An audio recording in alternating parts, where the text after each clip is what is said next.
Okay. And do you know why the track, or why you and Deputy Slaval and his dog were brought up to replace the bloodhound that had been working the track? Well, we didn't replace the bloodhound at first. The bloodhound had found, I believe, an article, a shoe article on the track. At that time, that's when we were called up to track behind, at a distance behind the bloodhound. Okay. And then the bloodhound tracked to, actually to the shoreline of the pond. And that's when we all stopped in that area. Why did you stop? They were calling in an airboat to check the pond or lake. And about how long did it take for the airboat to get there? I think approximately 45 minutes. Okay, so is everybody that was involved in working this track sort of just resting Yes, at the sir. time? Yes, sir. I imagine it was pretty hot out there. Most likely. It's Florida. And of course, everybody's wearing heavy body armor. Yes, A sir. lot of people are anyway. Yes, sir. Ultimately, did the airboat come in, and what happened when it did? Once the airboat arrived on scene in the lake or the pond, basically what happened is they were checking the shoreline because it was extremely thick vegetation on the edge of the shoreline. And as they were going along the shore, Slaval and I were what I call flanking the airboat, kind of staying with them on the land while they were in the water. Okay. And about how long did you do that? I don't recall it being very long at all. It was maybe less than 5 minutes. Would it be easier for you to put it in terms of distance that you covered while the airboat was in the water and y'all were on land? I can't recall. Like I said, it was pretty quick. It wasn't. Okay. It was within a few minutes. We weren't. Okay. Was it pretty hard to move in the brush? The area that we were, it was about, I don't know, over knee-high brush. Not easy walking, in other words. No. Did Deputy Slaval's dog ultimately alert on something? Yes. What did Deputy Slaval's dog alert on? Like I said, at the time that Slaval's dog was alerting, I was scanning the area. I was looking to the right. When Slaval said, "Let me see your hands," that's when I realized he had located Okay. the subject. And when you heard, "Let me see your hands," what did you do? I brought my AR up to the ready position. And what does that mean, ready position? Up to your shoulder? Yes, yes. What happened next? We both continued to give him the command, show us your hands. He got up, and he basically just kept saying, "Shoot me, kill me," but his hands were in the air, and he was compliant at that time. Did he ultimately become non-compliant? At one point, he dropped down to the ground, picked up a long-barreled rifle or a long-barrel weapon, and was raising it up towards us. What happened then? Like I said, as he picked up the rifle, which we didn't see beforehand because of the thick grass, he pointed it towards us, and Slaval fired, and I also fired my weapon as well, but it malfunctioned. So you never got a shot off? No. What I happened ejected next? my round, Okay. cleared the malfunction, and by that time he was already on the ground, so I maintained cover. And let me step back a second here. When you first saw the defendant, who we now know as Jason Wheeler, Yes, sir. was he was lying down, I believe you said, right? Yes, sir. Do you remember if he was lying face down or if he was on his back, or do you remember? I don't remember, sir. Okay. I don't have any further questions. Cross-examination on these issues? Yes, sir. Good morning, ma'am. Good morning. Ms. Stover, you were asked about the weather on that day. This was taking place in February, right? You have to answer out loud. Yes, I'm sorry. That's no problem. I know it's natural. Do you recall whether it was hot, cold at this point? I don't really recall the weather at that time. Okay. With regards to the airboat, I just want to clarify. You said it's just a matter of a couple of minutes that you were flanking the airboat, less than 5 minutes, I believe. Correct. And when you make contact with Jason Wheeler Yes, sir. at that point, he initially complies with your request to put his hands up, correct? Yes. And I think that goes on for at least several seconds, right? He has his hands up and he's saying, shoot. Yes. Right. You obviously don't shoot him at that point, No, sir. because I assume at that point you don't perceive a threat to yourself. Correct. And then it's after those several seconds that he bends down and picks this object up. Yes. Right? And you described it, I think you called it a rifle. Do you know if it was a rifle or a shotgun? No, it was a long-barreled weapon. At that time, I did not know if it was a rifle or a shotgun. Okay. And just to be clear, he never takes a shot at you, right? Correct. And the rifle that you're carrying shoots a .223 cartridge, Yes, sir. which is a lethal cartridge, right? That's a lethal cartridge. Yes. If you shoot someone with that Yes, close sir. range, they're going to have problems, right? What caused it to misfire, do you know? I don't know. I believe later I was told it was a faulty magazine. You ejected. I ejected the round onto the ground. It appeared there was nothing wrong with your rifle, it just misfired. Correct. May I have a moment, John? Mayor, Nothing else, John. Thank you. redirect on those issues? No, Your Honor, this witness can be excused and released from subpoena. Defense? Yes, sir. Have a good day, ma'am. State's next witness.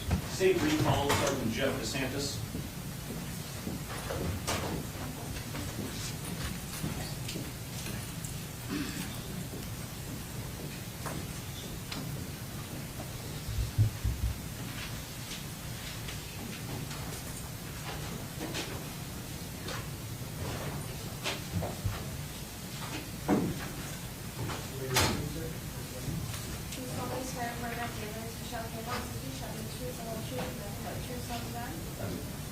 Good morning, sir. Good morning, sir. Have a seat in this chair here. Pull up close to the microphone. Speak loudly into the microphone. And we ask you to state your name, spell your last name for the record. Bless you. Proceed when you're ready, Mr. Martin. Thank you, Your Honor. Can you please introduce yourself to the jury? Sergeant Jeff DeSantis with the Lake County Sheriff's Office, DESANTIS. You spoke yesterday about arriving on scene and helping bring Deputy Koester from the scene to where the EMS people were located, correct? Yes, sir. All right. Did you remain on the scene until later on when the defendant was captured? Yes, sir. Did you have any involvement in the search or the pursuit of the defendant leading to his capture? Yes, sir. What'd you do? We tracked the way that he went till we took a break and was messing with some airboat stuff, and then we relocated them, and when the yelling started, I responded towards it. And was your role primarily to provide security and backup to the canine handlers? Yes, sir. Okay.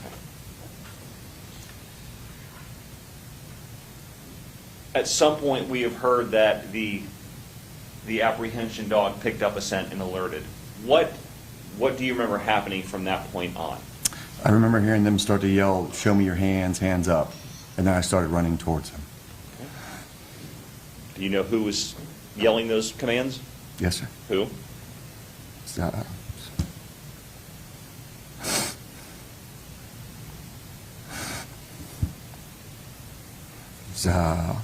Sergeant Joe Slayback and Cassie Jackson Stauffer.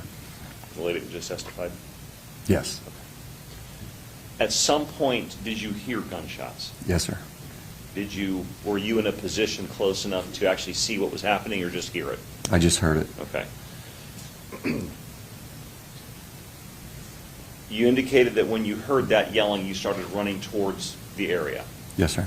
Okay. Did you make it to where Deputy Slaval and Deputy then Jackson were located?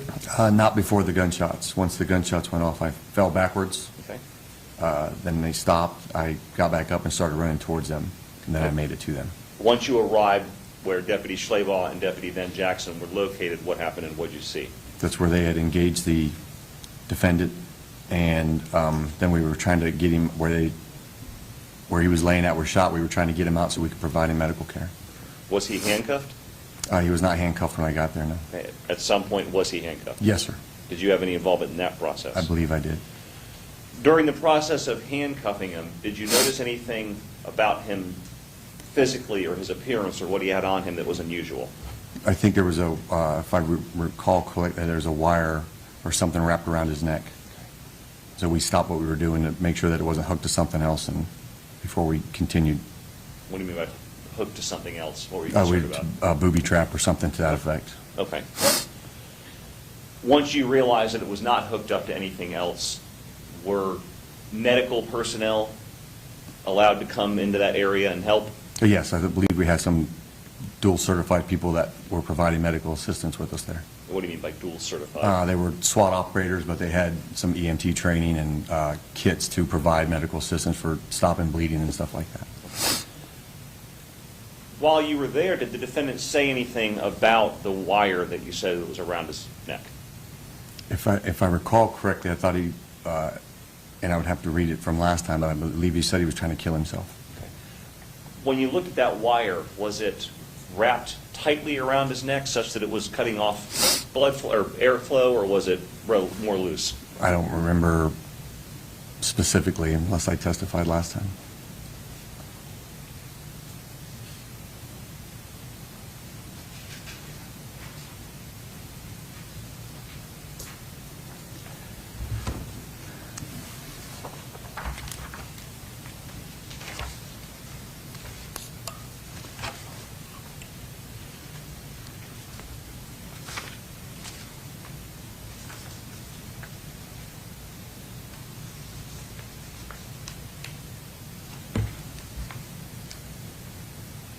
I know it's been a long time.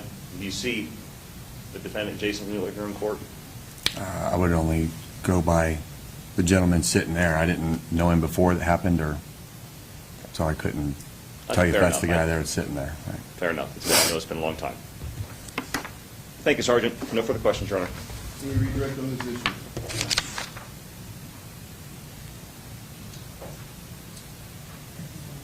No cross-examination on this issue. No cross-examination, Your Honor. Is witness free to go? Yes, Your Honor. Take your time, sir. Have a good day. Thank you. State's next witness. Kurt Dumont.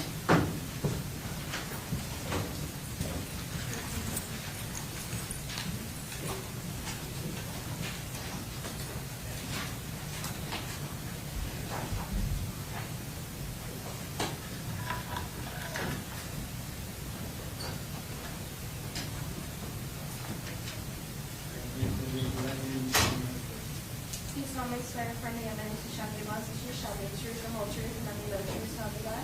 I do. Good morning, sir. Morning. Have a seat in this chair here. Pull up close to the microphone. Speak loudly into the microphone. When they ask you, state your name and spell your last name for the record. Proceed when ready, Mr. Manning. Thank you, Your Honor. Good morning, sir. Introduce yourself to this jury, please. Good morning. Kurt Dumont. Last name is D-U-M-O-N-D. How are you employed, sir?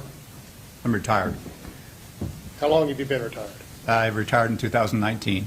And from whom did you retire, sir? The Lake County Sheriff's Office, How long were you employed by the Lake County Sheriff's Office? 27 and a half years.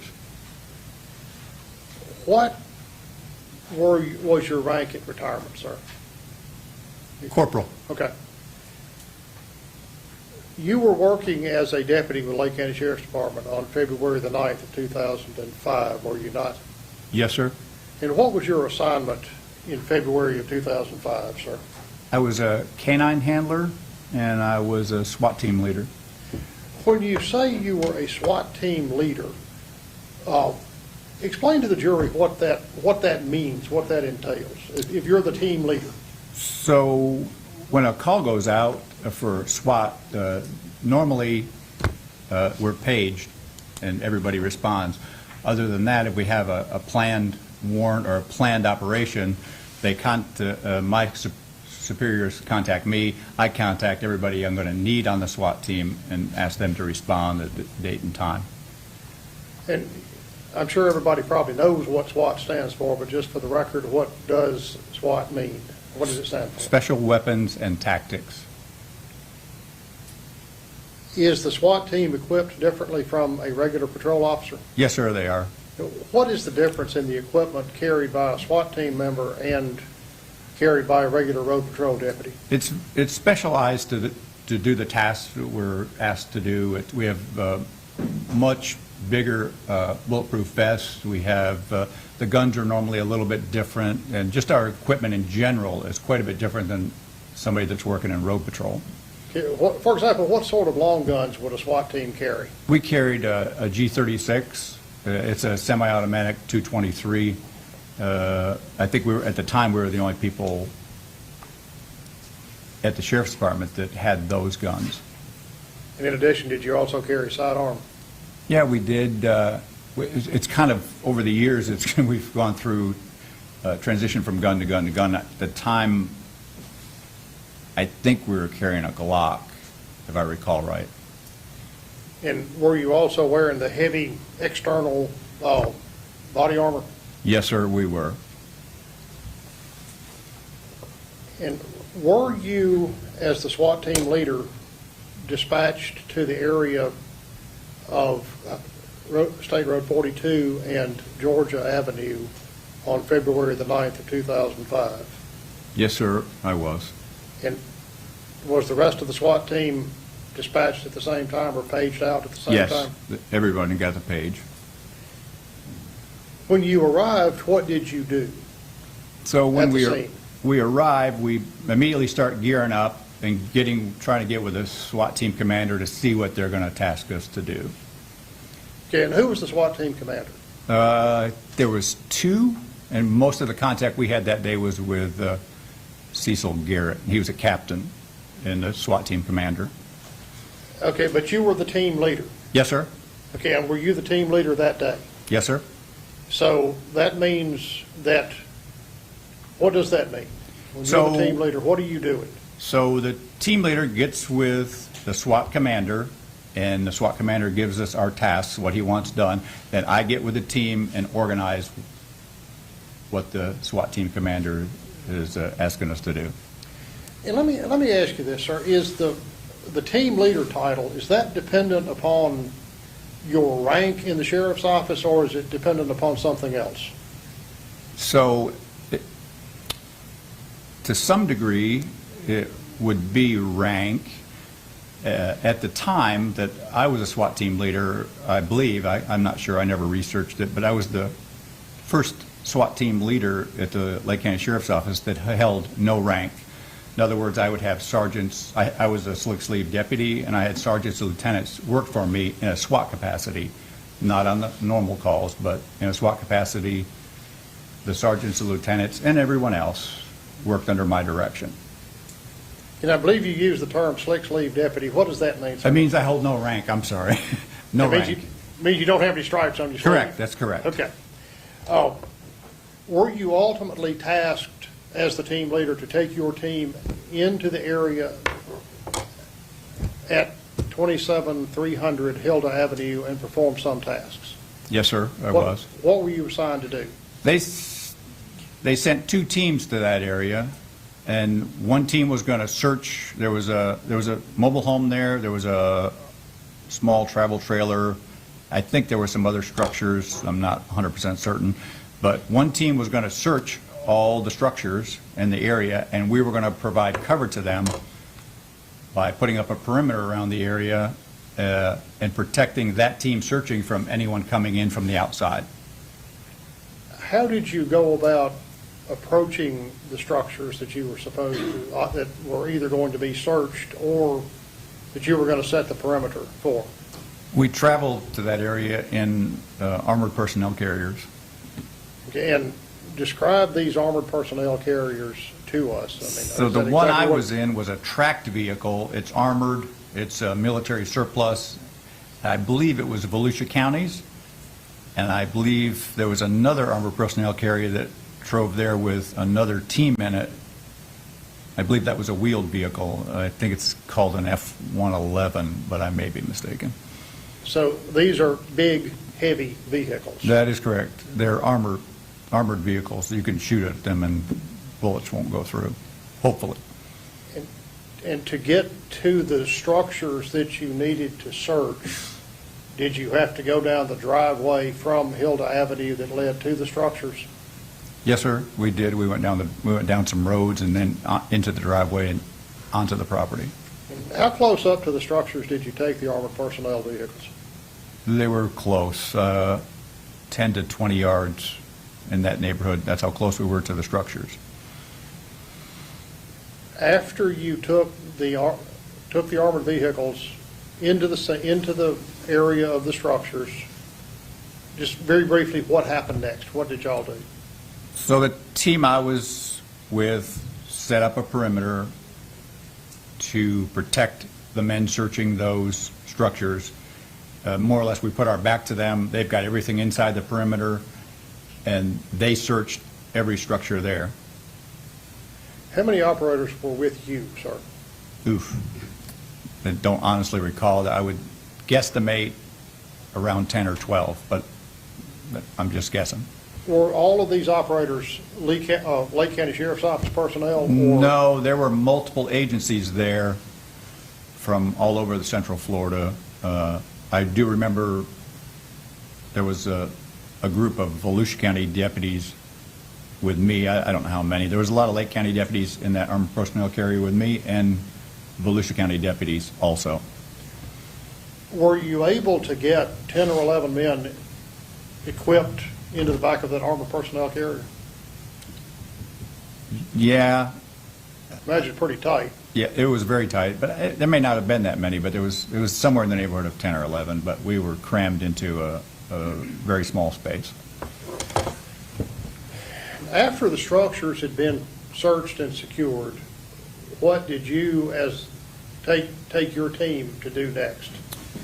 So there were multiple reports coming in as to other locations we needed to search and needed to check and needed to go check out. And we started moving back to the command post to be assigned to one of those tasks. Prior to ever getting back there, I believe the helicopter pilot or the spotter noticed a motorcycle in a wooded area, and it was known that the suspect had left that area on a motorcycle.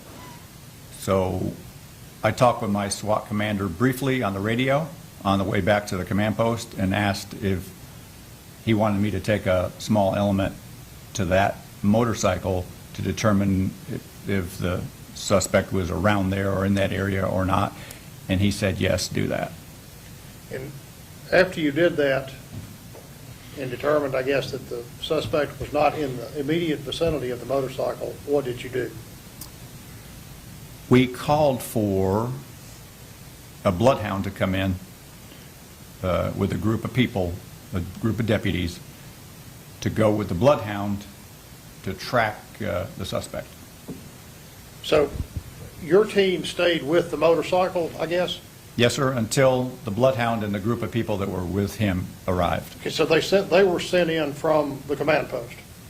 Yes. Okay, and once the bloodhound and the other personnel that came with the bloodhound arrived with you and your team at the motorcycle, what happened then? I told Tim McGuire, there was a shoe of his laying on the ground there, of the suspects, and I told Tim McGuire, who's the bloodhound handler, I said, there's a shoe, Tim, and you've got these officers here for your cover. We're going back to, again, be assigned to do something, what we don't know. There's so many assignments coming up minute by minute for many SWAT team members to do that we didn't know what we would be tasked with doing. We just knew we needed to get back and go on to the next task. Is that ultimately what happened or not? No. Why not? So the people with the bloodhound, I think basically Tim McGuire, determined that he felt he was on the suspect, tracking the suspect, and would come into contact with him in short order and that he would feel much better. The people with him were deputies. He would feel much better if he had SWAT team members with him when he did encounter the suspect. Is that what you did? Yes, sir. We got a team of folks together, a team of SWAT team members from many different agencies. I know for sure there was FHP, Lake County, Volusia County, and we went to the bloodhound handler. He stopped the dog from tracking. He made him stop until we got there, and we formed a formation and started following the bloodhound. What sort of formation did you use? So we trained for this for years prior to this call, and so you have a V formation. So the bloodhound's at the point, and from there, the V travels out on both sides of the bloodhound handler, left and right, in a V formation, and I'm in the center just directing people. It's very tough going. The woods is very thick and dense in spots, and you have to keep everybody in a line. If that line breaks up, you're going to lose your cover. So it was kind of my job to keep everybody in line and keep them traveling together in a safe manner, or as safe as we could. And do you recall what agency the officers that were closest, the SWAT operators rather, that were closest to the bloodhound were from? Sure. So the bloodhound handler had, at the time, I think he was a sergeant, Sam Hart, and he was from Lake County Sheriff's Department, and there was a fellow by the name of Eric. His last name escapes me right now, and he was on the bloodhound handlers. They were shoulder to shoulder, three of them. The bloodhound handler, two SWAT operators. Did you concentrate Lake County personnel up at the front of the V? I don't believe I did. Okay. I showed them, I drew them a quick diagram in the sand of how this was going to work, and I strung the SWAT operators out to the left and the right of the bloodhound handler, and we proceeded on. And I don't think I concentrated Lake County at the front, but I don't recall 100%. Did you know Tim McGuire before this? Yes, I'd met Tim. I do a lot with dogs. I trained dogs for the sheriff's office. I purchased or oversaw the purchase of all the dogs for the sheriff's office. And Tim I had met in the past at in the dog world. Are you still involved with training dogs? Yes, sir. I still do a lot of dog training for police agencies and private citizens. Okay, now after you had your V formed up and the bloodhound starts tracking, what happens? What do you do? We tracked for a while. I don't recall exactly how long, but we tracked to the edge of a small pond. Tim, I was in the middle of this V formation in the back of it, and Tim called me up to the front, and he told me that whoever he was tracking went in that lake in front of us, and you could see where someone had walked into that lake or swam into the lake from there's like pencil reeds or grass growing in the water, and it was pushed down. As a canine handler, which I am, we call it a push. All the grass was pushed down. It was obvious someone went in there, no telling who, but it was obvious that dog tracked somebody to the edge of that lake and they went in that pond. And when you found this, where someone had obviously entered this body of water, what did you do? Well, while we were at the edge of the shore, the helicopter actually came on the radio, and they realized what we'd done, and we were communicating what we were doing to our command post, and the helicopter could hear it.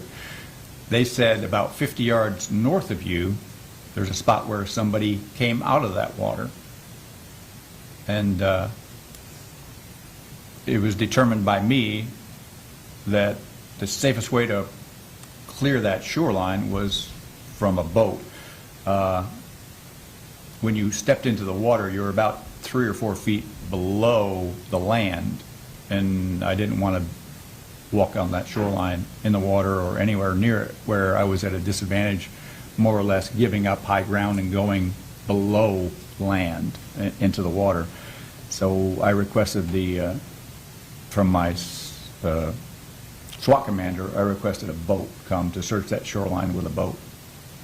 Did a boat ultimately come? Yes, it did. Did it take a while for it to get there? Yes, I believe it was close to an hour before the boat got there. And while you were waiting on the airboat to arrive, what did you and the rest of your team do? So the team moved north from that location, past the location where it appeared someone came out of the water, and we set up a 360-degree perimeter. We sat in a circle facing out for our protection, and we waited for the boat to come. Okay. And once the boat arrived, what did you do?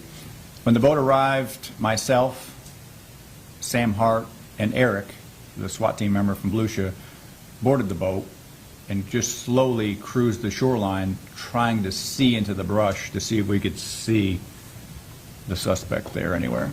And were you able to see the suspect? No, not from that boat. Did you ultimately get off the airboat and back onto land? Yes, I asked the boat driver, Randy Hahn, to put us on shore exactly where he came off, where the suspect came out of the water, and he did. And what did you do next, sir? So Eric and myself and Sam started just a ground search in that area, and you could see where someone had been traveling through that brush, moving south in this very heavy brush. Do you know if an apprehension dog had been brought up by this point?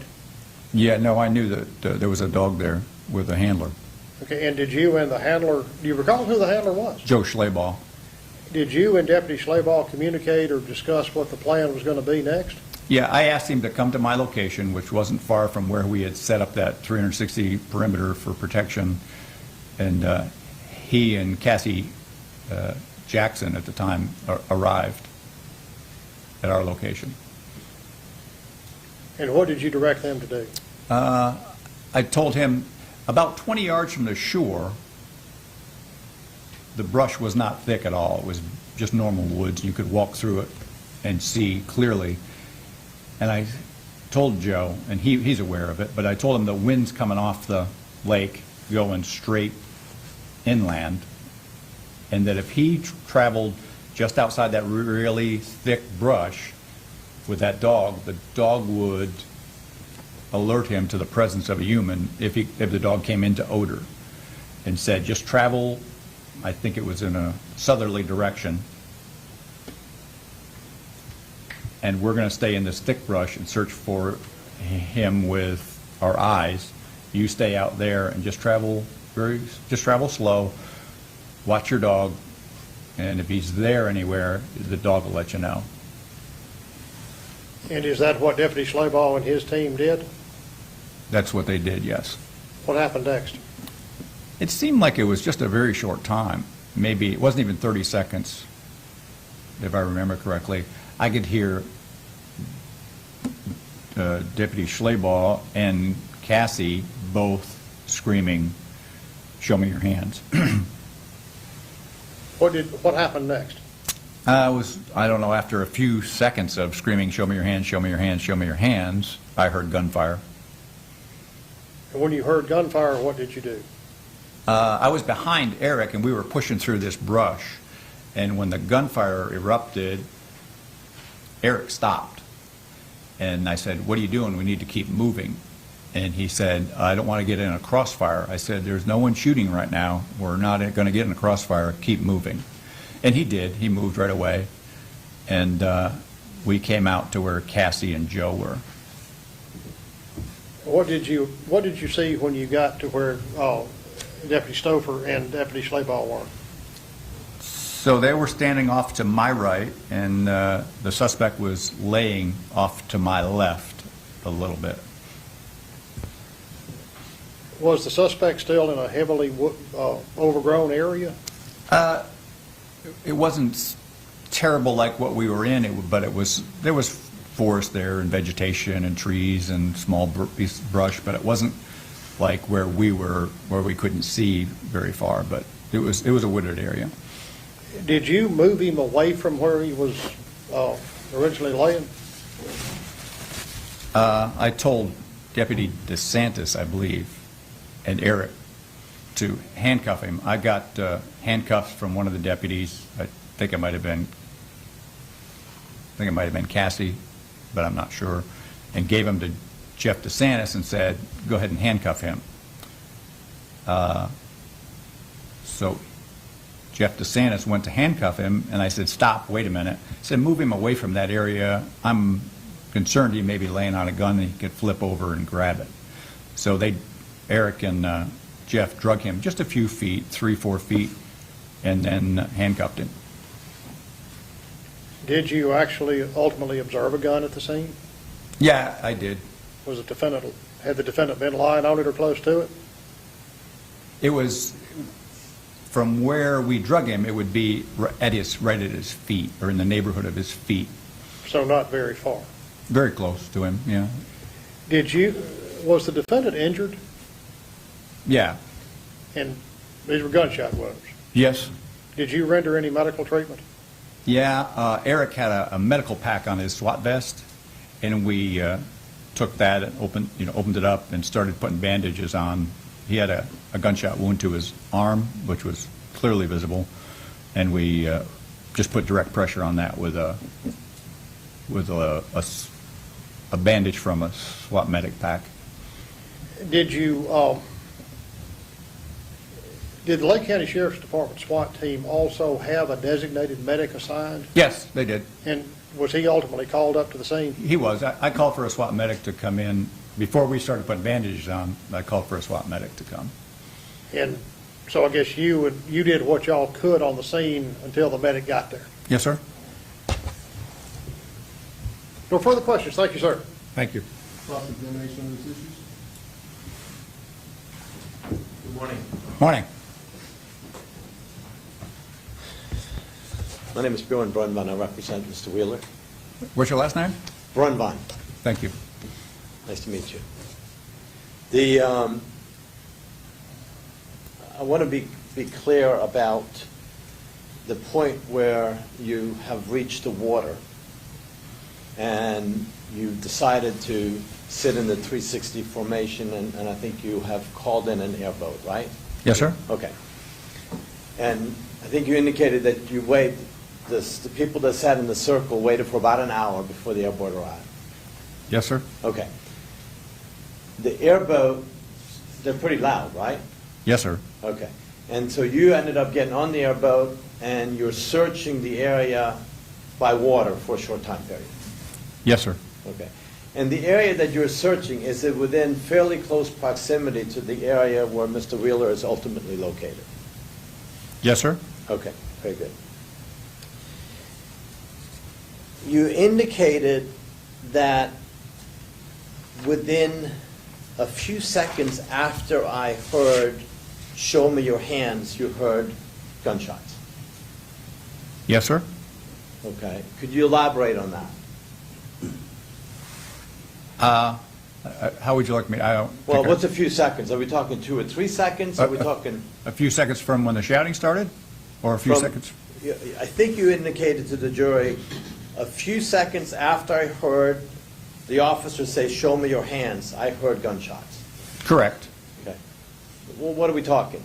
Are we talking 30 seconds? No. Are we talking 2 seconds? No. Best guess? 5 to 8 seconds. Okay. Maybe 10. All right. It was. You could hear the officer clearly instructing someone to put his or her hands above their head, right? Or put them up. No. What I thought I heard them say was, "Show me your hands." Show me your hands. Yes. Okay. All right. And did you also hear? Did you hear that repeatedly or just one time? No, many, many times. Okay. Did you also hear someone else say, "Shoot me, shoot me"? So, to be perfectly honest with you, I could hear someone else screaming something, and I never knew what it was until I asked Joe and Cassie. Okay. And Joe and Cassie said he was saying, "Shoot me, shoot me." Okay. So you didn't hear that? I heard it, but I didn't know what it was. I Right. definitely asked them, what was he screaming? Because I knew it wasn't their voice, but I couldn't tell what he was saying. Right. You couldn't hear what the other person was saying, right? I couldn't distinguish what the words were, but I heard him screaming. Very good, very good. And you were asked by Mr. Nunnally about whether or not Mr. Wheeler was laying on top of the shotgun. You recall that question? Well, I don't know if those were his words. You probably know better than me, but... Well, no, we were both there. I mean, Okay, but I don't think he said, was he laying on top of the shotgun? He Right. said, was he laying near the shotgun? Okay. I think. I don't know. Okay, well, let me ask you this. Okay. Your concern was that he was laying on top of the shotgun, potentially, right? My concern was, I know of no shotgun at this point. Okay. And my concern was, I've tracked men with dogs many, many times, and I found people with guns. Sure. More than a little bit. And I always, when I find people with the dog, I always normally they can move themselves, and I move them from the location where they're at, because the number of times I've found men hiding in the woods with a gun is more than a few. And I'm very cognizant of it in this situation. So I asked the deputies to move him away from that location, even if it's a few feet. Okay. Did you at one point indicate, or may you have indicated, that one of the reasons you asked him to move him a few feet was because he might be covering up a firearm underneath his body? I would say yes. Okay. And you're not sure whether or not Mr. Nunnally asked you whether or not you in fact found a firearm under his body. Do you recall Mr. Nunnally asking you that question? He asked me something about a gun in close proximity to him. Okay, you don't recall him asking you if you found a gun under his body, is that Can we correct? I don't recall that. If he did, he did. Maybe he did. Okay, if he did, do you recall saying, I found it near his feet? Yeah. Okay. Didn't really answer the question, did you find it under his body? Did you- Corporal, ask the question and answer it. You didn't really answer the question whether or not you found a firearm under the body, correct? That's correct. Okay.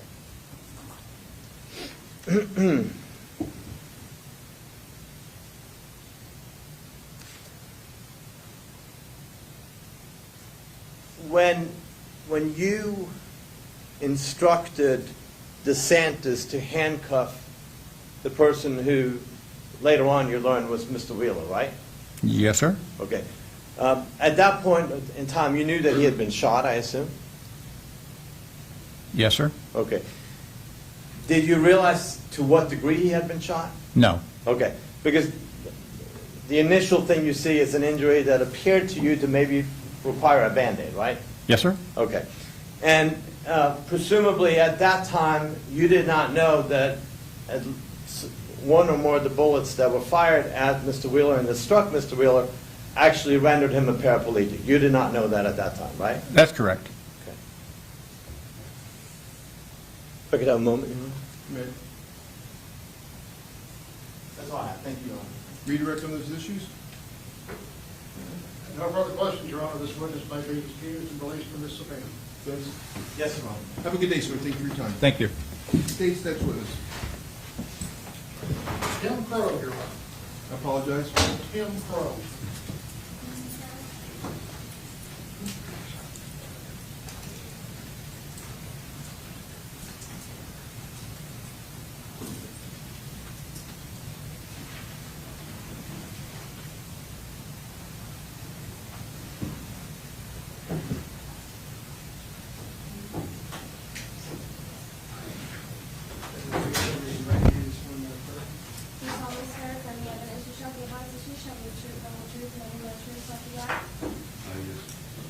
Good morning, sir. Have a seat in this chair right here. Pull up closer to the microphone. Speak loudly into the microphone. When I ask you, state your name and spell your last name for the record. You may proceed when you're ready, Mr. Nunnally. Thank you, Your Honor. Good morning, sir. Introduce yourself to this jury and tell them and spell your last name for the jury, if you would, sir. Good morning. My name is Timothy Crow, C-R-O-W. How are you employed, sir? Currently Yes. retired. How long have you been retired? Not long enough. 5 years. Before you retired, what did you do for a living, sir? I was a fire investigator for private sector. And before that, what did you do? Firefighter paramedic with Mineola Fire Department, and then prior to that, I was 19 and a half years captain, firefighter paramedic, Lake County Fire Rescue. And how were you employed on February the 9th of 2005? As a captain with Lake County Fire Rescue and a reserve deputy sheriff with Lake County Sheriff's Office. Okay, and what, as a firefighter paramedic, what are the requirements that you have to meet to hold that title? There's a minimum requirement, of standards to test for the state for fire department, and the same with paramedic. Paramedic school is roughly 15 months long, number of hours, and then there's a testing standard for the state. And Had to pass a state certification for both. and you have to renew that license periodically, don't you, as a paramedic? Correct. Were you nationally licensed as well, or is there such a thing? Not at the time, no, sir, just Okay. state of Florida. Okay, and you kept that license while you were at the Lake County Fire Department? Correct. You said that you were also a reserve deputy with the Lake County Sheriff's Department. What does that mean, sir?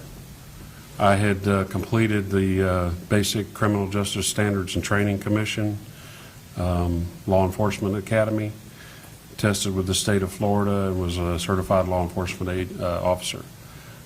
With that, I got hired with Lake County Sheriff's Office as a reserve deputy sheriff.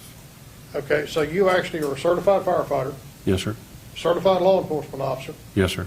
and a certified paramedic. Yes, sir. And I'm going to assume that you have to do various continuing education to maintain all of these three certifications. Is that correct? Correct. And did you do that? Correct. I didn't have children back then. Or wife. Correct. I had to, So you had plenty of time to keep up with it. yes, sir. I had shift work at the fire department, was 24/48, so usually on my 2 days off, I was somewhere doing training or something. Okay, and in your capacity, well, first of all, you said 24/48.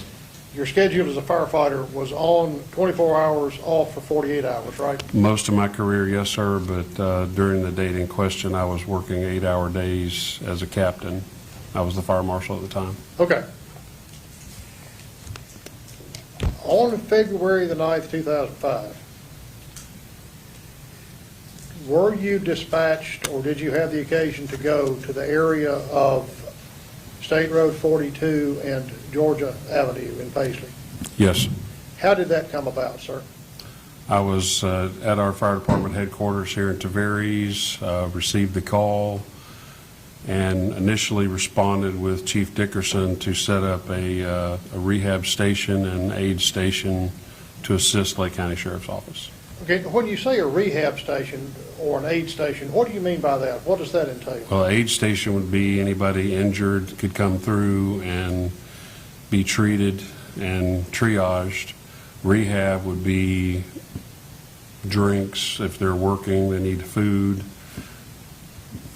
From the Okay. fire department, we had practiced setting up command and stations like this throughout our career and planning ahead. You don't know if you're going to be out there 5 minutes or 5 days. Sometimes a lengthy incident, somebody needs to think about refreshments, food, rest, caring for the people that are out on the line doing the work. So this is something that as a firefighter, you automatically did, basically. Correct. As a reserve deputy with the Lake County Sheriff's Department, were you assigned to any particular unit within the Sheriff's Department? SWAT team. And what was your job with the SWAT team, sir? SWAT medic. And I was what- assigned to a team. Actually, Lieutenant Cheshire at the time was my commander. Okay, and as a SWAT medic, first of all, what does that mean? I think it's pretty obvious, but just for the record, what are the duties of a SWAT medic? Make sure that anyone that's injured is taken care of. That includes both our personnel or victims, anyone that becomes injured. But, and as a SWAT medic, you're a SWAT operator as well as the medic, right? That's kind of hard to describe. I didn't go through the official SWAT school as the rest did. They sent me through a different school, but I did train, every training, I did everything that they did. I was right there with them. They wanted me to know everything that they knew. But when it was out in the field, I was at the back of the stack. They wanted me to be safe because I was the one taking care of them. Were you armed? Yes, sir, with a handgun. Okay. For, I guess, self-protection as opposed to Correct. offensive use. Correct. I was trained in offensive use, but it was more for self-protection and protection of. Okay, and when you say the back of the stack, what do you mean? We line up in a group, a line. I'm at the back of that line. Okay. Now, on this, when you were out at State Road 42 in Georgia with your chief, you'd set up the rehab aid station. What did you do next? Chief realized that there was not a need for me, and he knew of my commitments to the SWAT team because that was an agreement between Lake County Fire Rescue and Lake County Sheriff's Office. So he told me that it was okay to go and grab my gear and report to the Sheriff's Office command post and help out on that side. So you took your fire hat off and put your SWAT hat on, right? Literally. Okay. And as the SWAT medic, what additional equipment, if any, beyond that of a regular SWAT operator would you carry? I had a 55-pound backpack full of medical supplies. Can you give us kind of an example of what those medical supplies were? I mean, not an exhaustive list, but... Right. I had IV supplies. I had mostly trauma dressings, fluid replacement, airways, be able to secure an airway. Do you have a stretcher? I had a roll-up combat stretcher that was strapped to the side of my bag. And after you reported over to the SWAT command area, were you assigned to a team? Yes, sir. I was assigned to the team that was in the APC. And by APC, you mean Armored Personnel Carrier? Yes, sir. What did you do then? We rode checking different areas during assignments. I basically stayed inside the APC until I was needed. Did you ultimately end up involved with the SWAT unit, the SWAT team that was providing security to some dog handlers? I do remember assisting, but I don't recall that it was a specific incident. I remember, let's go this way, do this. Do you ultimately begin, well, did you travel down to the edge of a lake where they thought perhaps the defendant had entered the water? Yes. And what did you do then? Boarded an airboat. I believe it was Sergeant Hart had told me, we need you, we need the medic, come with me. And myself and Chris Stevens boarded the airboat and transported over to the other side of the lake. Okay, and did you have a patient when you got there? We had to walk into the patient. But there was an injury that you needed to attend to. Correct, yes. So you were not with the group that initially encountered the defendant? No. You were on the other side of the lake? Correct, yes. Okay, you were set off doing something else. We were on standby at the command post at the time. And then they called for a SWAT medic, Correct. and you were that medic. Yes, sir. When you arrived on scene where the defendant was, what did you observe? I observed him, best I recall, he was laying face down and handcuffed. The brush had been mashed down, so it's hard to describe, but the brush was almost as tall as me, or roughly it had been mashed down flat. He was laying face first, handcuffed to his back. And did you, okay. Did you then begin your patient assessment? Yes. As I approached, there were officers around. I don't recall exactly who was there and what position they were in. But yes, I began to ask questions like how many times was he, how many shots were fired. I wanted to know that because of how many injuries to look for. But first I, was talking to him, trying to understand if he had an airway, if he was breathing, his level of coherency. Could he answer my questions? ABCs. Was he breathing? Yes. So he had an airway. Yes. Did he have anything around his neck? Initially, I didn't see it until we began to remove his clothes, but, yes, he did. And what was it? Best I can recall, it looked like a stereo cord that was tied around his neck. I don't know Go ahead, why. sir, sorry. I don't know why, but he just had it tied around his neck. Was it tight enough to restrict his breathing? No. Did you ultimately cut it off? Yes. What did you do next, sir? Since that was part with him, I made sure that somebody secured that. I didn't know if it was evidence or pertinent or not, but it was still part of the scene, and I knew it was evidence. We then began to, myself and Chris Stevens began to remove his clothing to examine for injury, and as we removed his clothing, we discovered an injury in the lower back. I believe there was one left forearm, trying to recall, like a through and through, and then there was one in his leg that looked like it had been water soaked. When you say that, can you just give us kind of a description of what you mean when you say water soaked? It looked like it was an injury prior to the immediate incident at hand. The injuries that we first discovered, the arm and the lower back, looked more immediate, like they had just happened in the last few minutes.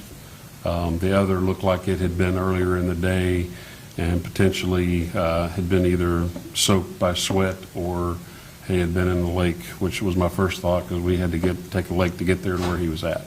Was it kind of puckered up like your fingers get when you've been in the shower or something? That'd be a good description, yes.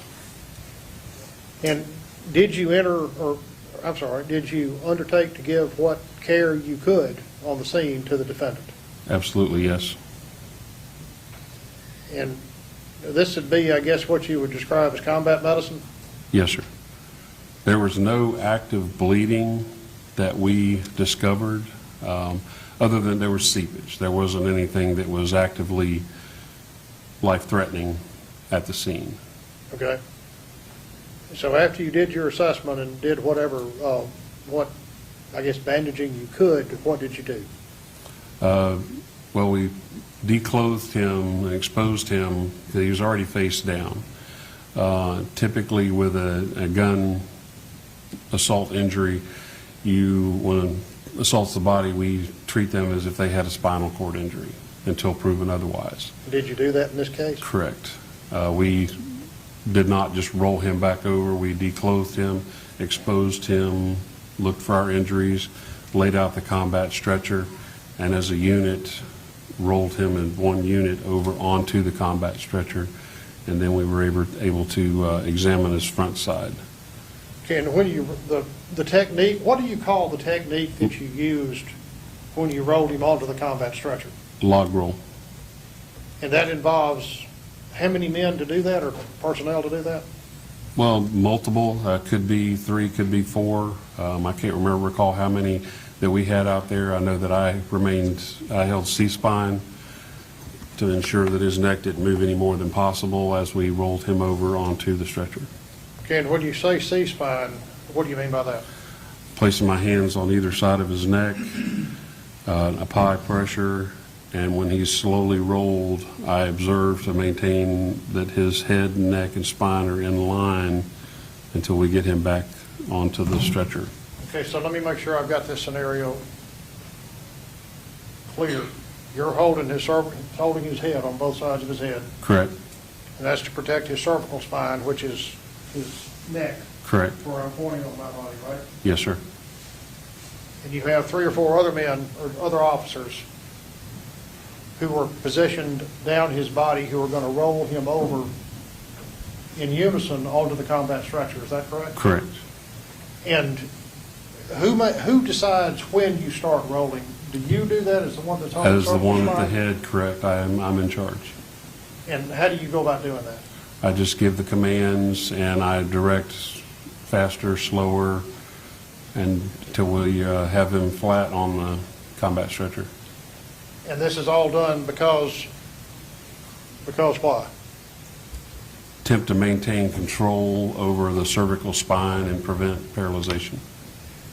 And that's because gunshot injuries presumptively have spinal injuries until proven otherwise. Until proven otherwise. You took every step you could to protect Mr. Wheeler's spinal column. Absolutely. That was a blanket protocol with gunshot wounds. I could go into explanation, but this isn't an instruction class, but it was pretty much a blanket protocol, so I followed that protocol to the T. So that's what you did every time, Correct. not something you made up on the fly. Correct. No further questions? Thank you, sir. Cross-examination on those issues? Yes, sir.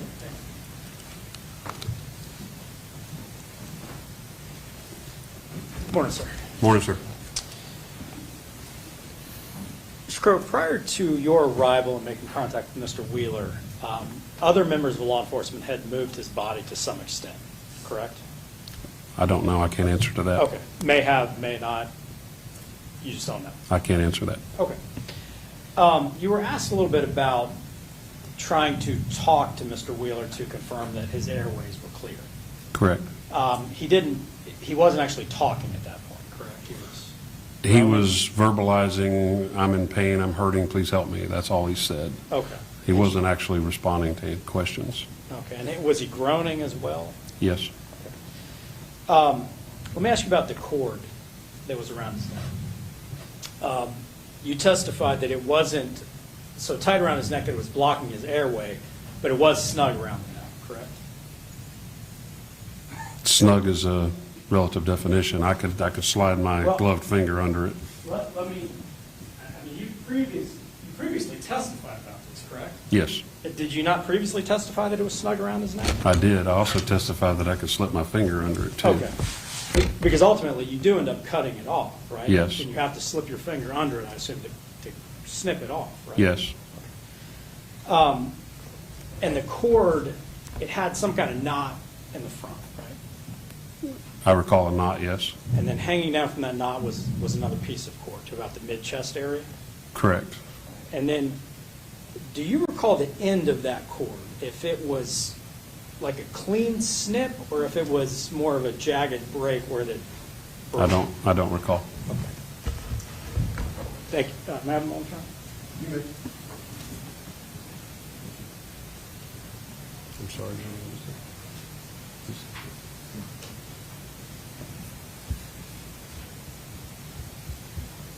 No, thank you. Redirect on those issues? No, Your Honor, this witness is free to go and released from this subpoena. No questions, sir? Yes, sir. All right. That Have a means good I day. Thank you for that your means I time. can, Yes, sir, you're free to go. thank you. Have a good day. State's next witness. Next witness, Your Honor, we request the court to allow the state to read back the testimony of Linda Drescher, who is deceased from the original guilt phase. Yes, sir.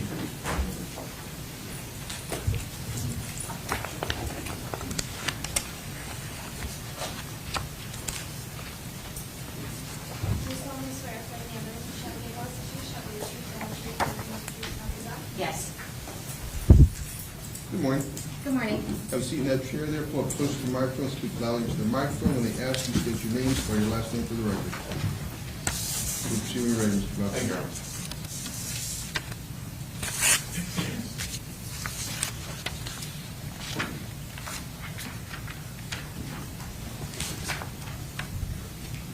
What is your name? My name is Michelle Bueller, last name Buehler. Okay. beginning the read back, Your Honor. Would you tell these ladies and gentlemen your name and occupation, please? Linda Drescher. I'm a crime scene investigator for the Lake County Sheriff's Office. And how long have you worked for the Lake County Sheriff's Office in that capacity? It'll be 6 years, July 3rd. And what do you do as a crime scene investigator? You go into a crime scene, document the crime scene, photograph, collect evidence, and turn it in at the Sheriff's Office. Did you have the occasion on February the 9th of 2005 to be assigned to assist in evidence collection regarding the shooting of Deputy Wayne Koester, Deputy Thomas McKane, and Deputy William Crotty?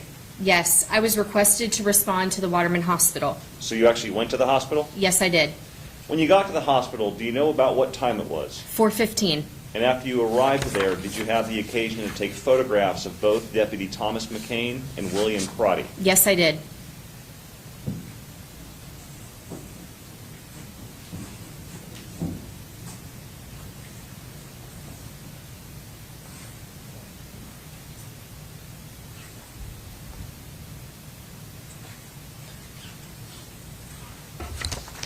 I want to show you what's first already in evidence in State's Exhibit number 9 and ask you, are these the photos that you took? Yes, they are. And do they depict the wounds to Thomas McKane as you saw them while you were there at 4:30 to take those pictures? Yes, yes.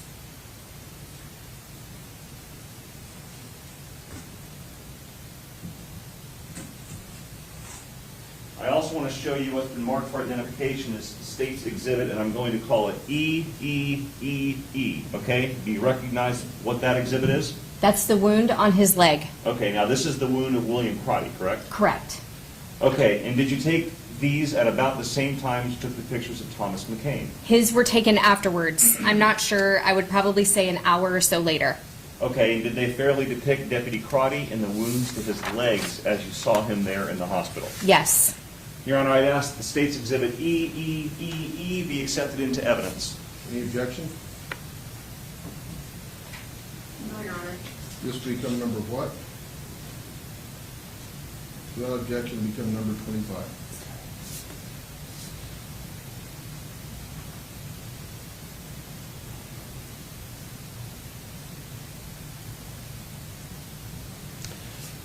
While you were there, did you also have the occasion to receive a number of items, paper bags, from a Special Agent Hernandez who works for the Florida Department of Law Enforcement? Yes, I did. And were those bags already sealed when you received them? No, they weren't. Okay, so you actually had the occasion to look at what was in them, or did you just seal the bags? Well, I didn't thoroughly examine them, but I looked at them to be able to list what were in the bags. Okay, the item which is in evidence as number 15, did you examine that, seal it in that bag? It should be your Q2. Yes. The ballistic vest? Yes.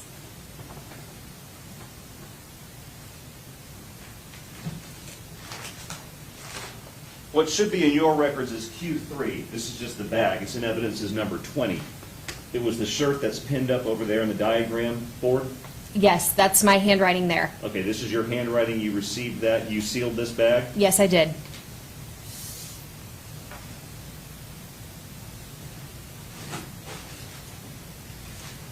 Okay, and then what should be on your documents as Q4 as the T-shirt? Yes. You also took possession of that? Yes. Okay. Mr. King, I'm sorry, so the record is clear. What number, if it's already in? It is in evidence as states 21. I just wanted there to be a record of it. I'm sorry, Your Honor. The last item which should be in your record as Q7, which is in evidence of states number 22, which are pants. And the black belt. Okay, you also took possession of those. Yes, I did. And you actually took all of those items, then took them to your evidence section, turned them into evidence? Correct. I think it was actually on the 11th when they were actually turned in. I'm not 100% sure. It may have been because we have to have it dry if there was any blood on it. Okay, thank you. I don't have any other questions. Cross exam? No, Your Honor. Take your time, man. State's next witness.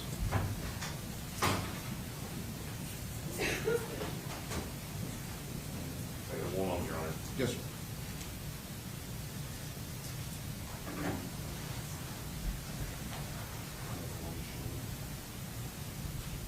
The next witness is also, with the court's permission, a readback of the original trial testimony of Ron Shirley. Yes, sir.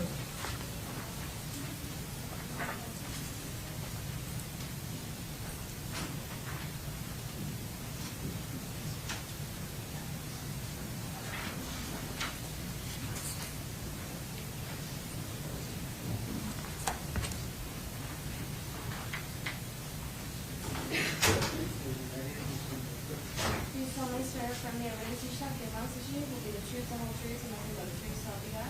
I do. Good morning, sir. Good morning. Have a seat in that chair there. Pull up close to the microphone. Speak loudly. When they ask you, state your name. Spell your last name for the record. You proceed right away, Mr. President. My name is Theodore Eugene Cushing, C-U-S-H-I-N-G.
Thank you, Your Honor.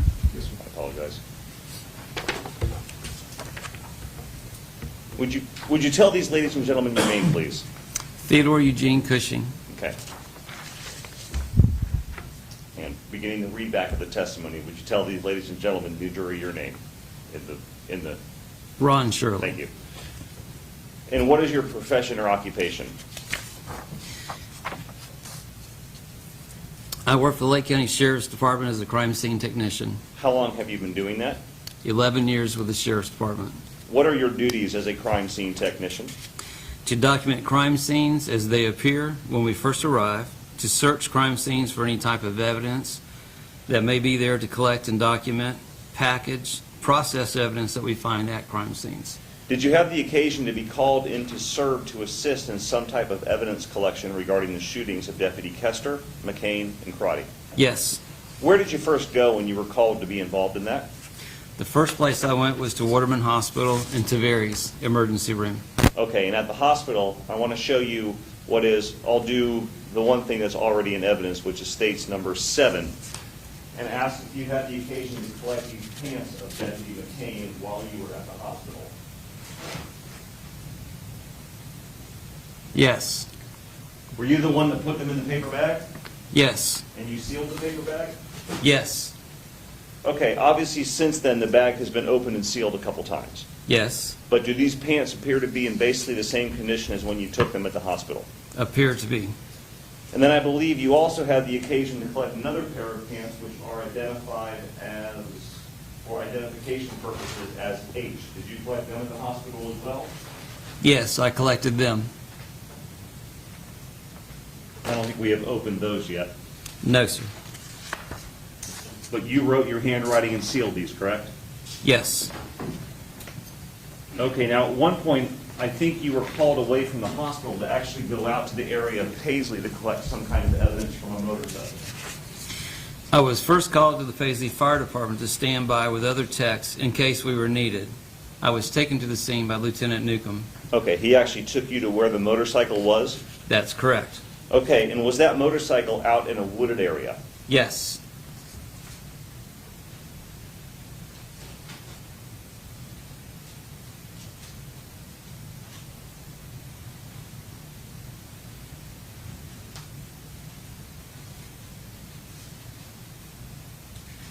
Okay, I want to show you what's been marked for identification as State's Exhibit HHHH and ask you if you recognize what these photographs depict.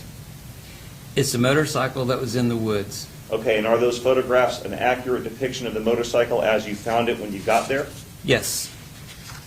Okay, Your Honor, I ask that State's HHHH be accepted into evidence. Any objection? No, Your Honor.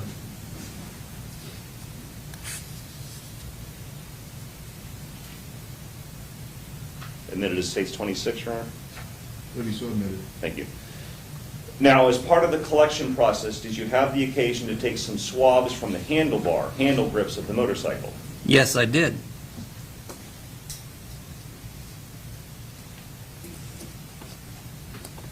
Okay, I want to show you what's been marked as State's Exhibit IDF and ask if you can examine that. If you need to open it, we can open it to determine what that is.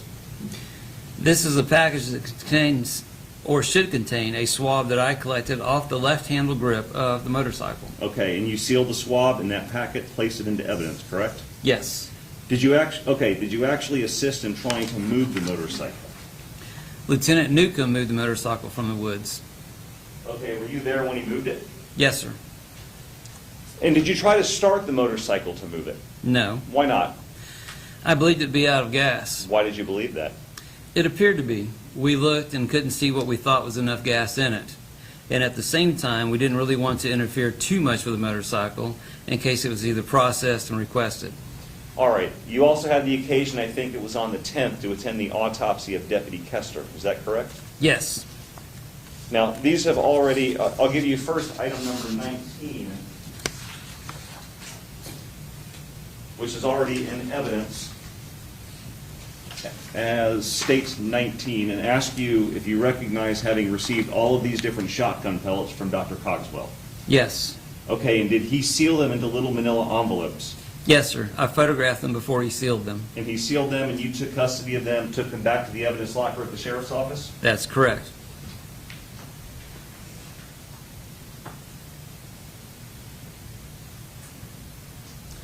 Okay, and also what's now in evidence is State's number 23. That's a blood sample spot card of Deputy Koester's blood. Did you actually receive that from Dr. Cogswell as well? Yes. And you took it to your evidence locker? Yes.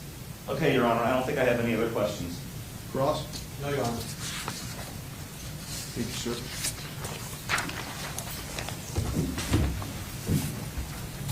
State's next witness.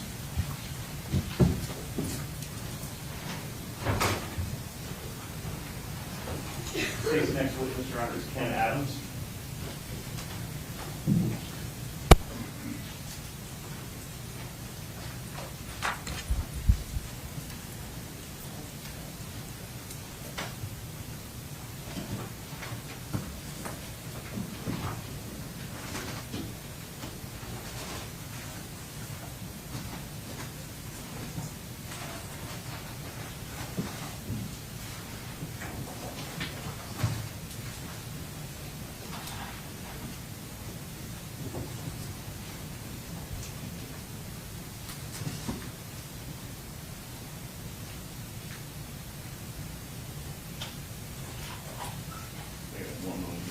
Yes, sir, you may.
Council approach, please. I apologize, Your Honor. All right.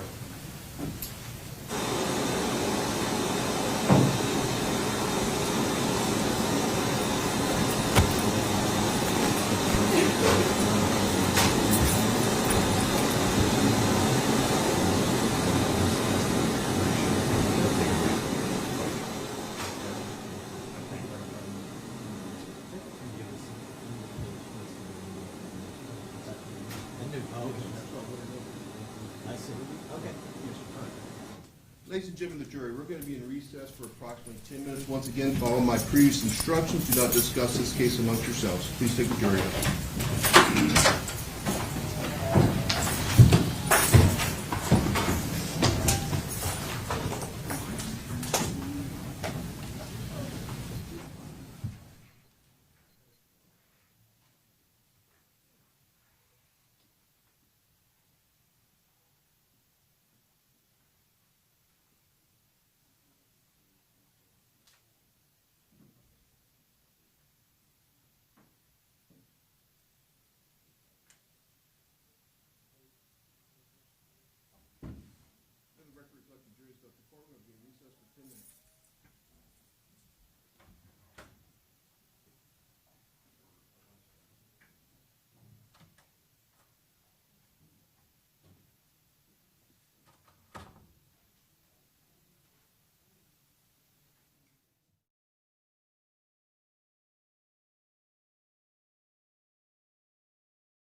Not discuss this case with each other, did you? No. Stay ready to proceed? Yes, Your Honor. State calls Ken Adams.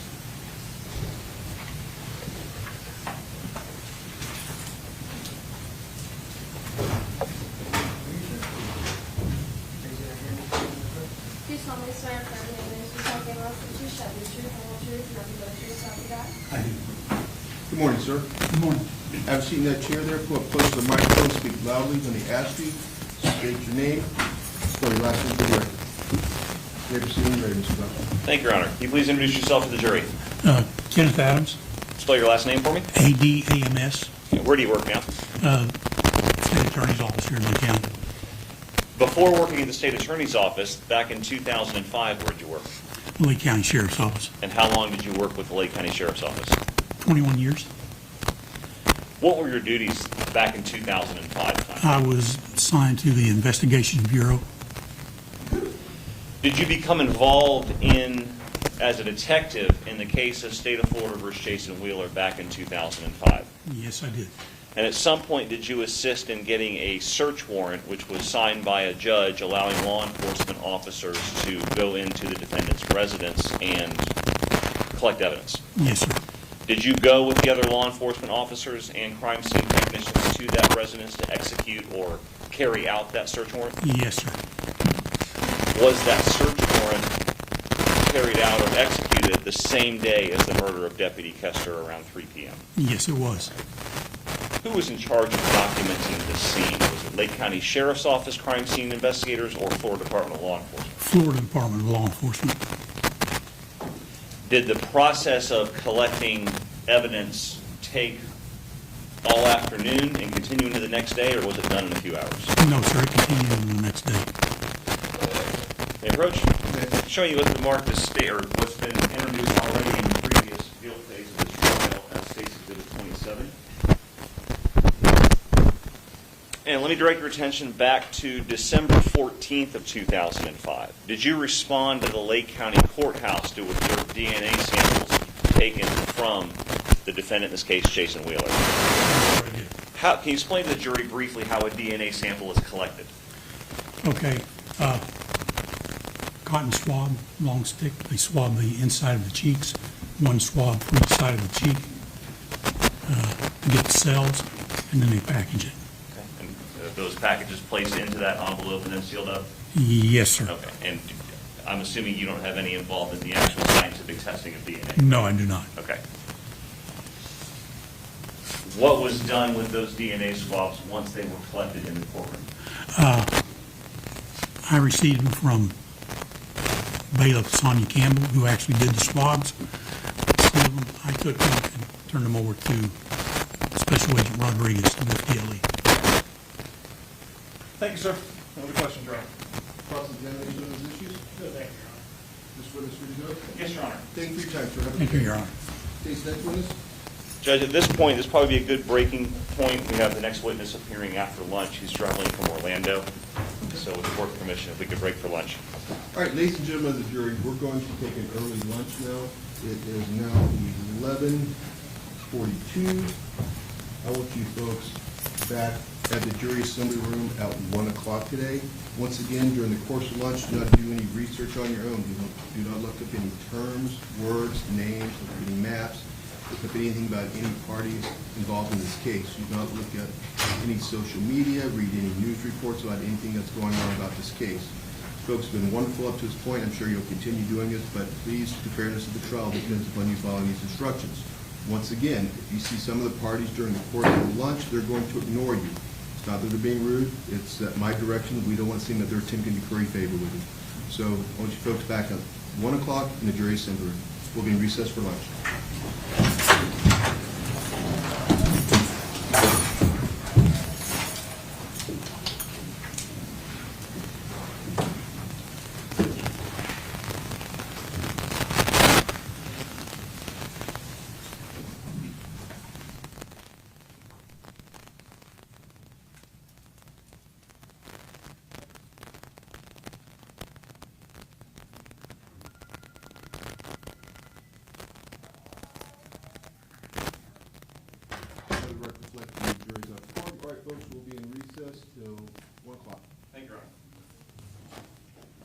State, how many more witnesses, how many more witnesses do you intend to call today?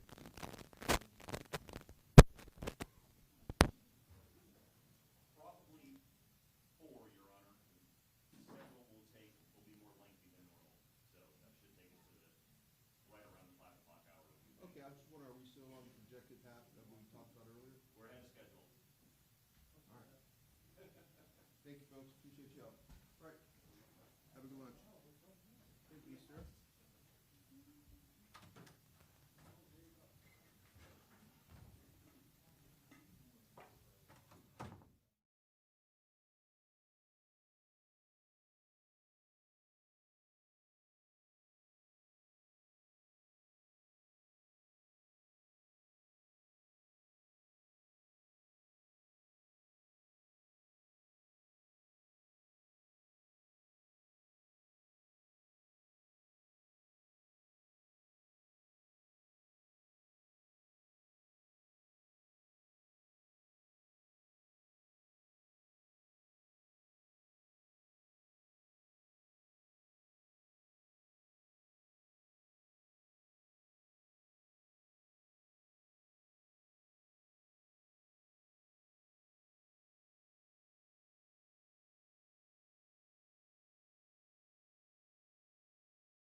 Okay, we're missing two.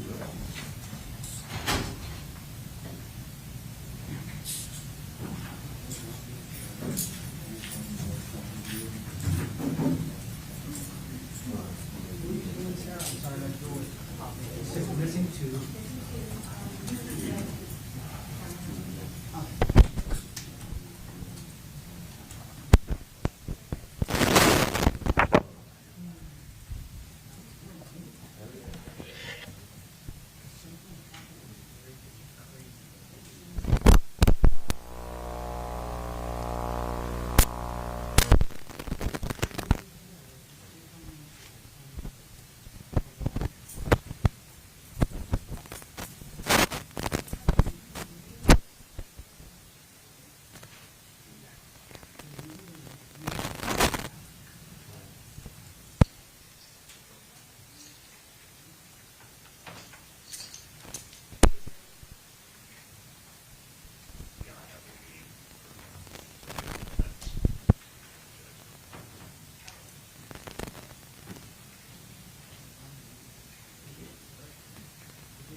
I mean, I can find someone else. Sure. You have all of them? By the next morning. I probably can do that. It probably won't be that long. Do one each. No. Is it on there? About an hour? Yeah, that's fine. That's right. I Got wouldn't more? have All right, I folks. wouldn't have been nervous. They're not exactly. They're not, you done, Ms. Cheryl? Okay. We're on the record, State of Florida, Mr. Jason Wheeler, 2005-6377. Let the record reflect the defendant is present, represented by counsel. State is present. We have all jurors back from lunch. As soon as we get them loaded into the jury room, we'll bring them out.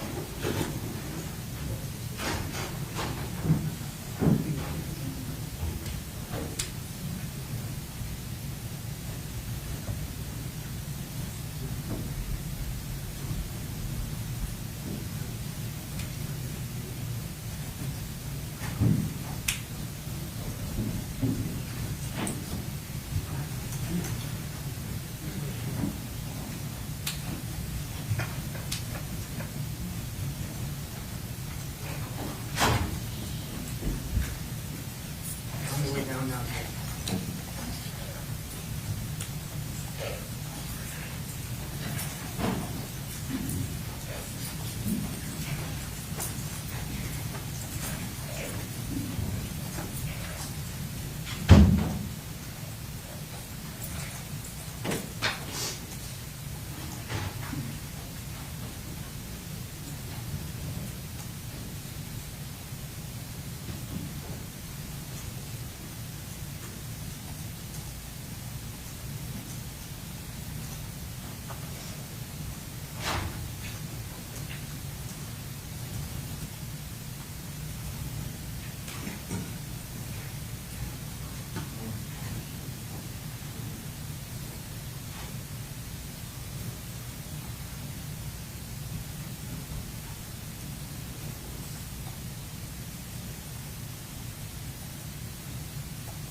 So they're being put into the jury room now, you want them out? They don't have to use the restroom. Any reason we can't bring the jury out now? If they need extra time, I'll let you know, but Okay, yes, please, thank you.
come out there.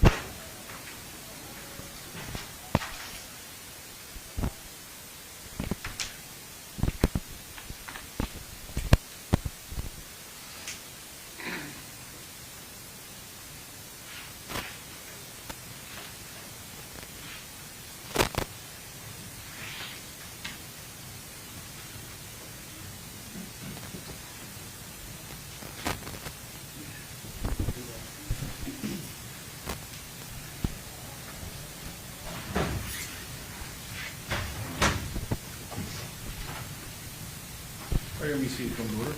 Director, my thought, jury out present, courtroom. Good afternoon, folks.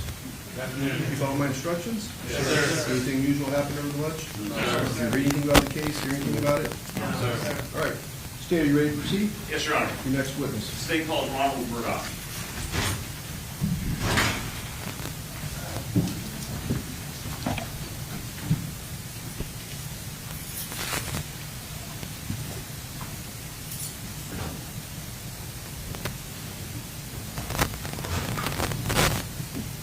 Okay, please raise your right hand and swear by the clerk. Do you solemnly swear affirming that the truth shall be the most truth shall be the truth, the whole truth, and nothing but the truth, so help you God? Yes. Good afternoon, sir. Have a seat in this chair here. Pull up close to the microphone, speak loudly. When they ask you, state your name, then spell your last name for the record. You may proceed when you're ready, Mr. Buck. Thank you, Your Honor. Can you please introduce yourself to the jury and spell your last name for the court reporter? My name is Ronald Murdock. Last name is Murdock. Where do you work? The Orange County Sheriff's Office. And what do you do for them now?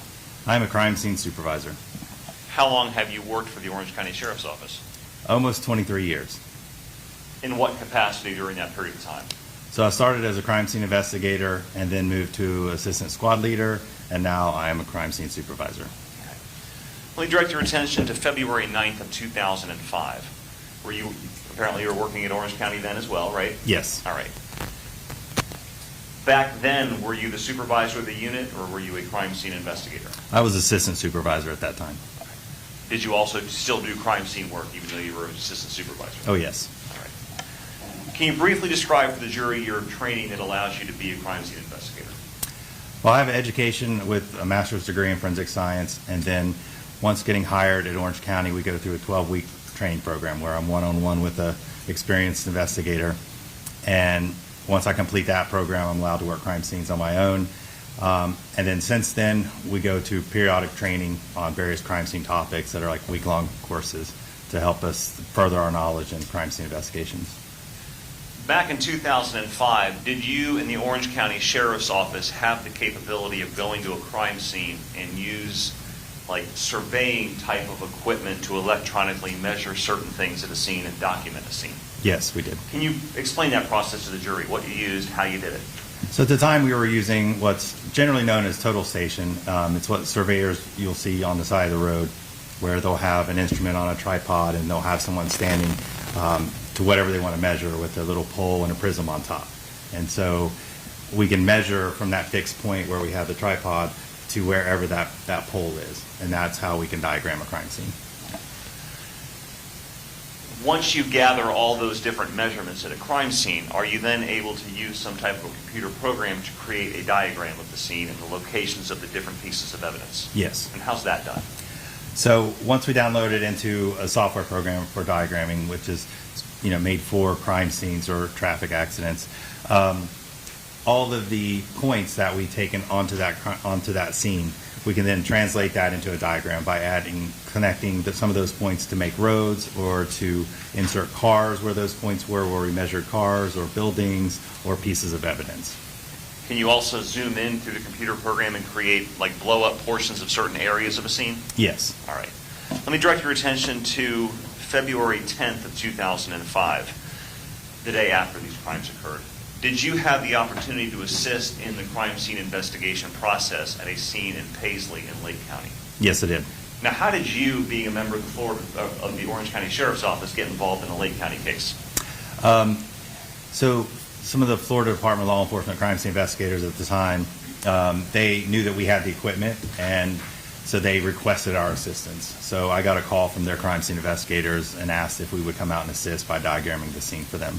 And did you actually go out on the scene on February 10th? Yes, I did. Okay. What did you do when you got there?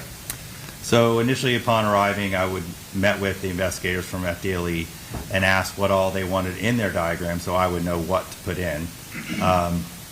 So they would explain to me, what all they wanted in there and where all their markers or pieces of evidence were that they wanted in that diagram. In terms of crime scenes, was this a relatively large crime scene? Yes, it was. Were you able to measure and document the locations of certain, pieces of evidence on scene, specifically things like spent shotgun shells and spent casings from a handgun? Yes. After you gathered all that information and imported it into a computer program, were you able to then generate diagrams showing those locations of certain pieces of evidence? Yes, I was.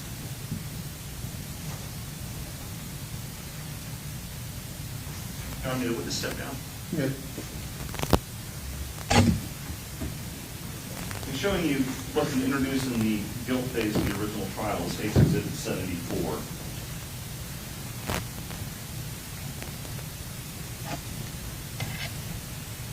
Can you kind of generally orient the jury as far as what we're looking at and what some of these little dots represent? Okay. So the diagram, north is at the bottom, unfortunately, on this diagram, but north is towards the bottom. So we have the main road through here. There was a gate here, and so it's a long driveway to a couple buildings, vehicles, and then the patrol car being right here by the gate. And all of these little markers or little areas that you see that are colored, those are the items that we measure to, the evidence items that were given to me by FDLE to say, I want these measured in. So that's what all of those are. And within some of these, the jury probably can't see it in this diagram, but within these different locations of evidence, are there numbers? Yeah, so each one of those has a number to correspond to what they collect. And when a crime scene investigator starts documenting evidence, are there numerical placards that are used to document where certain pieces of evidence are located? Yeah, so we'll use a combination of either yellow evidence stands or orange cones, or if we have a whole lot of items, sometimes we'll have to resort to using flags, and then we'll write the numbers on the flags as to what that item was. This will really depend on how much we have. Okay, so actually on scene, would a marker would say a marker number 1 be placed next to a piece of evidence? Yes. And would that marker number 1 then correspond in your diagram to the number 1 that we see here? Yes.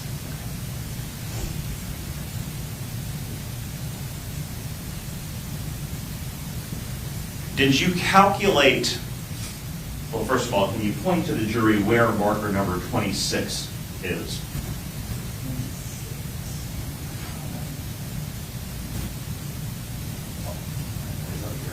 So number 26 is right. Did you calculate the distance from marker 26 to the front of the Lake County patrol car at the edge of the gate that we see here? Yes, it did.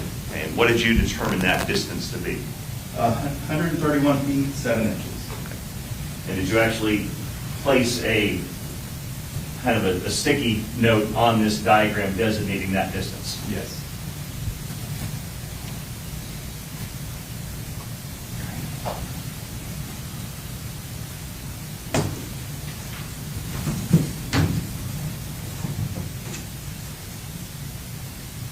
Showing you what's been introduced in evidence in the original trial of state, it's called State's Exhibit 76.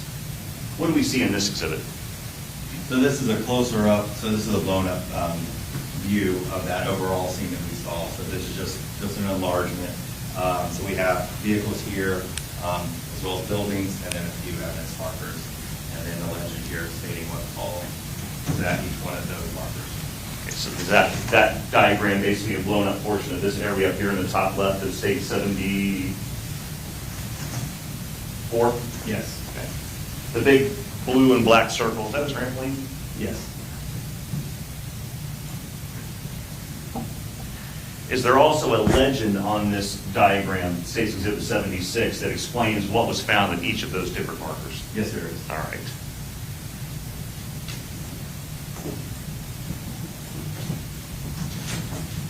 I'm showing what's been introduced as State 75 in the guilt phase of the original trial. Explain to the jury what we're looking at in this diagram. This is also a blown up view of that overall scene. This is just showing a different location. So this is where the patrol car was. Here's the gate. This is the road that leads to the residence or the buildings. And then we have various markers located here as well as here. And again, do these numbers within the markers correspond to the individual pieces of evidence you saw and seen? Yes.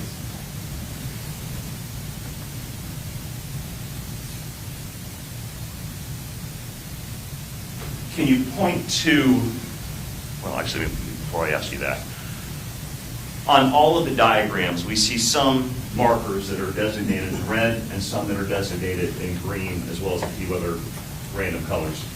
What do the markers in green represent? So they represent a .40 caliber casings. And what about the markers in red? Those are 12-gauge shotgun shells. Is there also a legend on this diagram explaining what each marker corresponds to? Yes. All right. Did you measure the distance between, well, first, where is marker 38 on this diagram? 38 is the one right here on the very edge. And did you measure the distance from that marker to the rear passenger corner of the patrol car that's shown in the middle of the diagram? Yes, it did. What was that distance? That distance is 164 feet, 2 inches. And again, does that appear in like a tape sticky note on this diagram? Yes, it's all. How did you do that measurement? So the software program, I mean, everything comes in basic to scale so that we can obtain those measurements. So it's just simply going into the software program and telling it I want to measure from here to here. So it takes all of 2-3 seconds to measure that. And the computer is doing the calculation based on all the different information that it received when you documented the scene initially? Correct. Understood. Thank you, sir. No other questions, Your Honor? Cross-examination on those issues? No, thank you, Your Honor. Is this witness free to go? Yes, sir. Thank you for your time, sir. Have a good day. State's next witness. State calls Kelly May.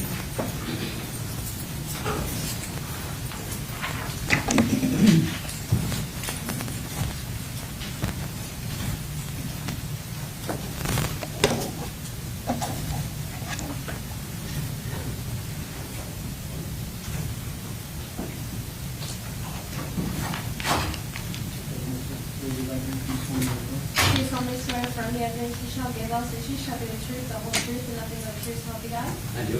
Good afternoon, sir. Afternoon. Have a seat in this chair here, pull up close to the microphone, speak loudly into the microphone when they ask you, state your name, spell your last name for the record. Yes, sir. Take your seat, Mr. Buck. Thank you, Your Honor. Will you please introduce yourself to the jury and spell your last name? My name is Kelly May, spelled M-A-Y. What do you do for a living now? Currently, I'm retired, working my retirement job at the golf course Good for you. Where did you work before you retired? for the Florida Department of Law Enforcement, How long did you work for FDLE? 26 years. In what capacity? I was a senior crime laboratory analyst in the latent print and crime scene sections. Where do you live now? Indiana. Okay.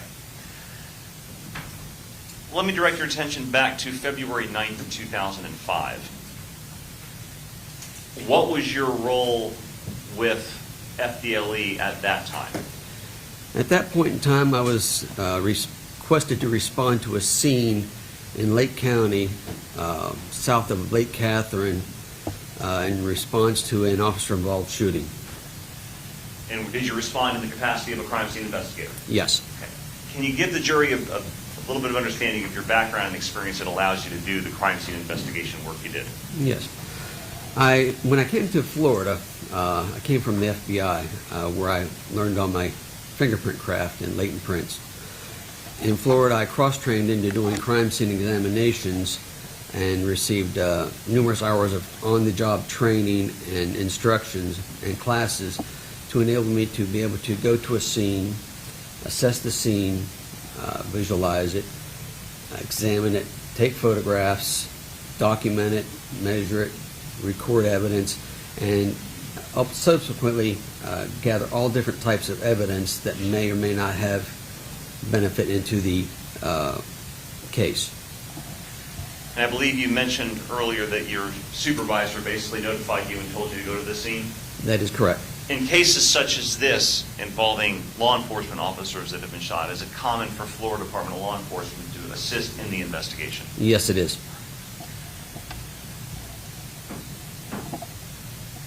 When you go to a crime scene, especially a crime scene as large as this one was, do you often work in teams? Yes, we do. Okay, and who else was there to help you, or did you assist in documenting this crime scene from FDLE? At the scene that day was myself and my partner, Timothy Mell, and then Patty Orda, Scott Henderson, and Dennis Siewert from the Orlando lab.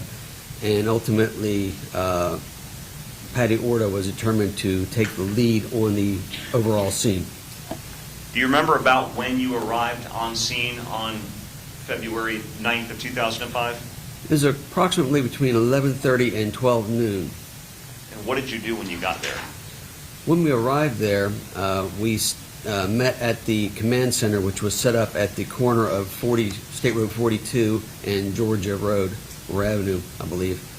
And we met with investigators and personnel there, and we were informed of the extent of the scene and the fact that the subject was still at large, so that we were not going to be able to go back to the scene at that point, and we had to wait until it was safe for us to be able to do so.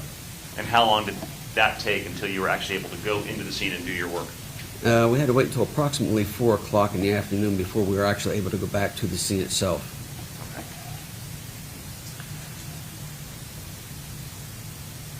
Okay. Who was the primary crime scene investigator on this case?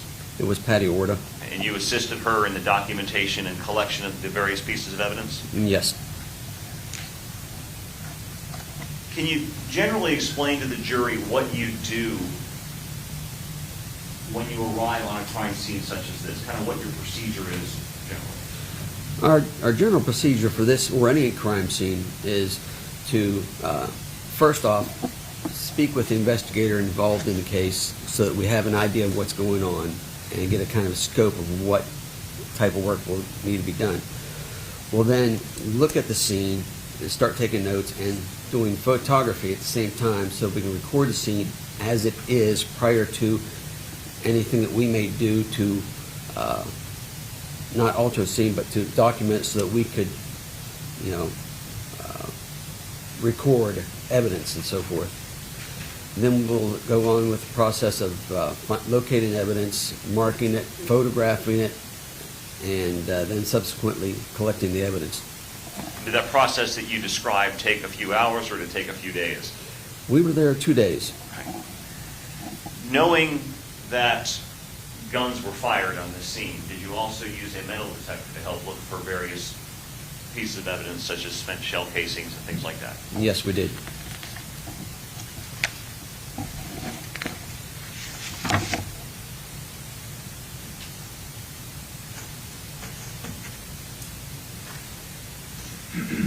May I want to step down, Your Honor? Yes, ma'am. Showing you what was introduced previously as State's Exhibit 10, aerial photograph of the scene. Can you kind of orient the jury as far as what we're looking at? This is an aerial photograph of the scene after we had set up our staging area, which is located down here in the lower right corner of the photograph. The scene itself, if you look to the north of our staging area, there's a police patrol vehicle there at the end of the driveway, which is the driveway leading to the left as you're looking at it, to the property where the subject lived. Okay. So all these vehicles that we see down here in the middle of the photograph in the Florida Department of Law Enforcement canopy, those were brought in after all this happened, am I right? Yes.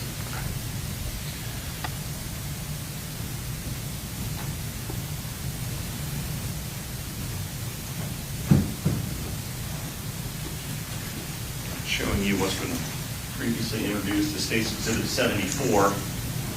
We have the aerial, we have a diagram. Can you kind of explain to the jury where we're at on the diagram, what it shows? Okay. The diagram, if you would rotate it that way, 90 degrees. Now that diagram has the same orientation as the photograph, where this is the officer's patrol vehicle that is at the gate, and this is the residence. The residence is up here at the top right? Yes. The way I'm holding it? Okay.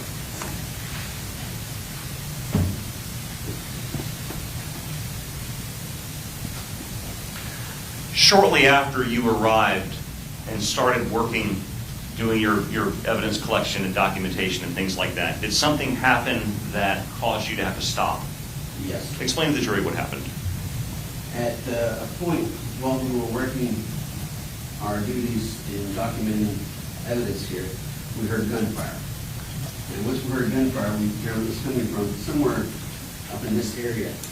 So we retreated down here behind our vehicles so that we had something between us and any possible projectile that could be coming our way. As a crime scene investigator, were you armed at this point? No. Okay. What happened after you and your other colleagues took cover behind the vehicles? What did you see? Subsequently, or shortly after that, a number of police officers and vehicles converged going towards the area where the gunfire occurred. And what happened after that? After that, then they all came back out, and well, vehicles and armored vehicles, and there was a truck that was carrying the defendant, and as they passed through the scene, there were a couple items that were thrown off of the truck onto the ground in this area in here. And were those items eventually collected and preserved as evidence? Yes, they were. Okay. Did that concern you that the vehicle was, in essence, kind of driving through your crime scene?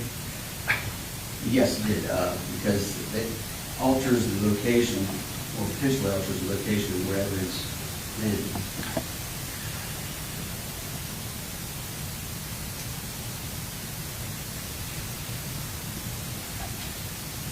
Once that all happened, the truck drove through with the defendant and left the area, did you then and your colleagues resume processing this crime scene? Yes, we did. And I've used the word processing several times. What is meant by processing a scene? It's the whole gamut of locating an item, marking it, photographing it, and ultimately collecting the item and preserving it for court purposes. You mentioned earlier that a few things were thrown off the truck carrying the defendant, and those items were collected. Do you remember what those items were? There was a couple of pieces of clothing. Okay.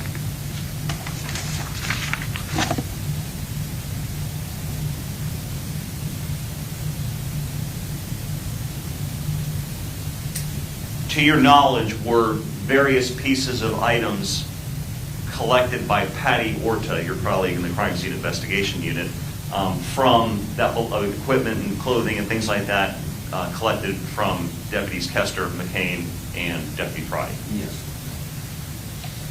And were you actually given those plastic bags to bring back to Florida Department of Law Enforcement at some point? And they were given to her, and she returned them to the laboratory. How was you said this process took several days. How was the scene kept secured overnight to allow you to come back the next day? At the point in time when it started to get too dark for us to continue working, the Lake County Sheriff's Office had a deputy maintained out there to ensure that the scene was secured. The next morning, when you returned to the scene, what did you guys do? We picked up right where we left off. Okay. Continued documenting and collecting. Can you explain to the jury kind of what goes through your mindset when you're looking at a piece of evidence and determining whether or not it's relevant in order to collect it? When a scene like this, we're looking primarily for casing or anything firearms related, but that doesn't preclude we might see something else that might have relevance. If it's not part of the natural area, then most likely we're going to collect it and maybe discard it later or have it become irrelevant later because it has no relevance to the case. Do you often find yourself collecting items that end up being completely irrelevant to the case? Occasionally, yes. Okay. When you come across a relevant piece of evidence that you're going to collect, how do you mark it and document it? In this case, we marked items initially with flags and then numbers to represent the item. And do we see those yellow numerical markers and some of those blue flags in the photos we're going to look at? Yes. Do you also photograph the items of evidence as they appear before you collect it and pick it up and put it in the bag? Yes, we do.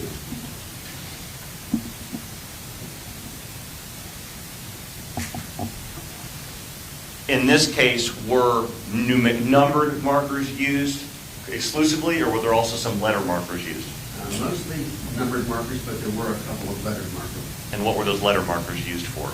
Those were used for the items that were tossed from the truck carrying the defendant as it exited through the scene. And we just heard from Ron Murdock from Orange County Sheriff's Office. Was he called into the scene to help measure things and document? Yes, he was. Okay.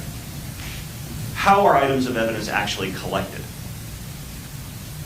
They're picked up by hand, and by hand I mean wearing gloves so that we don't contaminate the evidence as we're picking it up. And they're placed in an appropriate container based upon the type of evidence. The defendant, in this case, if it's a cartridge casing, if we can, we put it into an old film canister or just a plastic or a paper bag by itself and seal it out and put that in there. And then do you write on the bag things like the date and the case and who collected it and where it was found, those kind of things? All that information is put on the outside container, the case number, the date, and the initials of the examiner who sealed it.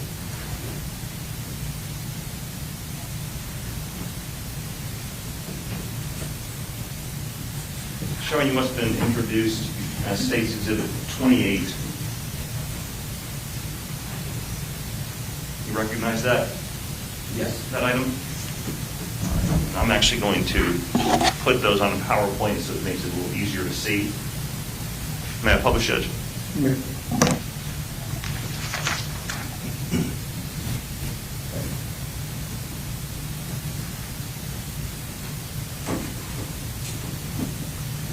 Showing you the first photograph. It's labeled at the bottom 0408. What do we see here? That is a photograph looking toward the rear end of the deputy's vehicle that was parked in front of the gate of the driveway going to the residence. And on the ground in front of it, below the vehicle, are flags and numbers representing items that were flagged to be retrieved as evidence.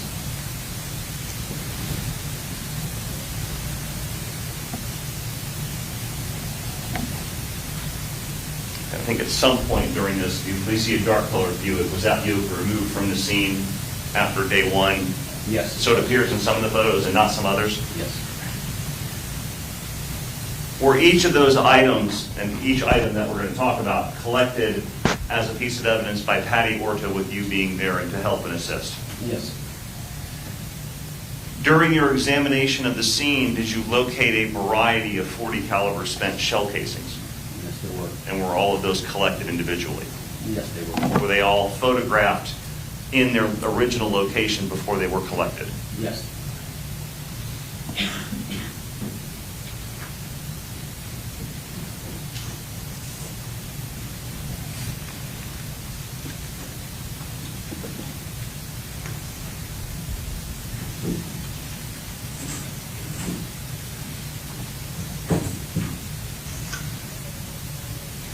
Showing you Exhibit 10 again. Can you kind of orient the jury using the actual photo and explain where this photo with label 0408 is located on the overhead aerial? That photo was taken from a point down in this area, and it covers the area between the police officer vehicle and here.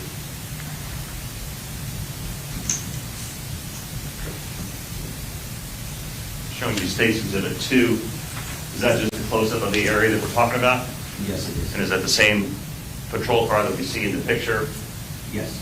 In the 04008 picture behind you that's in the aerial photograph? Yes, it is. Okay. Showing you the next photograph, 001. That's on the record states.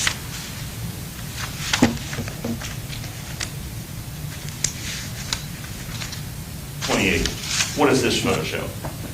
That is another photograph, just from a slightly different and expanded view of the patrol car and the items that had been marked. And we see all those markers in that photograph. Do those correspond with the markers down here on the aerial photograph? Yes, they do. And photograph 628-0003. And Again, it's just a slightly different view of the same area. and finally, photograph 0005 of States 28. What does this show? And again, that is another view looking from a different angle from the south to the north, or as when they photograph from the left to the right. Does this photograph 0005 correspond to this dirt area in the aerial diagram? Yes, it does. Okay.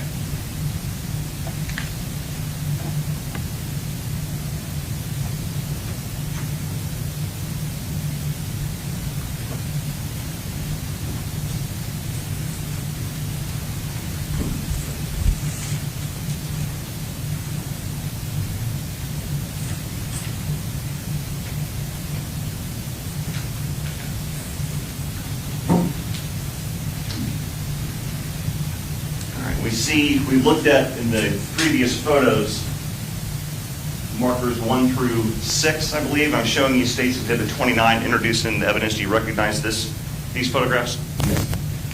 And what do these photographs show?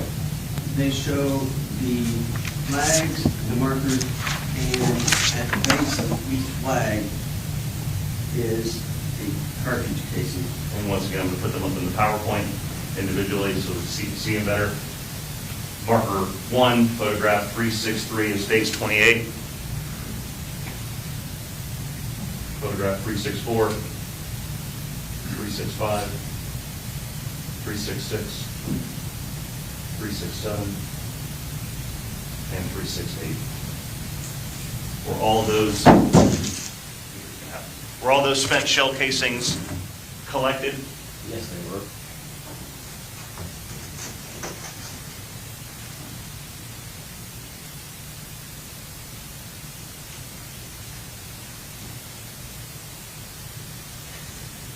And using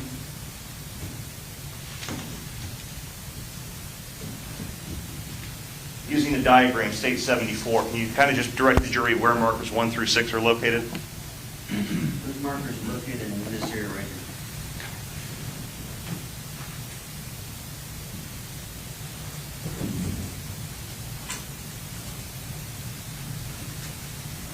Showing you State's Exhibit 30 introduced. in the original trial. You recognize those photos? Yes, I do. And I'll show those to you on PowerPoint as well. What did you find at marker 10? Again, it was another 40 caliber cartridge case. I'm showing photo 00372.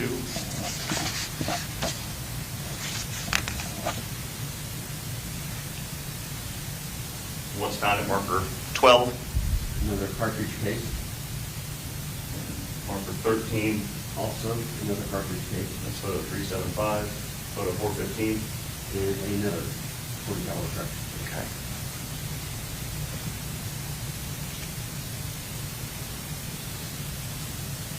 And using, again, the diagram of State 74, can you point to the jury where those markers that we just looked at are located? They're also located in the same general area as the previous group. Showing you what's been introduced as State's Exhibit 31. Generally, what do we see in these photos?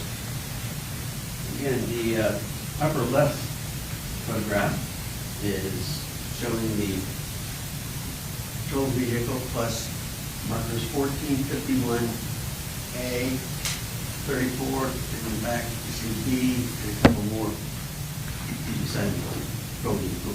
I'm using the PowerPoint to publish State's 31. Photograph 77, that was what you just discussed? Yes. We see markers 51 and 14 in the bottom of this photograph labeled 0077. What were found at those two locations? Mark 14 was an area of blood that was in the sand. Number 51 was an area where the pair of sunglasses or partial sunglasses were recovered. And the next photograph in State's 31? Again, it's the same area. It shows number 1 on the right side through number 6, and it's 7, 64, 65, 66, which are pictured on the other picture board there. Okay.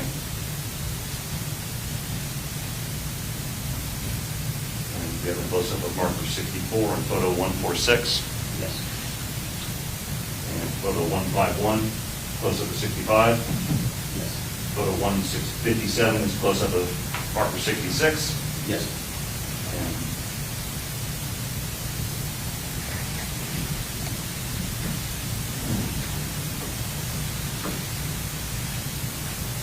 And did you get orient the jury on what marker 68 is? Is that, where do we see marker 68 in the photograph labeled 0559? Using the roadway on the north side or the right side of the patrol vehicle number 261.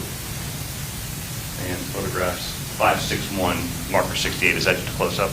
Yes, it is. Now, did you continue to use metal detectors and continue to discover additional casings and pieces of evidence after you had previously marked other pieces? Yes. Is that why the numbers don't go in order 1 through 68? That is correct. Okay.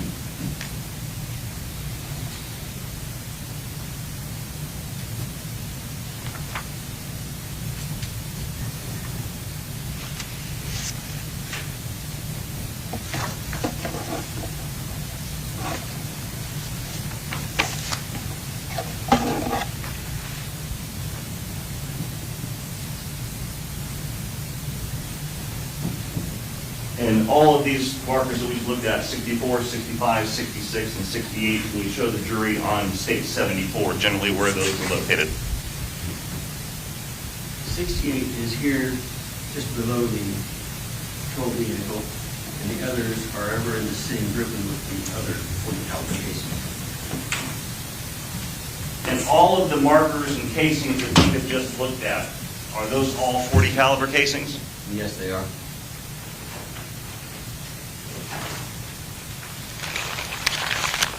You mentioned each one of them was collected individually? Yes, sir. Just for record purposes, I'm showing you what's been introduced as States 32, 33, 34, 35, 36, 37, 38, 39, Thanks. 40, 41, 42, 43, 44, and 45. Are those all 40 caliber casings that were collected by Patty Orta and yourself? Yes. All right. Thank you. In the diagram that we've been looking at, do all those 40 caliber casings, are they all represented in green? Yes, they are.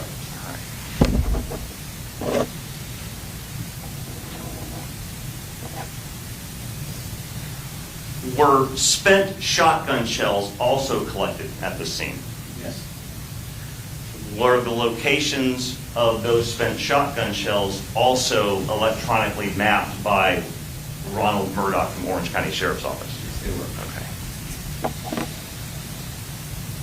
Okay. And were each spent shotgun shell, was each collected and packaged separately when they were located? Yes, they were. Showing you what's been previously introduced as State's Exhibit 46. What do these 4 photographs show generally? Generally, the top 2 show the patrol vehicle in front of the gate. Bottom left shows item number 16, which is a spent shotgun shell. And then the bottom right photograph is looking over top of the patrol vehicle down the driveway to the trailer. Again, I'll display those on the PowerPoint so it's easier to see. And image 13 from State's 46. That's the patrol car that you discussed? Yes. All right. And can you again orient the jury using the diagram, State 74, where we're looking at? We're looking at this patrol vehicle there. And the next photo in that same exhibit? Yes. Photo marker 16, there's another spent shotgun shell.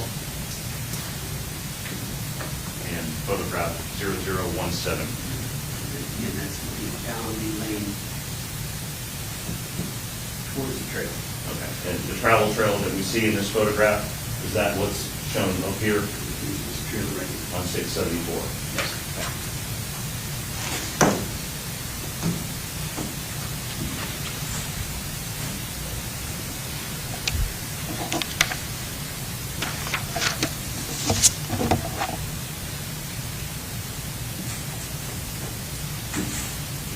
Showing you State's Exhibit 47 introduced. We do the same thing with the photographs published on the PowerPoint. What do we see on, we just talked about photograph 0017. That's looking back towards the travel trailer, you said? That is right. What about photograph 0400? 0400 is looking back towards the patrol vehicle from the south. So would that be looking from this direction towards the patrol car? Yes.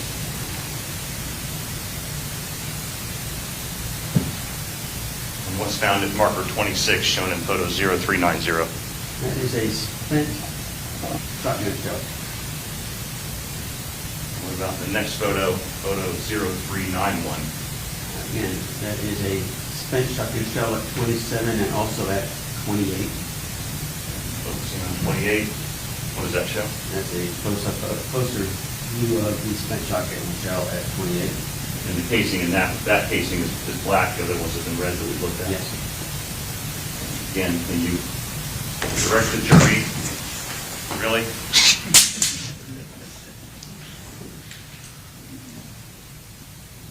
Thank you, sir. Can you direct the jury where we're looking at as far as those markers? Those markers are located down here closer to the travel trailer but to the north of the red vehicle.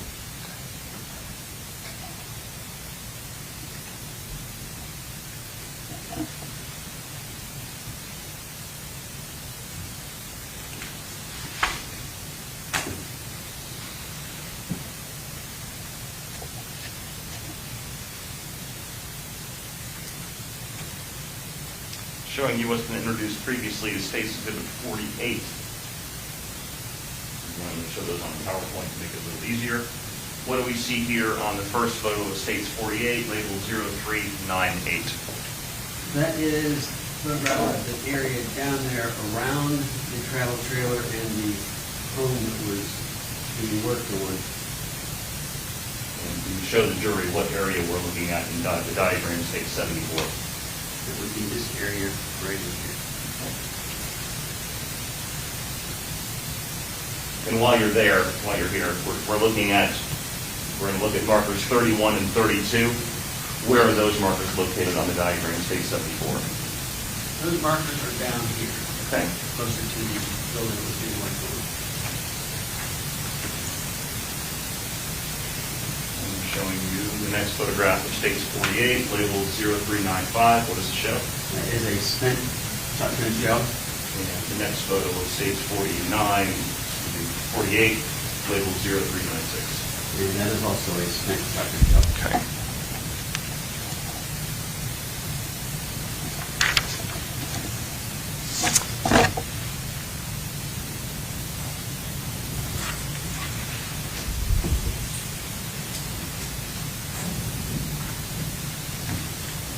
And I'm showing you States 49, previously introduced into evidence. Again, I'm going to use it on the PowerPoint to make it a little easier. Showing you photograph labeled 0410. What do these markers generally show? Specifically looking at markers 34, 35, and 36. 34, 35, and 36. Let me do it this way. What area does this photograph depict on the diagram? Thank you. On diagram 74, That one step depicts, over. again, the roadway just to the east of the driveway and the patrol vehicle. And where would that be in State 74, the diagram? That would be to the left in this area. Okay.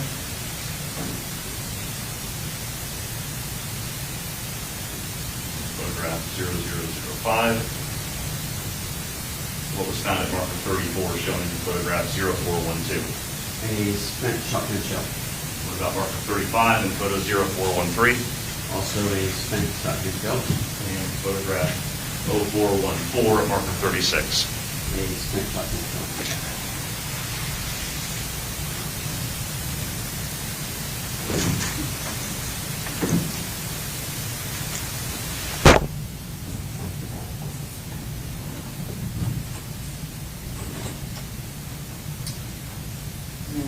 Showing you State's Exhibit 50, previously introduced into evidence. Generally, where does this photograph appear on the diagram, State 74? Here is the patrol vehicle in the center of the roadway. So you continue to the west of the patrol vehicle. You'll find the three red pins there that show that area where those items were located. Photograph 0420 from State 50. What does this show? Overall photograph of the markers and shotgun shells that were found at that location. And those three markers that we see in the diagram, are these three markers we see on State 74? Yes. And a close-up of marker 38, photograph 0416. What does it show? Spent shotgun shell. What about marker 39, photograph 0417? A spent shotgun shell. And finally at marker 40, photograph 0418. And another spent shotgun shell.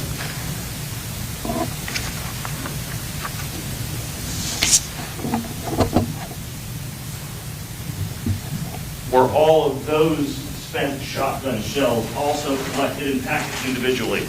Yes.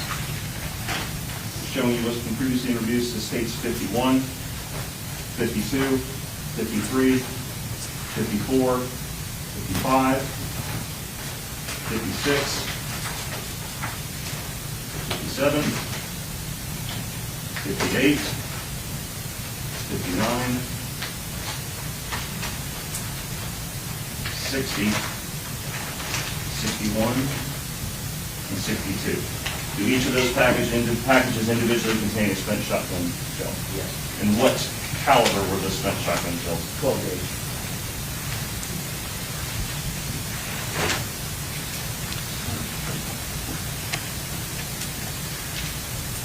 Did you and other crime scene technicians go to the travel trailer that we've seen in some of the photos and look inside there? Yes. All right.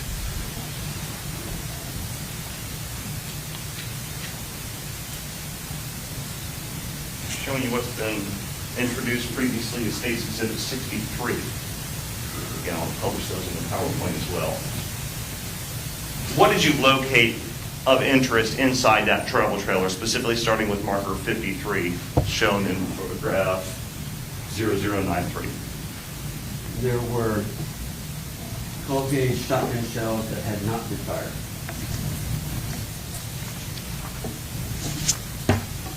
The next photograph, what did you find at marker 58, shown in photo 0112? There was also another unfired shotgun shell, 12-gauge.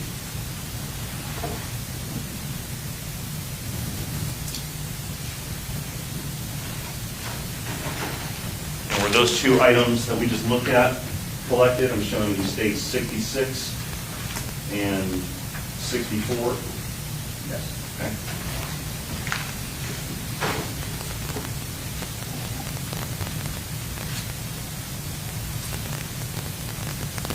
Did you or Ms. Orta also collect some palmetto leaves found by the gate where the deputy's patrol car was? Yes. And what was the purpose of doing that? It was observed that there was some blood and some probable pellet holes through the leaves.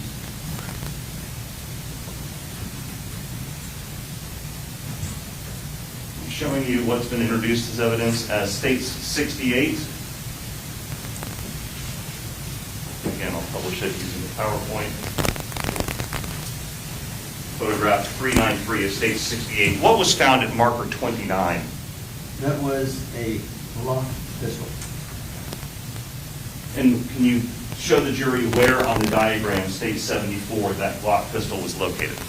The Glock pistol was located at the yellow marker here on number 29, which was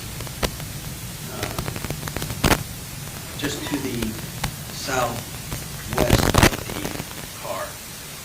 Was that determined to be Deputy Wayne Koester's handgun? Yes, it was.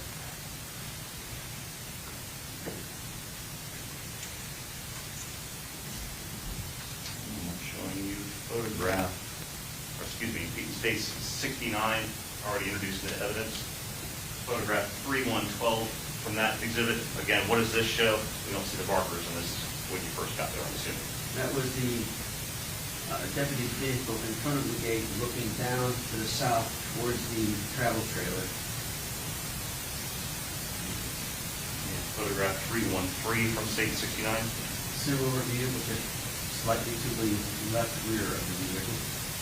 Photograph 314 from state 69. And that was taken from the south side of the gate looking south. Looking towards the travel trailer. Yes. And finally, photograph 324 of state 69. And that was from further down the driveway looking back towards the deputy's vehicle on the gate.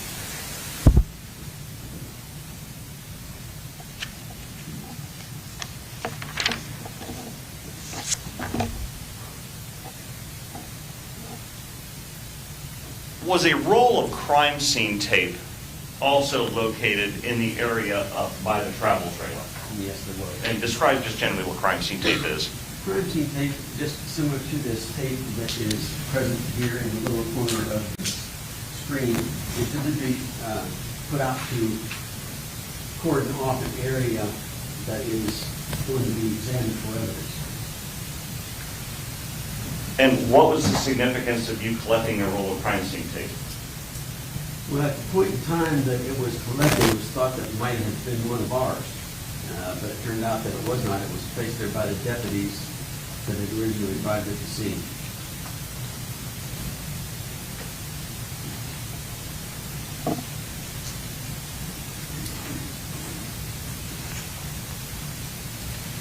I'm showing you states 75 into evidence.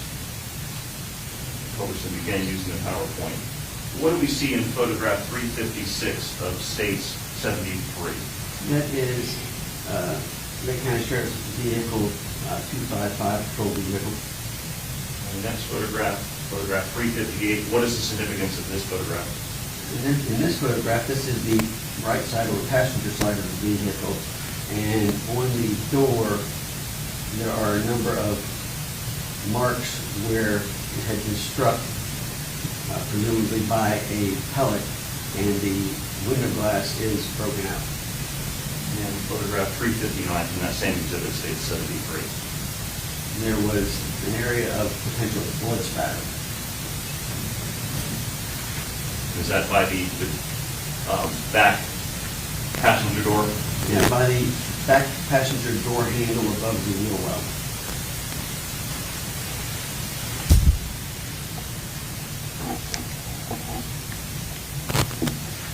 Were suspected blood swabs collected from that vehicle that we just looked at? Yes, there were. And how do you go about collecting a blood swab?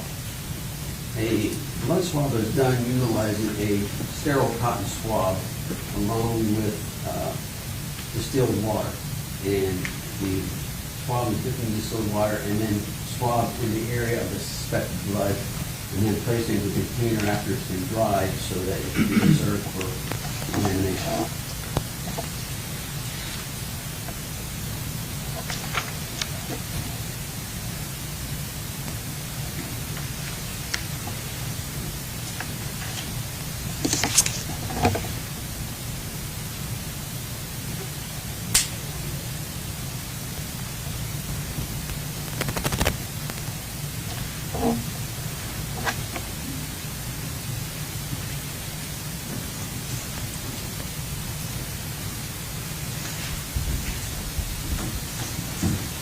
Now, while you were helping crime scene investigator Patty Orta with the collection of all the evidence that we've just gone through, were you called away to document a second scene nearby where the defendant was shot and taken into custody?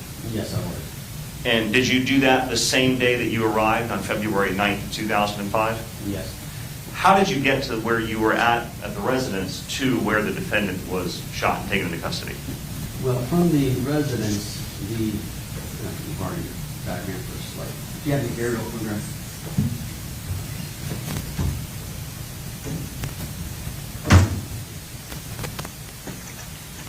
States 10.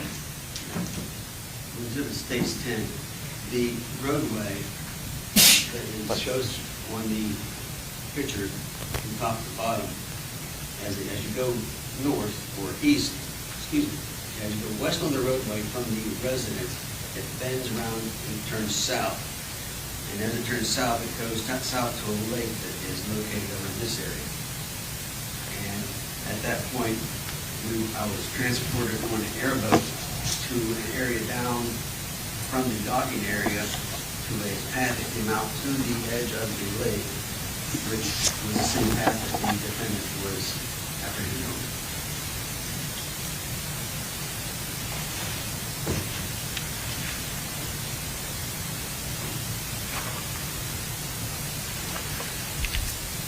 When you arrived at that scene, did you then document certain pieces of evidence that you found? Yes. Showing you State's Exhibit 77 already introduced into evidence. Showing you photograph 0030 from State's 77. Yes. What does this photograph show? That shows the path from that leads down to the lake. And there I placed numbered placards in there indicating items of evidence that I would collect from that area. And what do those placards represent? There were 5 .40 caliber cartridge casings and 1 unfired cartridge. Do you remember what the unfired cartridge was? It was also a .40 caliber. Showing you photograph 0066. What does this show? That is the path, if you will, going down to the lake. At the bottom of the path, there's 2 placards, a 10, and you can just see the top part of the 9. They're just this side of the log. photograph 0067, just working down further towards the lake area. Further towards the lake, you see the lake at the very top of the path there as it ends. And photograph 0068. And again, that's another shot of the very edge of the lake.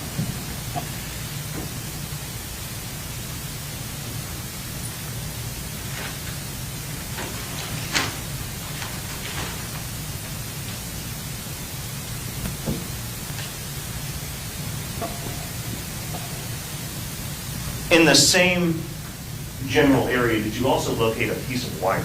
Yes.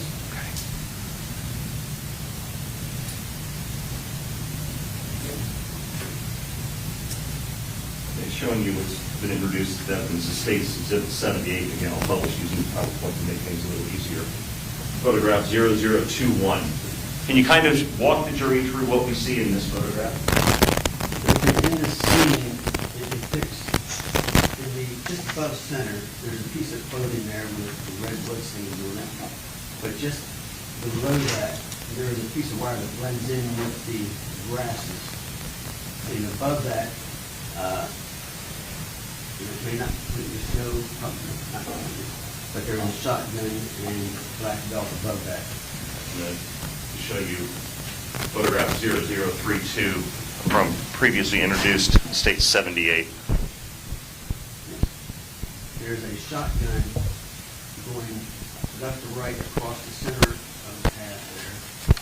Above that, next to the log, there is a black belt, and there is clothing at the bottom of the photograph below the shotgun. And actually, I'm wrong. This is exhibit 80 for the record.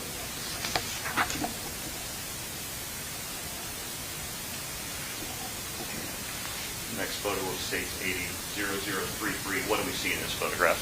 This is a closer photograph of the shotgun and the black belt. Photograph 0034 of states 80. Again, a closer photograph of the shotgun and the black belt at the top of the photograph. And again, photo 0035. Similar photograph. Did you collect that shotgun? Yes, I did. Okay, you can have a seat. I just introduce the state's exhibit 81. There's some gloves here if you'd like.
Thank you, sir. No further questions, Your Honor.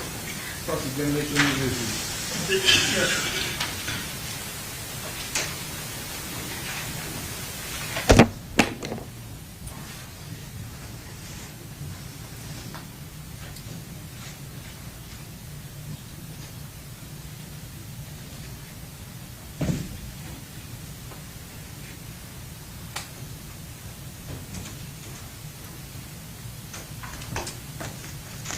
Good afternoon, sir. Good afternoon.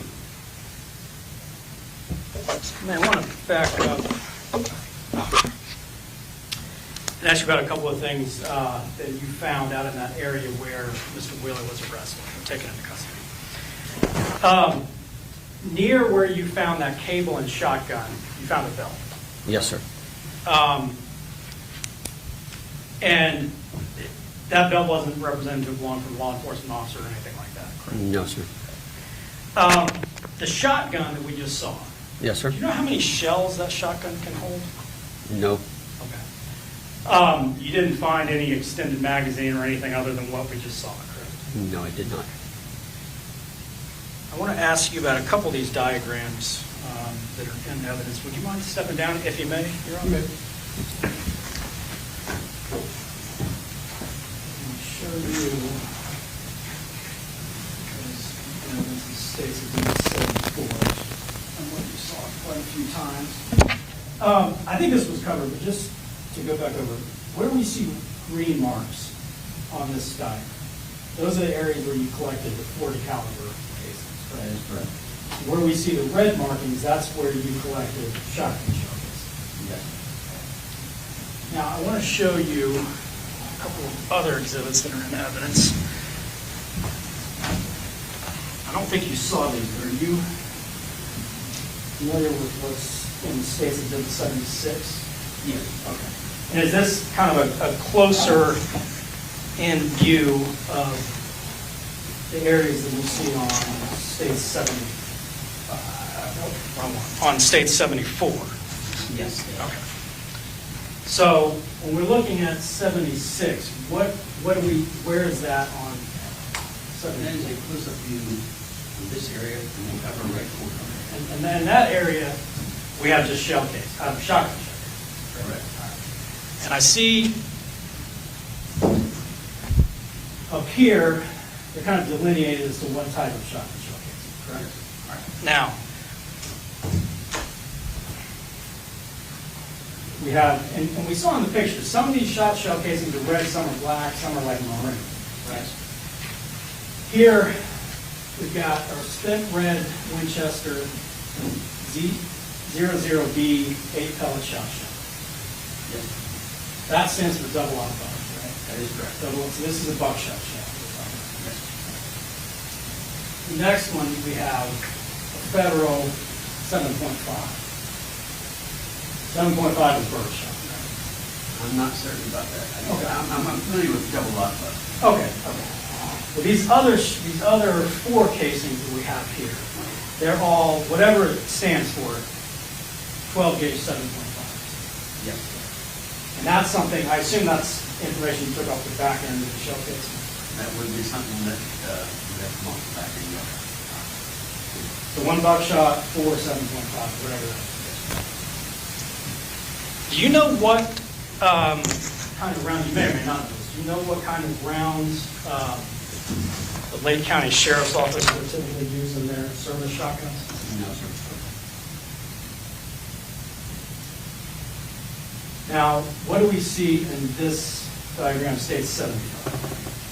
That's a little bit expanded view of the location where the casings, the shotgun shells, the glasses, the blood, and the shotgun shells there. Okay. On the right-hand side. So we look at the red shot shells here. We've got, once again, a red 7.5. Yes, sir. Okay. We have a spent red. We don't, this one is a little different, right? This one's just red Winchester, 18 pellets. If you know, did this one kind of stand out from the others that had been collected that we talked about so far? Okay. And then here we have, again, red Winchester double. So this one would be presumably the same type of casing you collected over at the other diagram. Most likely, yes. This is all correct. We're talking also in red Winchester double-lock. Number 36, we got a black shot shell, and there's really no other information, so I looked at it. And then here we have another red unspecified shot shell. And then finally we have another red double-lock buck Winchester. Yes. So the 3 double-lock bucks that have been collected all appear to be at the same time. It's red Winchester double-lock.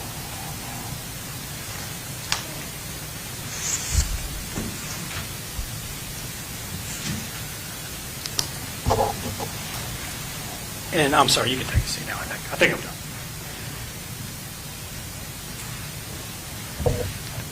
All the shot shells you collected are 12 gauges, right? Yes, sir. Sounds like you have some familiarity with shotguns. Yes. 12 gauge is not an uncommon gauge of shotgun. No, sir, it is not. Probably the most common. I would think so. Do you know what gauge shotgun the Lake County Sheriff's Office uses for their service shotgun? No. In the course of the work you perform, you're not able to say who fired any of these particular shot shells, correct? That is correct. And are you able to determine when any of these would have been fired? No.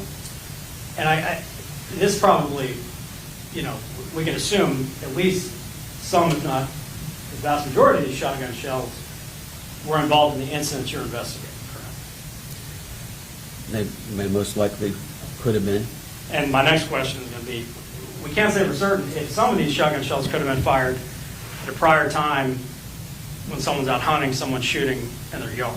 That is correct. Have nothing to do with the incident you're investigating. That is correct. Thank you, sir. Re-read those issues? Yes, we may.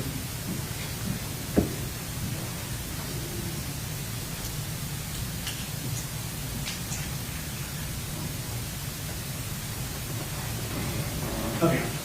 Re-read? Briefly, Your Honor.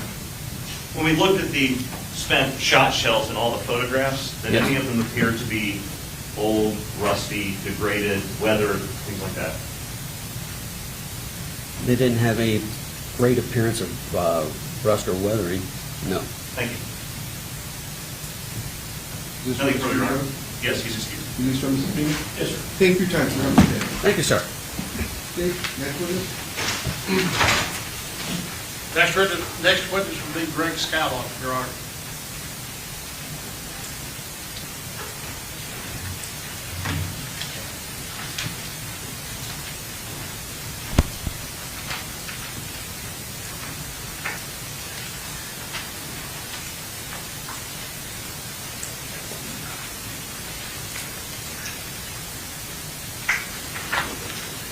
Mr. Murdock, how long do you think you can?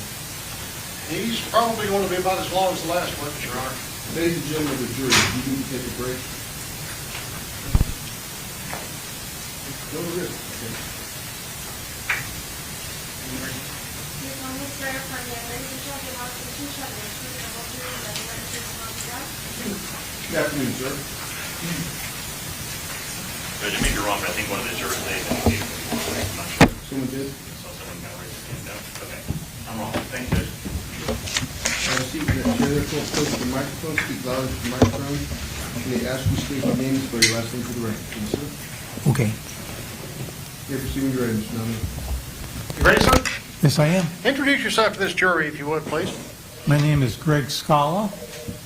How are you employed, sir? I'm retired, actually. What position, or what did you do for a living before you retired, sir? When I retired, I was the firearms examiner for the Florida Department of Law Enforcement. I worked for the crime lab How long were you a firearms examiner for FDLE? for about 30 years. How does one become a firearms examiner, sir? What sort of training and experience do you have? Well, I can give you my background. I graduated with a degree in microbiology from the University of Central Florida and started working at the crime lab in Sanford. At the time, that was Sanford. And the training is so specific that my training in criminalistics or forensics, if you will, was all done on the job. Okay? And how do you go, when you say that you're a firearms examiner, what does that mean that you do? What sort of things are you called upon to do as a firearms examiner? Well, excuse me, I'll modify the term. Actually, I'm a forensic firearm examiner. A forensic firearm examiner examines evidence that has been involved in criminal shootings and firearms incidents. We examine firearms to determine do they function properly, and we examine bullets and other fired ammunition components to determine if they were fired in or from a specific firearm, or if there's no firearm involved, to possibly give an opinion as to what type of firearm could have fired those components. Do you also examine items that have been struck with a projectile from a firearm? Yes. If I can approach the witness, Sean? Yeah.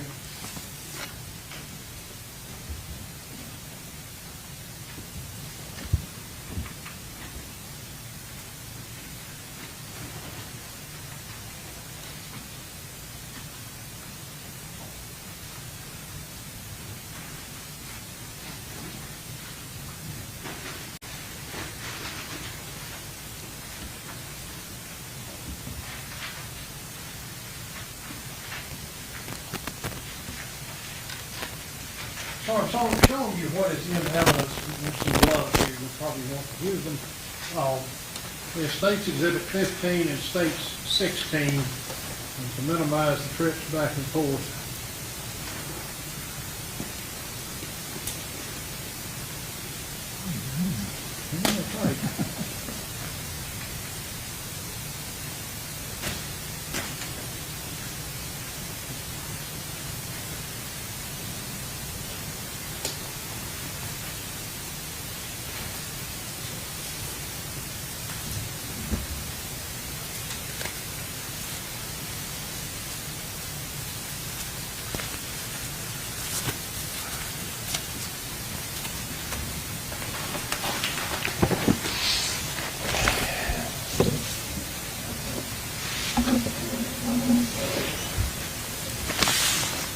Sir, if you would, I guess, start with Exhibit 15.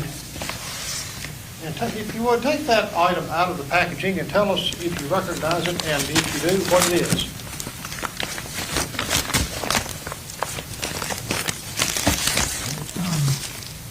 You want me to break the seal? Yes, sir. Or just cut into it, or I could just break the seal?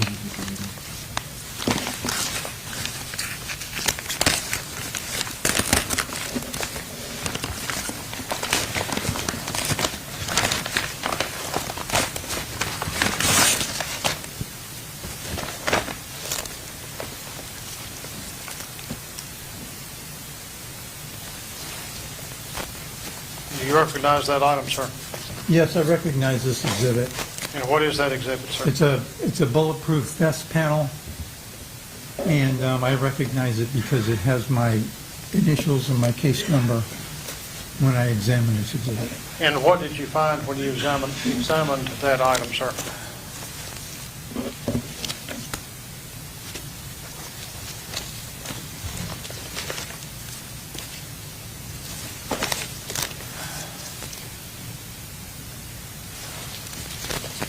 I don't believe I found any evidence of projectile damage to it. Did you find any buckshot pellets in that item, sir? I have to refer to my notes. If you would, sir.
did find fired shot pellet consistent with weight with double-aught or odd-buck shot. It was removed from the left side of the body armor panel. Okay, and when you say number one or double-aught buckshot, explain to the jury which one of those is bigger, first of all. Well, it's actually aught or double-aught, not number one. I'm sorry, I apologize. It's a single O and there's a double O. Okay, which one's bigger? Double-aught is actually bigger than the odd buck. And about how big is a double-aught buckshot pellet? It's about the size of a, let's see, what can I tell you? It's about the size of a pellet. It's smaller than a marble and larger than a BB, something in between that. Can you give it to us in inches? It's about maybe a quarter, 3/8 of an inch in diameter. Okay. And let me get you also to look now at State's Exhibit 16. Well, first of all, I guess put 15 back in the bag so we don't get them mixed up. Certainly. I think we've got some sequels.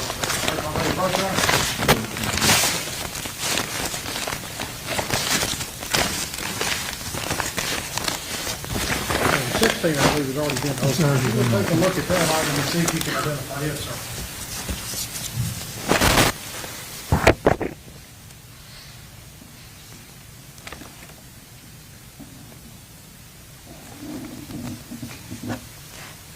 Yes, I can. And what is that item, sir? This is another body armor vest panel. And did you find any projectiles in that armor panel?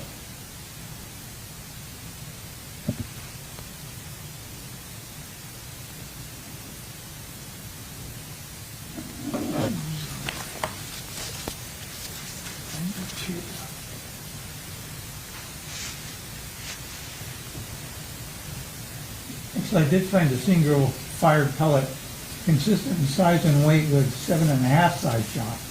It was embedded in the left front portion of the body armor panel. And is number 7.5 shot what would be referred to as bird shot? Yes, it is. Okay. Are both of these relatively common shotgun shell configurations? Yes, they're very common sizes. Yes. And let me get you to go ahead and put that item, Exhibit 16, back in the evidence bag, sir. May I approach the witness, sir?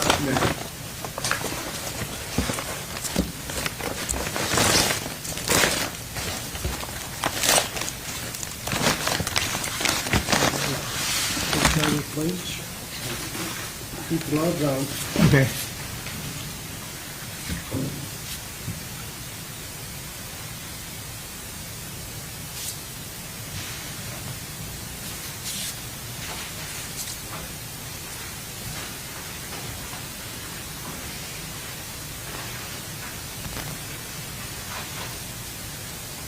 Now, sir, again, amended by the script back and forth courtroom. I'm showing you exhibits in evidence, states 20, 21, and 22. Let's start with exhibit 20. You would take that item out of the bag, sir, and tell us if you recognize it.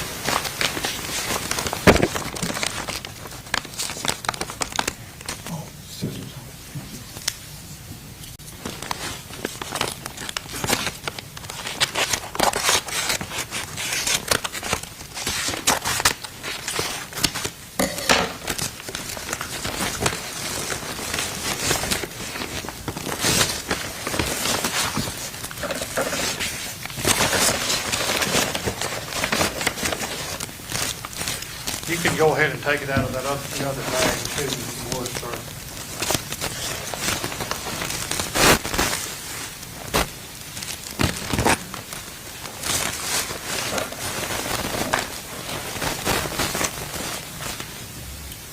Do you recognize that item as one that you examined in the course of your work in this case, sir? Yes. And what do you recognize that item to be? This is appears to be a uniform shirt. Hold it up if you want.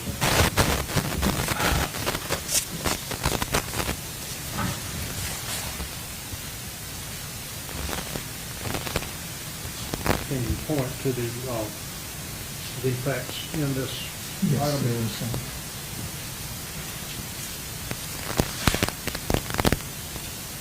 There's one that appears to be projectile passage hole in the back of the shirt.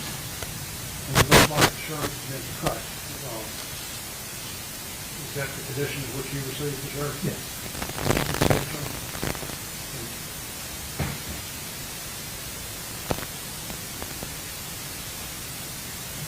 Is there anything else in that bag?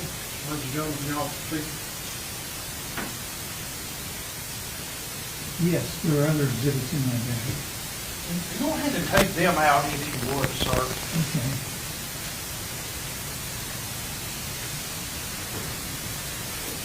What other items are in that bag? Well, there is an envelope which I prepared, which contains a pellet that was removed from the shirt.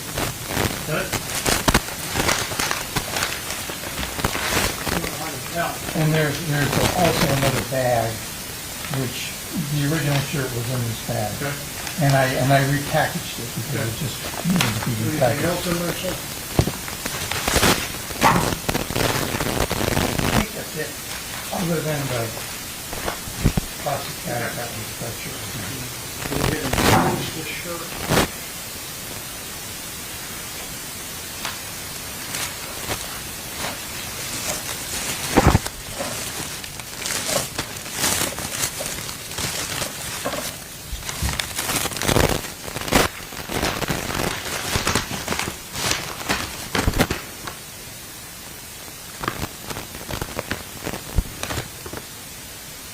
Now, if you would, sir, go ahead and move to Exhibit 21 and take it out of the packaging, sir.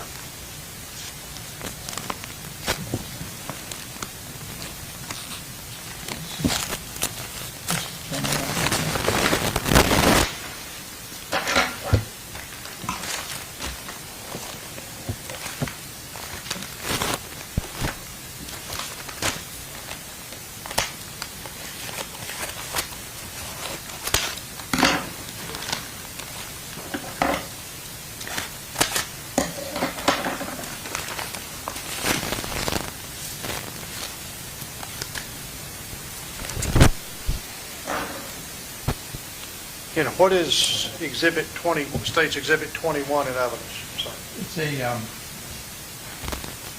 T-shirt. Did you find any projectile holes in that drawer?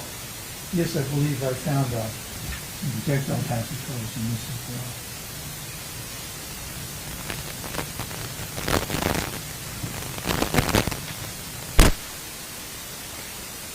Three small holes that may be related to projectile passage were found on the left rear of the undershirt.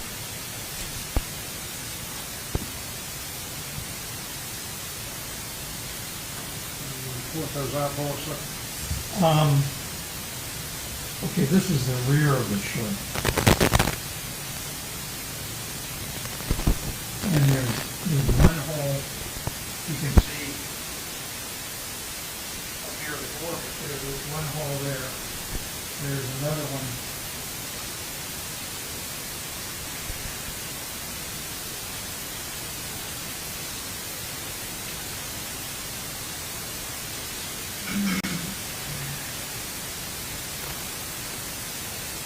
Another one in the approximate center of the rear back.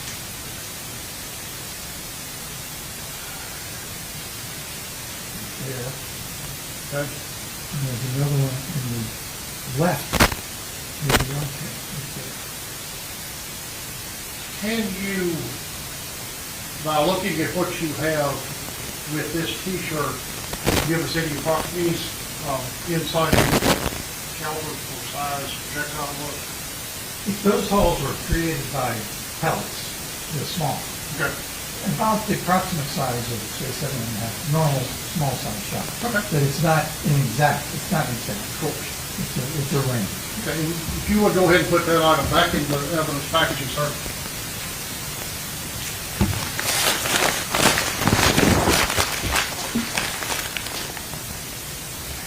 Now, if you would, sir, please turn to Exhibit 22, and take that item out of the packaging.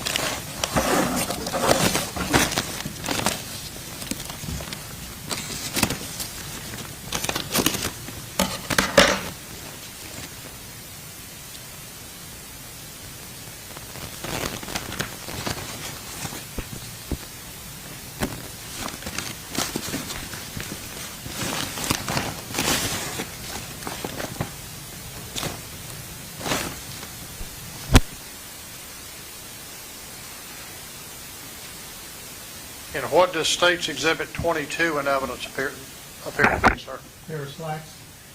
Did you examine those slacks for projectile passage holes? Yes, I did. And how many projectile passage holes did you find in that pair of slacks?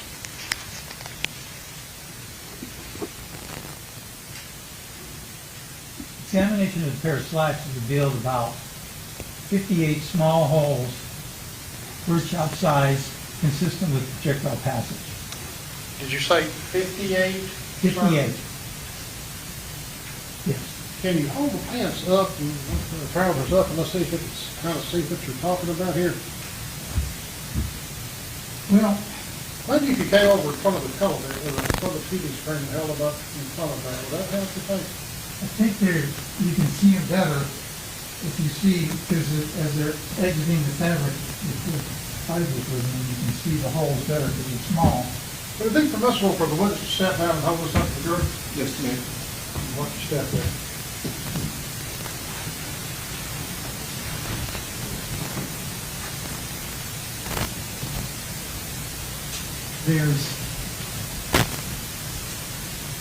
You can see in this, there's multiple holes. You can see where the fibers are pulled through.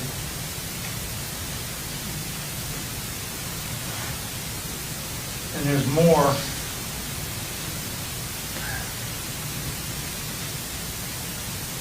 This might be, say, the left leg. There's more in here.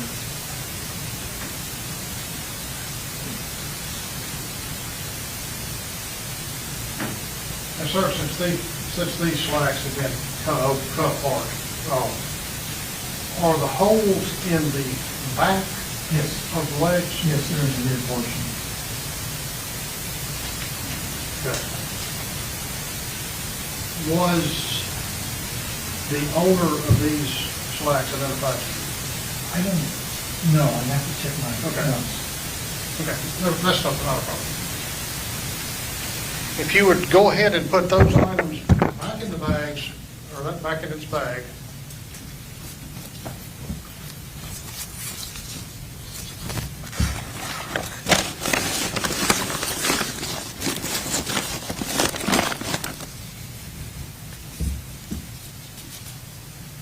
And let me go ahead and put those up.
Get all of it.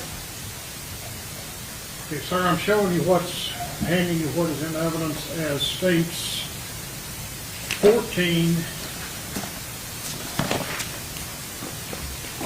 states 87, believe this came out of 87.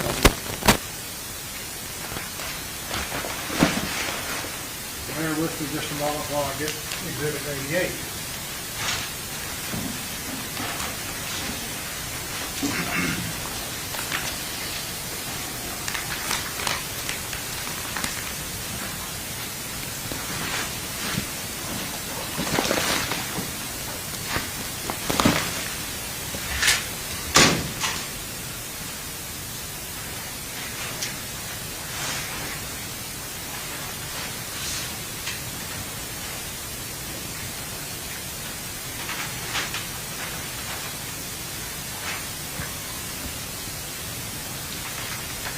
Yes, sir, I'm also handing you what's marked in evidence that states 88.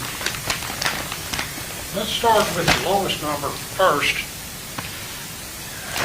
Well, not exactly. Start with Exhibit 87, State's Exhibit 87. Okay. That exhibit has already been opened. Take a Yes. look at it if you would, sir. Do you recall having seen the 87 before? Yes. Take it out of the packaging, sir, and tell us what it is. Well, it's multiple items. Okay. A boot, shirt,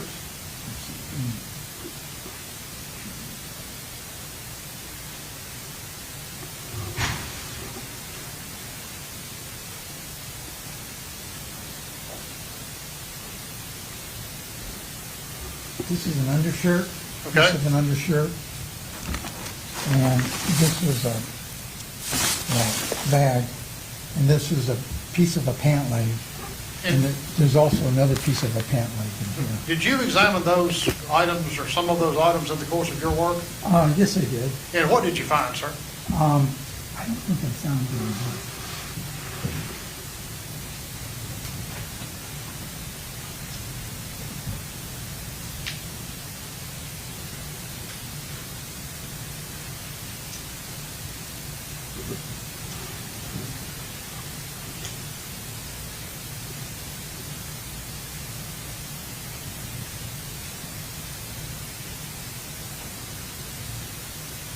I didn't really find any projectile passage holes or damage to the boot and the undershirt, but the pant leg, I think I found some holes in the pant leg. But I don't think they could be confirmed as projectile passage. Okay.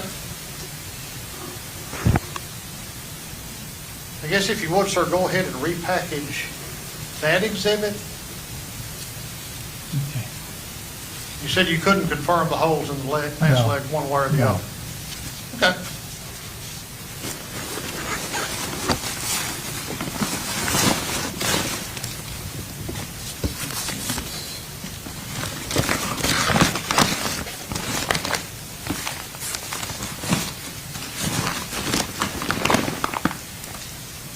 Now moving on to 88.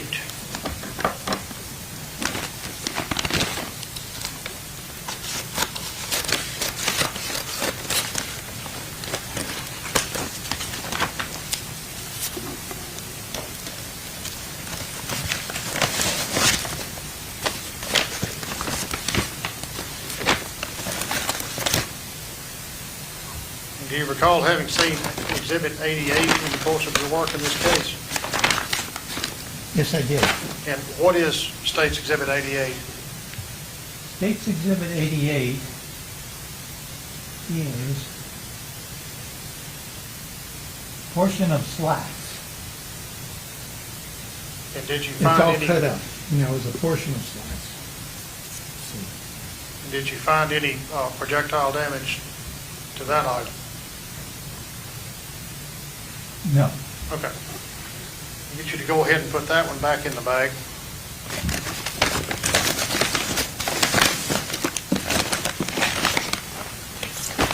Sir, you also have up there with you a gun box. If you would go ahead and open that item, sir, that would be State's Exhibit 14.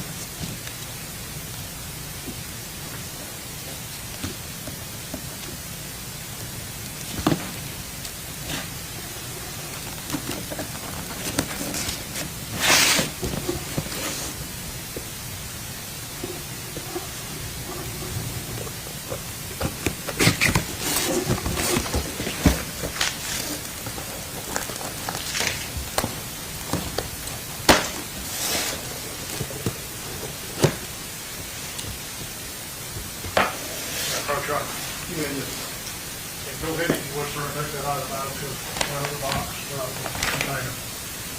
For the record, that weapon has been made safe with the zip tie through the breech. Do you recognize that weapon, sir? Yes, I do. How do you recognize that weapon? Well, there's my initials and item number and case number. Okay. And did you have the occasion to test fire that weapon? Yes, I did. Did you have the occasion to compare the test-fired cartridge cases from that weapon to cartridge cases recovered at the scene at 27300 Hilda Avenue in Paisley, Florida? I believe I did.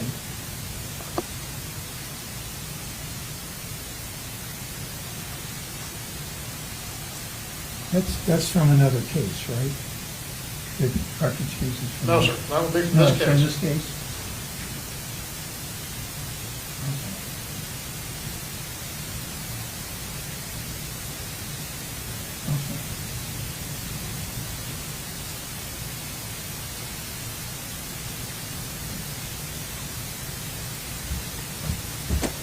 Yes, I did. So was it perhaps submitted under a different FDLE number? No, it's in this case. Okay. I found them. Okay. There were And how many- 14. There were 14 of them. 14 cartridge cases fired Yes. from that 40 caliber Glock. Yes. You compared those 14 cartridge cases to the test-fired cases. Is that what you did? Yes, I did. How do you go about doing that? You can sit down, sir. There's no need to stand. Okay. How do you, first of all, how do you go about test firing a weapon when you're trying to obtain a sample projectile or cartridge case for comparison purposes? Well, first of all, the firearm was examined to make sure that it's functioning and safe to fire. Okay. And we had, at the lab, we have an indoor range where we test fire our exhibits. And it's just getting ammunition similar to what's involved in the case. And sometimes if there's submitted unfired ammunition, we will use that to make sure that it's alike with the fired cartridge cases to compare to it. And then we go back into the range and test fire some shots, and we'll fire the bullets into water, and we'll just physically recover the cartridge cases which are ejected from the firearm. And we might do maybe between 2 and 6 different shots, depending on how many we need.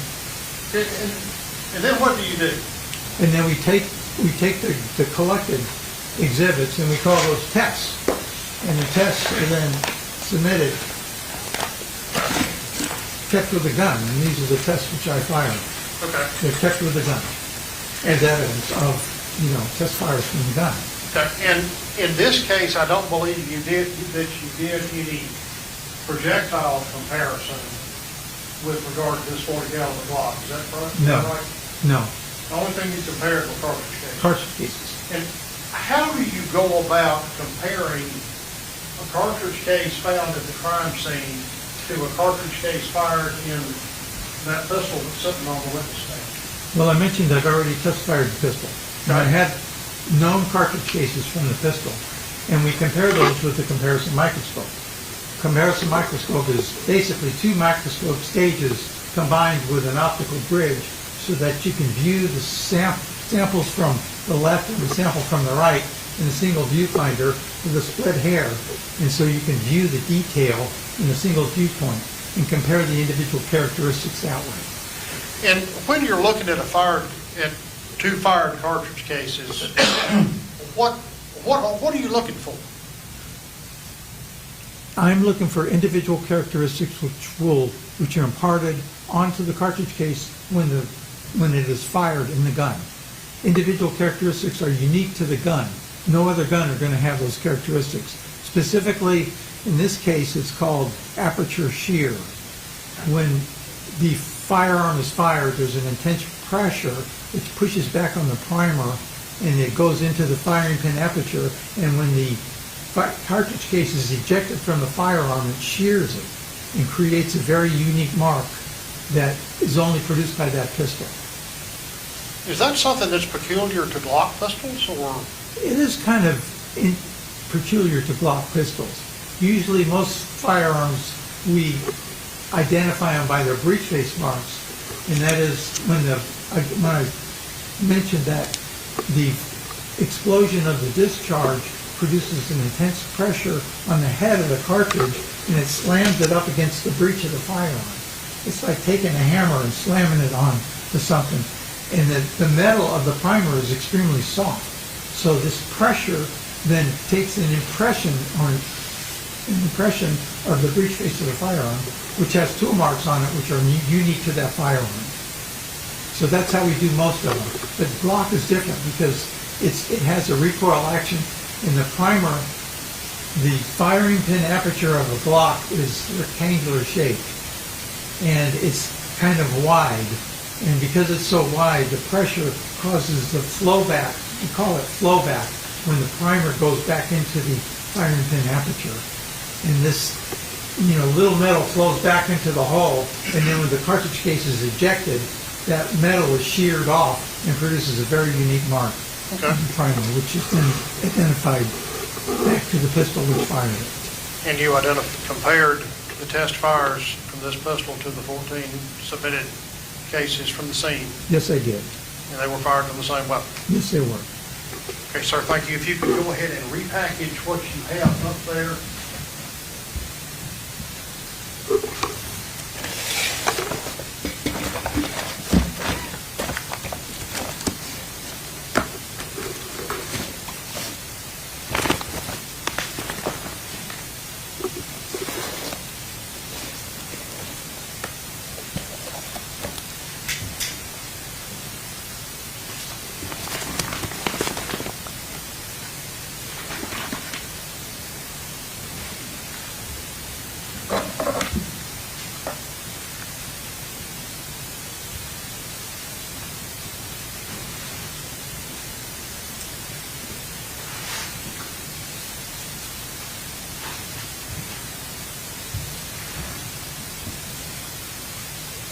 What's wrong?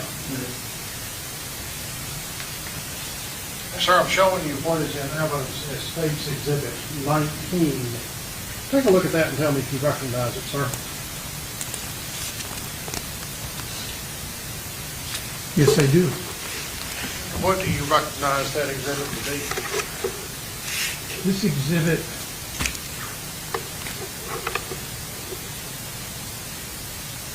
I might refer to my notes.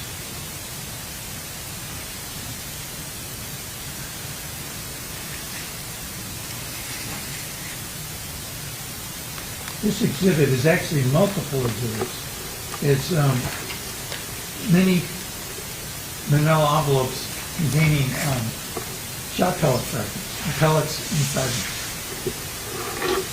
And do you know where those pellets were recovered from, sir? Let me see if I have some information about that.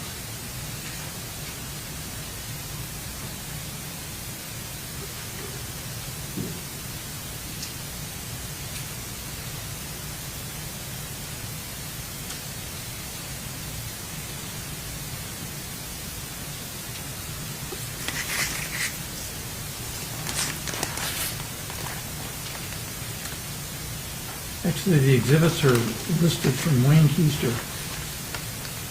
I'm sorry, sir? From Wayne Koester.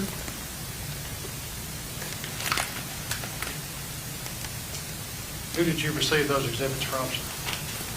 Can you tell?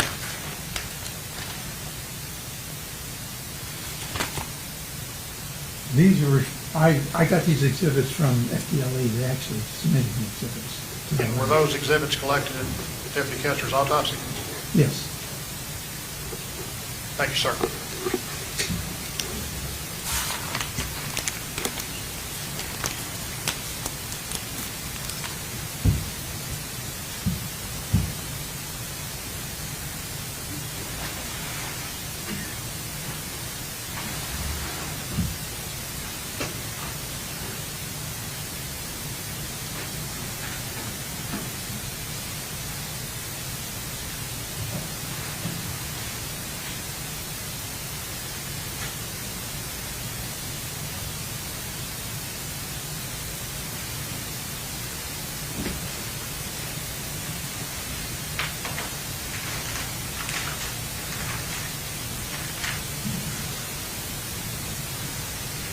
Could approach again, Your Honor. Yes, sir, you may. Sir, I'm handing you what is in evidence as states 64, 65, and 66. Can you refer to your notes and tell us what is in those evidence bags? Yes.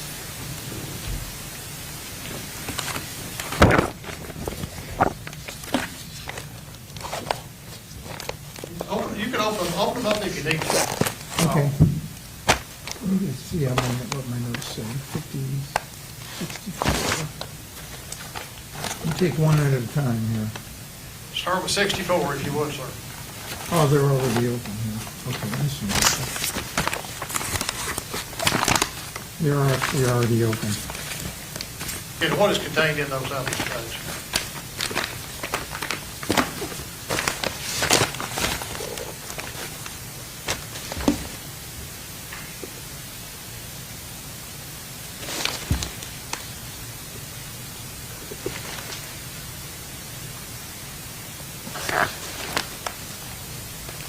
'64 contained 6 12-gauge shot shells. Are those live shot shells? Or- Yes, they are. And what make and brand are they?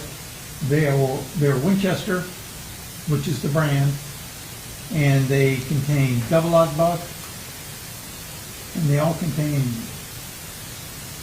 actually, double-aught, 3 double-aught, and 3, one's got number 8 shot, and 2 have 7.5 shot. And then the 2 with 7.5 shot are federal brand. Okay. And let's move to Exhibit 65.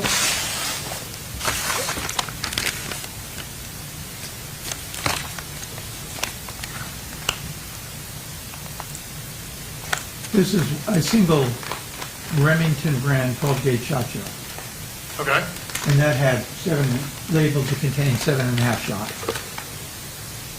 And how about Exhibit 66?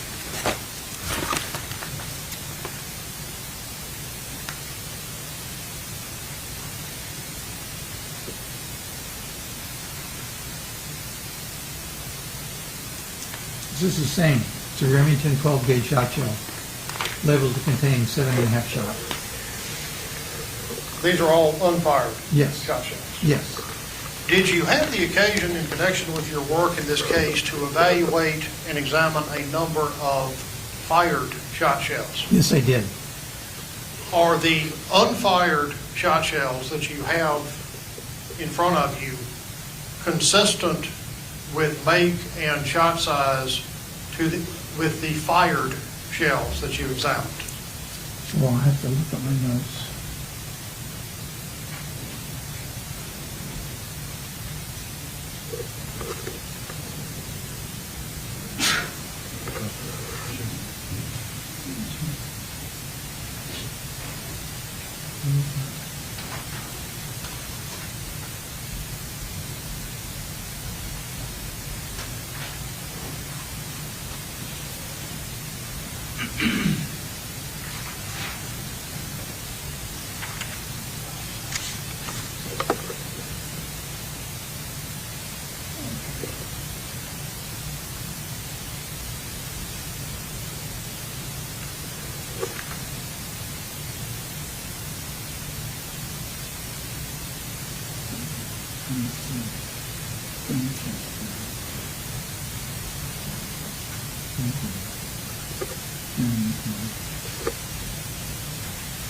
You have to understand there are multiple manufacturers involved in the club. If I could approach, Your Honor? Yes, sir, you may. Sir, I'm going to show you what is marked and in evidence as State's Exhibit 89.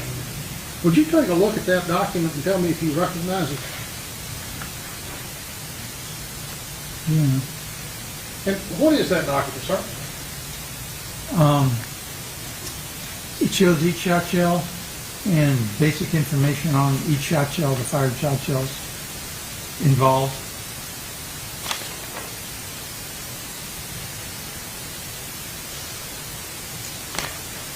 And I noticed that most of the shot shells described in there are listed as 2.75. What does that refer to? That's the shell length. Okay, and there are also, Initials. there are also some in there that are referred to as 3.5, I believe. Maybe just 3. Turn the page. Right. What does that refer to? That's the length, again, that's the length, they're longer shells. That's a significantly larger Yes. shot shell than a 2 3/4 inch shell. Right. Thank you, sir.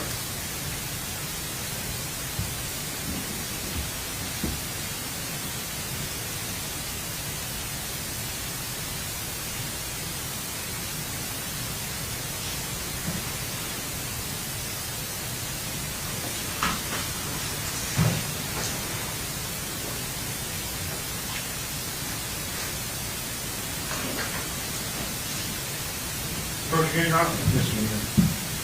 Sir, I'm showing you what's marked in evidence as State's Exhibit 4. I ask you if you would take that item out of the box and tell us what it is.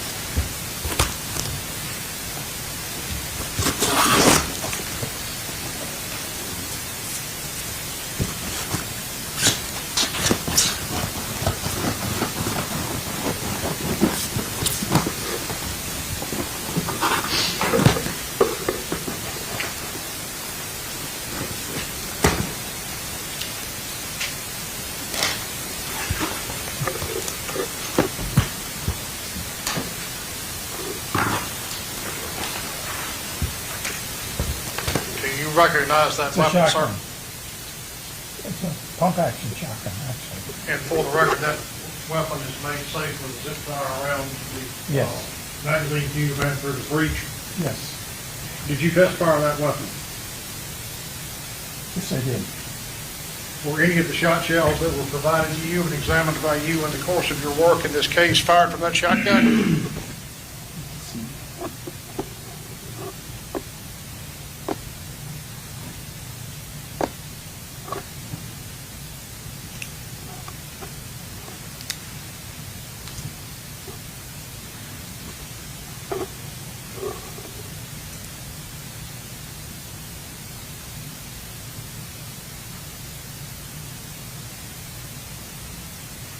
I don't believe I did. Thank you, sir. If you can go ahead and put that item back in the box.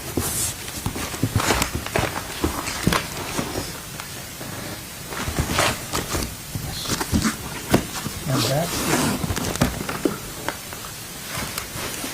Thank you, sir.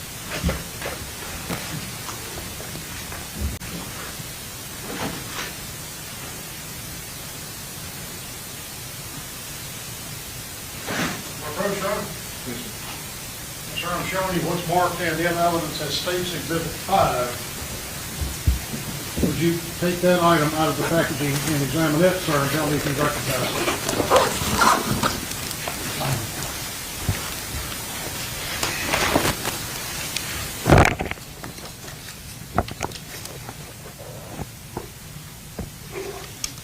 Yes, I do. How do you recognize that weapon, sir? And for the record, it's been made safe with a zip tie through the breech. How do It's, you recognize that weapon, sir? I recognize this by my case number, my item number, and my initials. Did that weapon fire any of the shot shells that you examined in the course of your work in this case? No, it did not. And you said you recognize that weapon. Is it functional? Well, this particular firearm, when it was received, was not functional. It was kind of jammed. And will you step down and demonstrate to the jury what he's talking about, sir? Yes, ma'am. Step down if you would, sir, and show the jury what you're referring to when you say the weapon was jammed and not functional. The slide, something happened to the slide. You can see there's damage to the stock here. And when it was received, there was damage to the ejection port. It looks like it was hit by something, possibly a pellet. And it bent the port in so that you cannot operate the action. Prevents the action from, because the action, this is a pump action shotgun, and you have to manually pull back on the pump to chamber around and to cock the weapon, ready to fire. And since you can see it's bent here, something struck the side of the receiver, bending it, causing the bolt preventing the bolt from really moving. And just so we're clear, this part here is what you're referring to with the bolt, That's right? the bolt. Okay. If you can go ahead and put that item back up and thank you, sir.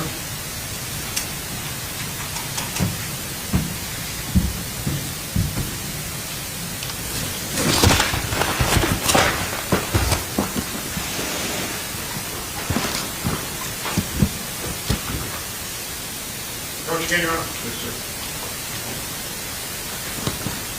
Sir, I'm showing you what's marked in the evidence in the state's exhibit 81. Take a look at that item and tell us what it is, sir. If you recognize it.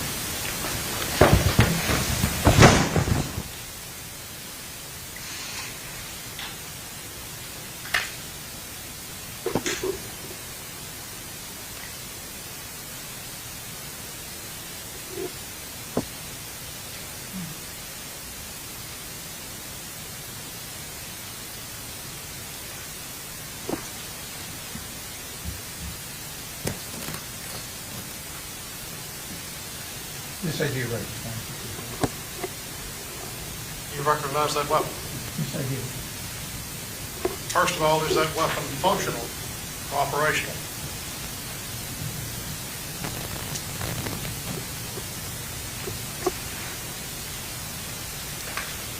I believe it is. Did you test fire that weapon? I believe I did, yes. Did that weapon fire the shot shells that you previously examined in connection with this case?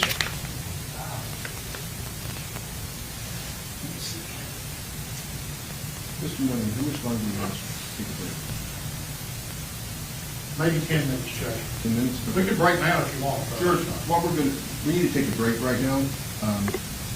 So what we're going to do, we're going to take a short recess. Once again, please don't discuss this case amongst yourselves, okay? We'll be in recess for 10 minutes.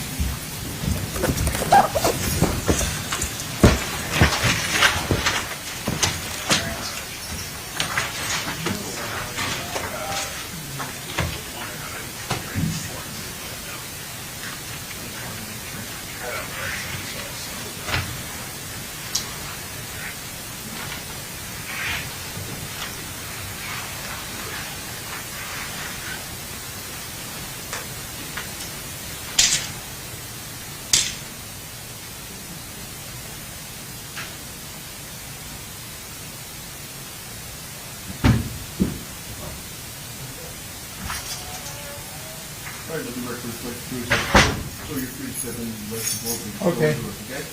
We recess for 10 minutes.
And when you engage in an examination of the shotgun shells,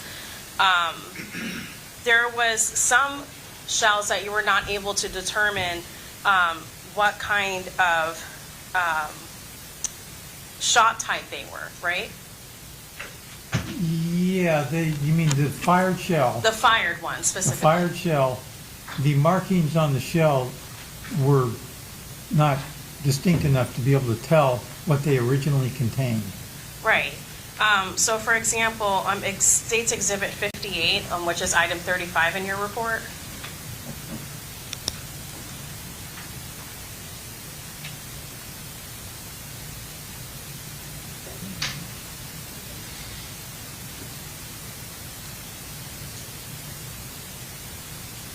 Okay, That was a 12-gauge Winchester shot shell, right? yes, And you indicated that you were unable to determine what size shot it contained. that's correct. And that was because the label on the fired shell was so faded that you weren't able to tell. That's correct. All right. And going to item 38, States Exhibit 60.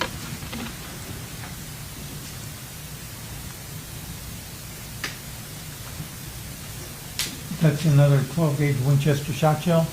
Correct. And you were unable to determine whether or not it was, you were unable to determine what type of shot that shell contained, correct? That's correct. Because the label on that was also faded. It was also faded. Okay. You don't know, and sticking on that point, there was several instances where you were unable to determine what type of shot a shotgun shell had, right? There were, yes, Several times where the shot type was just unknown, right?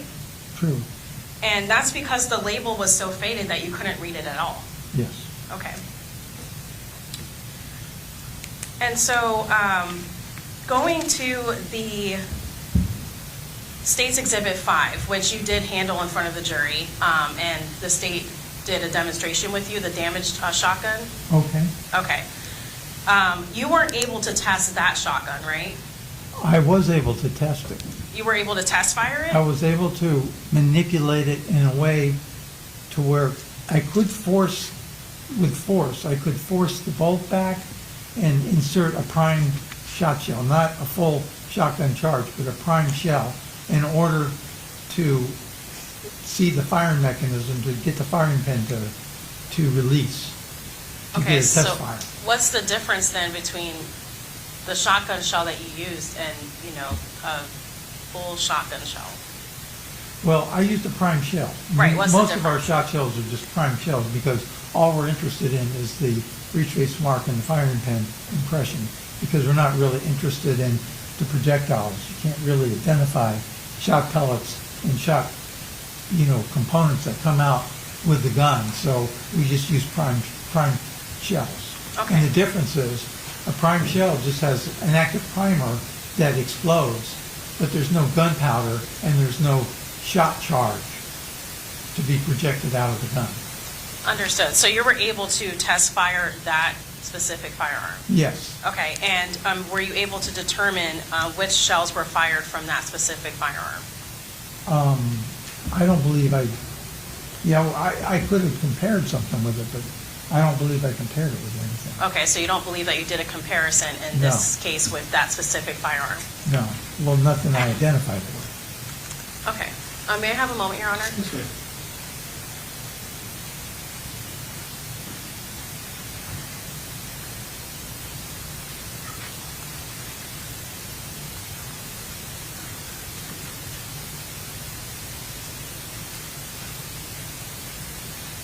One more question, Mr. Scala. The Winchester brand, manufacturer brand of shotgun shell, that's a very common brand, right? Yes, it is. Okay. No further questions, Your Honor. Any regard on those issues? Very briefly, sir. Mr. Scala, based upon the work that you've done, the test firing of the various shotguns that you've done, you test fired State's Exhibit 4, which was the functioning Lake County shotgun, Yes. right? You were able to test fire State's Exhibit 5, which was the damaged shotgun. Yes. And you were also able to testify State's Exhibit 81, which is the murder weapon used in this case, right? Yes. You compared those shells, those test-fired shells, against a large number of shells or spent shotgun shells that were recovered from the scene, did you not? Yes. Did the Lake County Sheriff's Office shotguns, which are identified and in evidence as States Exhibit 4 and 5, fire any of the shells that you examined? No. No further questions. Is this witness free to go, released from the subpoena? He's free to go, released from the subpoena. Thank you, sir, for coming. Have a good day, sir. And Mr. Miller, if you would retrieve the evidence.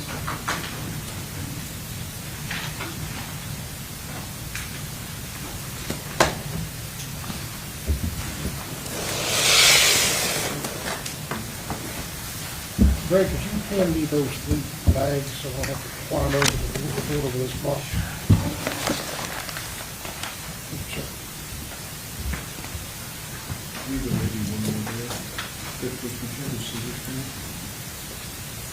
There's another piece of evidence here.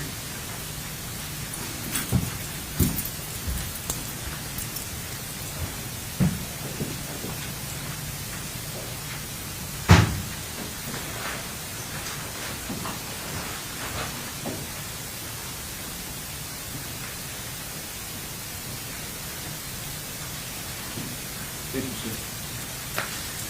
State's next witness. State calls Norman Scott Henderson.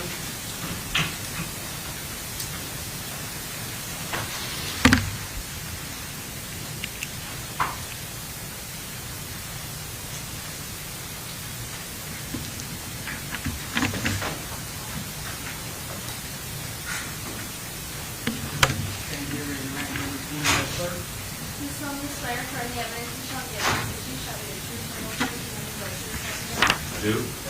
Good afternoon, sir. Have a seat in this chair here. Pull up close to the microphone, speak loudly. When he asks you, state your name and spell your last name for the record, okay? Okay. Good to see you, ready, Mr. Miller. Thank you, Your Honor. Would you please introduce yourself to the jury and spell your last name? Norman Scott Henderson, Henderson. What do you do for a living now? I'm currently employed with the Midwest Regional Forensic Laboratory in Andover, Minnesota. I'm the supervisor of the latent print section there. How long have you worked there? It's been about 9 years now. Where'd you work before that? Prior to that, I worked for the Hennepin County Sheriff's Office, which is in Minneapolis, Minnesota, and I was there for about a little over 4 years. What about before that? Prior to that, I was with the Bureau of Criminal Apprehension in St. Paul, Minnesota, and I was there for about a year, just under 2 years. And we're going to keep going. Before that? Before that, I was with the Florida Department of Law Enforcement in Orlando, Florida. Let me direct your attention back to February 9th of 2005. What was your position and what were your duties back then? I was a crime laboratory analyst assigned to the crime scene section. Our job was to respond to major crime scenes to document, collect, and preserve items of physical evidence. And how long did you work for FDLE in that capacity? A little over 7 years. Where did you work before that? Prior to that, I spent a little over 2 years with the Orange County Sheriff's Office doing crime scene investigation work. Okay. Do you have any additional training besides the training that you had to become a crime scene investigator in the area of blood stain or blood pattern analysis? Yes, while I was at FDLE, I was trained in blood stain pattern analysis. That included 4 40-hour classes, basic and advanced. And I spent a period of time in supervised casework under the court-recognized expert, my supervisor at the time, Mr. Leroy Parker. And also took a couple of 40-hour classes in shooting reconstruction, and I trained under him in that area also. The blood stain pattern analysis training was about 2 years. The shooting reconstruction was just a little over a year. Are you and have you been a member of any organizations dealing with either blood stain or blood pattern analysis or shooting reconstruction? I'm a member of the International Association for Identification, and that covers crime scene and pattern type evidence. And also a member of the International Association of Blood Stain Pattern Analysts, IABPA for short. Do you teach? I still teach currently a 40-hour shooting reconstruction class about once a year, once every couple of years.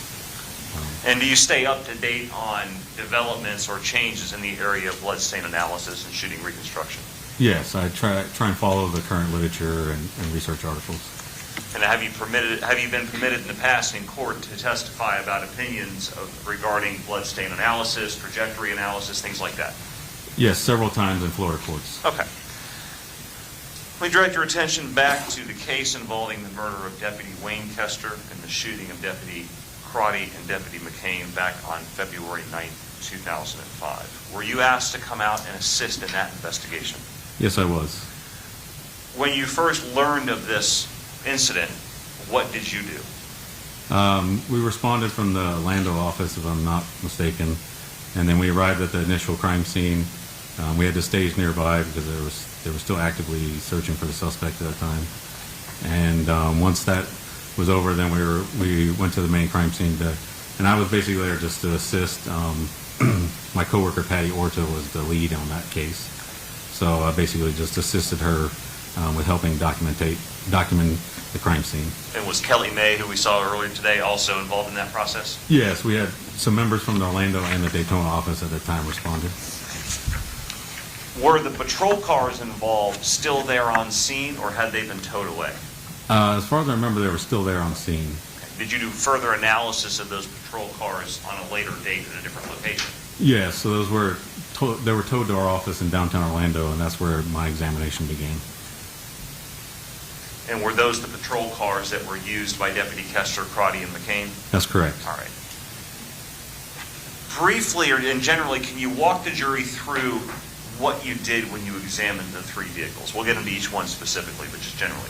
So generally, we start with photography, always photography, to document the condition as they're in.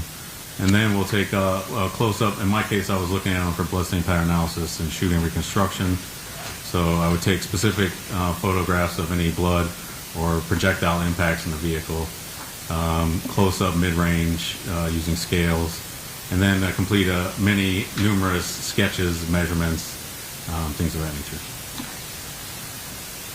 Did you also examine photographs taken by your coworker, Patty Orta? Yes. Did you take some of your own photographs during this bloodstain pattern analysis and shooting reconstruction analysis? Yes, numerous photos, yes. Showing you what's been introduced already as State's Exhibit 82. Do you recognize some of those photos? Yes, I do. And there's also a CD attached with additional photos of each of the individual vehicles. Yes.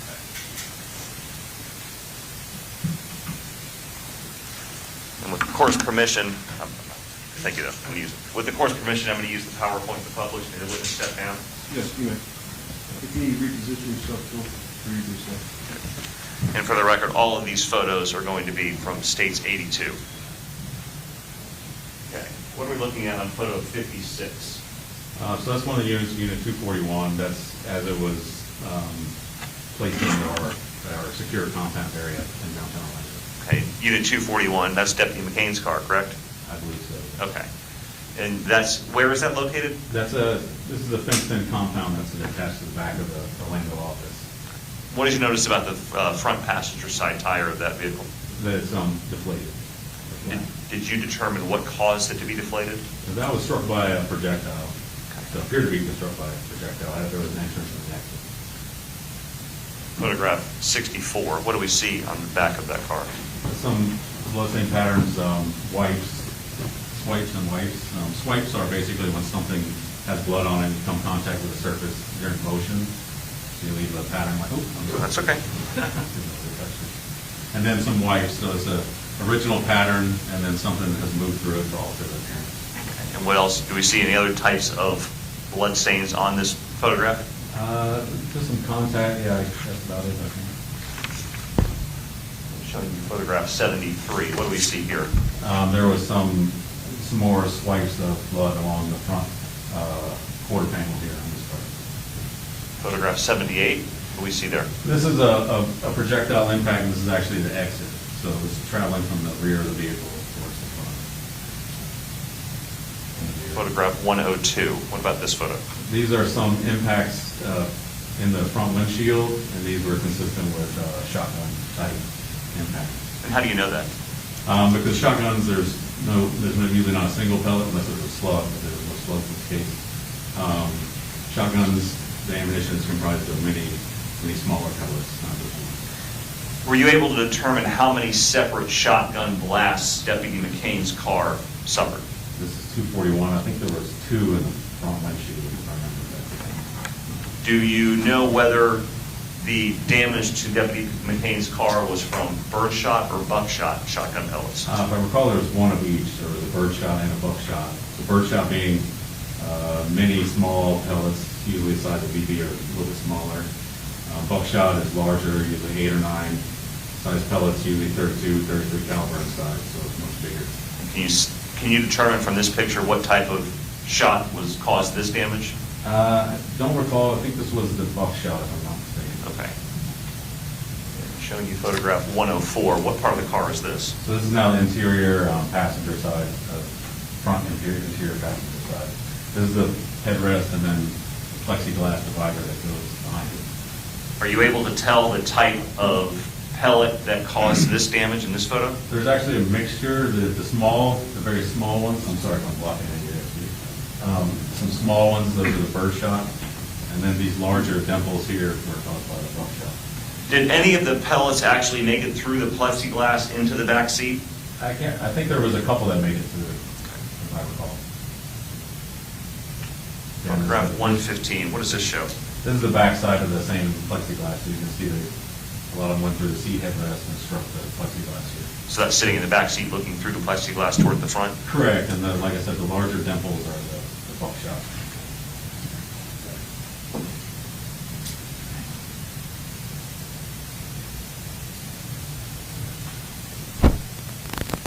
Showing you photograph 127. What do we see in this? So this is the front windshield of the vehicle, and these are the 2 shotgun impacts here. So, and then there's also 2 disturbed areas below those, which appear consistent with the wadding or the cup of the shotgun. So that's what encases the actual projectiles. Explain that a little bit more for the jury, for those not familiar with shotguns.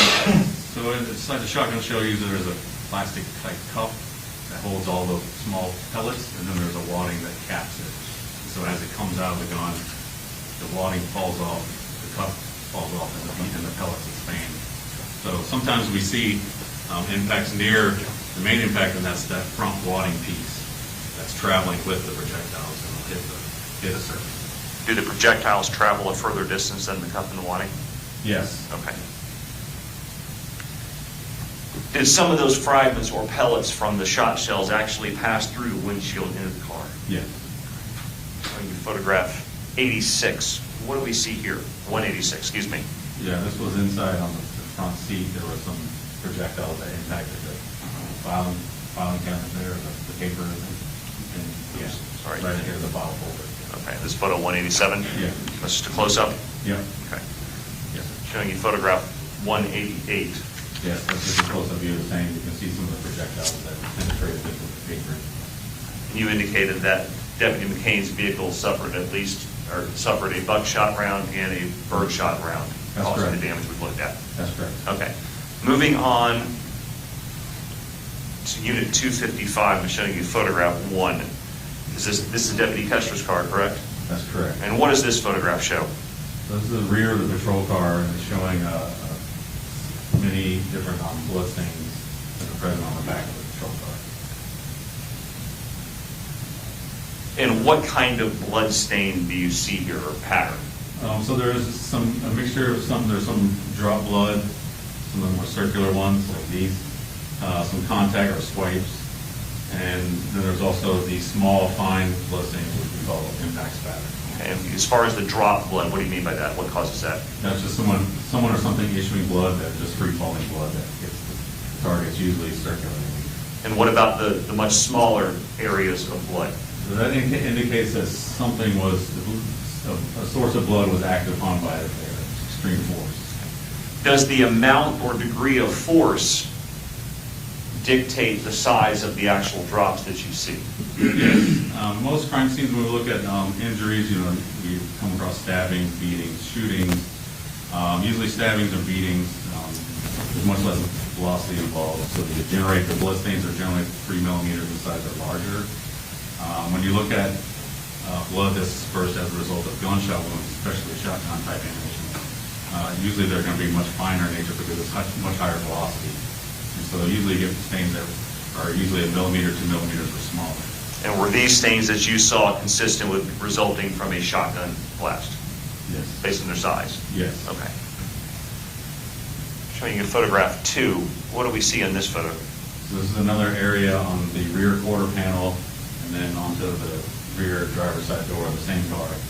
Again, it has more of an impact spatter on it. Are those also very fine Yes, droplets overall. of blood? Yeah, the predominance of them were, less than 3 millimeters, 2 millimeters size. And how many different patterns do we see in this photograph? I remember like there was 2. There was one in this area and then another on this side of the door here. Now, when you're doing a blood stain or blood pattern analysis, do you often use strings for some purpose? Yes. Explain to the jury kind of what you do and what it's supposed to show. Well, there's a few different methods you can use, but one of them we can do is using strings, and that allows a visual representation. And so what we do, when we look at these blood stains, we can determine where the circular ones are, and those are the ones that have traveled the shortest distance from where they were originate from to the target. We call those roughly 90-degree stains because they impacted the surface vertically. And then as we look out, if you imagine like spokes on a wheel, on a tire rim, the stain starts to radiate out from that central point. And as they radiate out, they impact at smaller and smaller angles, which causes them to get almost a teardrop shape. And we can look at that teardrop shape, and the skinny end, the tail, points in the direction of travel. So as the blood impacts the surface, it creates large, and then it trails off to the point. So we can actually follow those stains around, and we can trace, if you draw imaginary lines through the longitude, the long axis of those stains, and they'll basically reconverge to a point, roughly an area. And we call that the point of convergence. So that would be, on this car, the point of convergence would be the height at which that blood was originally came from. And then we can take strings, we can pick several stains that are around the perimeter. We can measure the actual width of the stain and the length of the stain using a magnifier with a scale. And then we can determine an angle that impacted using a simple trigonometric ratio. And so once we determine that angle, we can tape a piece of string to that blood stain, and using a protractor, we can actually move the string to mimic the angle that it impacts the surface, and we attach it out some distance. And we do that for multiple stains, and what we end up with is where they start to cross, like this, and that indicates where that blood originated from, so where the impact was. Now, it's not going to, the strings don't cross to a single point, because normally when the blood leaves the body, it's not from one single point, it's from an area. So a lot of times we'll get what we call points of origin, anywhere from a softball to a basketball size, depending on how severe the wound is. So if I'm standing stationary and I cut my finger and I drop blood straight down, it's going to appear like a circle. Roughly like a circle. You may get little small spots around it, what we call satellite stains, and that's where pieces break off and land outside, but generally it's going to be circle. But if I cut my hand and I fling blood at an angle, right, then you're going to get teardrop shapes, and then oval to teardrop type shapes. And based on the shape in that teardrop, is that how you determine the angle from which the blood came? Correct. Okay. Did you in fact do this analysis on the various locations and various different blood stain patterns on the vehicle? Yes, I did. Showing you photograph 6 before we get there. What does this show? So this is one of the largest area of concentration of impact spatter we had on the passenger side of the rear passenger side of the vehicle. Okay, that's predominantly just above the door handle area. Yes. And photograph 8, what does that show? This was showing some buckshot impacts, and then some birdshot impacts around here, little gray spots. Based on your analysis, were you able to tell whether this door was open or closed when the buckshot or birdshot hit it? This door was open, I believe, because remember there was impacts on the inside of the door frame, birdshot, and then there was also blood stains present. Showing you photograph 14, still Deputy Koester's vehicle. Correct. Back to the rear bumper. What does this show? So this is showing another impact. This is just an overhead view. But you can see there's a large amount of small stains on top of the trunk here, the back area here, the license plate, and the top of the bumper. And these small stains are all impact spatter. And we'll go into this more in a few minutes, but are there different episodes of impact shown in this photograph? Yes, because when I talk about, we look at those circular stains, and then as it radiates out, like spokes on the wheel, those angular stains, they come back to an area. And these come back to a different area than those on the other side of the car. So we know that those have to be from a different instance or a different event. So that's indicative of two separate shotgun blasts striking somebody, causing blood to Correct. impact the car? Yes. Okay. Showing you photograph 21. What do we see there? So again, this is the corner, so there's this pattern here on the rear, and then there's another pattern, oh, I'm sorry. That's all right. Another pattern in this corner area, if I remember correctly, on the trunk. And then there's just some swipes, contact stain swipe areas there. And photograph 29, does this show it the third area of impact? Yeah, so it's in this area here. Okay. So am I correct, there are three separate areas of blood impact as a result of three different shotgun rounds? That's correct. Okay.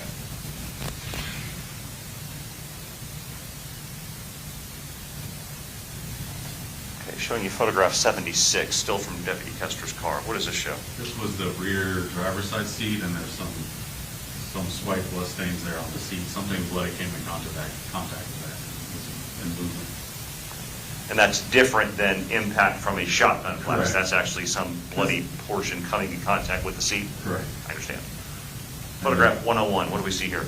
And that was, I believe, in the same area, and that was some drop blood stains that were down, and then there's a small swipe there too as well.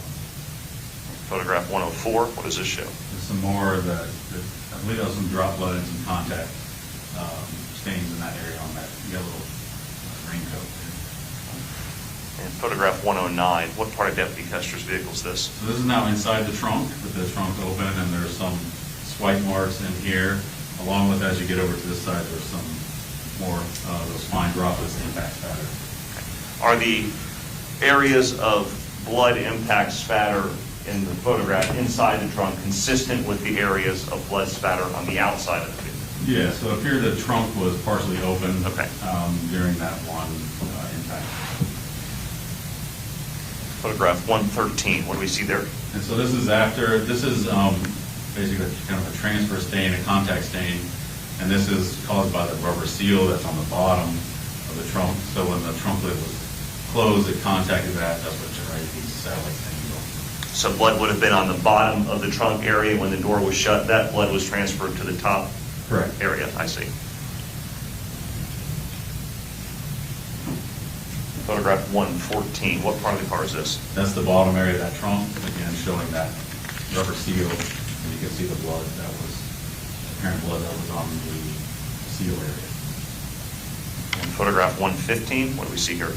That's just showing some of the total of fine spots of blood that were on that carpeted area just inside the trunk. That also consistent with the trunk being partially open? Yes, sir. Okay. Photograph 123. Yeah, so these are now the file container bins he had in the trunk, and you can see these little small red spots here. Those are all impact spatter that are on those, again indicating the trunk was open or partially open. Now, moving on to the trajectory or shooting analysis that you did using the strings. Did you take some photographs showing that analysis? I used the strings on blood stain pattern analysis. Yes. That's what, I'm sorry, I used the wrong term. Yes, sir. Yes. Okay. What is this photograph? So this is the rear passenger door of the car, and what's marked A, B, C, D, E, F are the actual individual blood stains that I used to do the reconstruction, as far as to get the angle. And then this is basically, we're looking two-dimensional, so that spokes on a wheel, like I talked about, where when you trace back the path of these blood stains, this is kind of the area that they converge in. Again, it will not cross in a single point in space. It's always going to be a general area. And for the record, these next 6 photographs are going to be from State's Exhibit 82 in evidence. So the general area where the strings somewhat converge, would that be the location of the individual where at the time that person would have been shot and the blood was transferred onto the vehicle. Correct, and this will be indicating, so this is two-dimensional, this is indicating that height. Okay. Right, so this is where they cross, and then if we look away from the car, if you have one of that, there you go. This was now three-dimensional, and you can see this is the area and space where that blood would have originated from. And you might have touched on this a little bit. Why do the strings not all come to one specific point? Because if we look at, especially if it's shotgun type ammunition, it's not an impact in the one single spot on the body. You're talking about a larger area. So you're going to generate a lot more blood coming from various areas.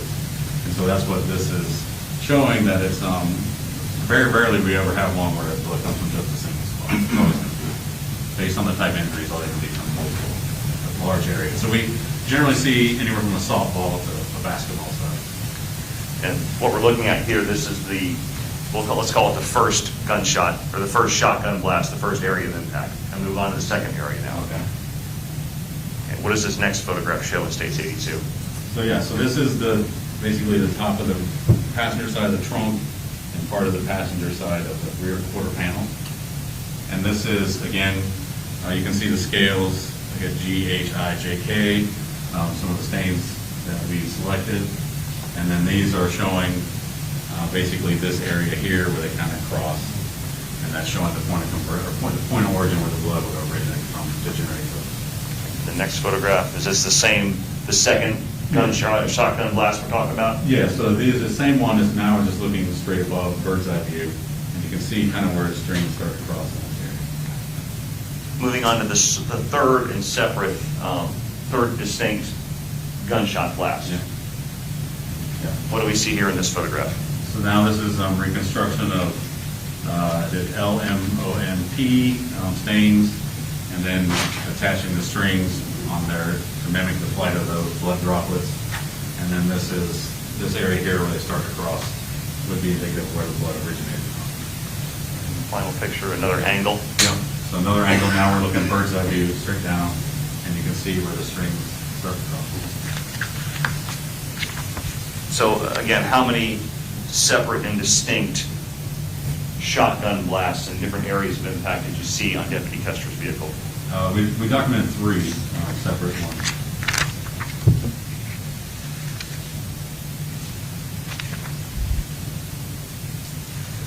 How many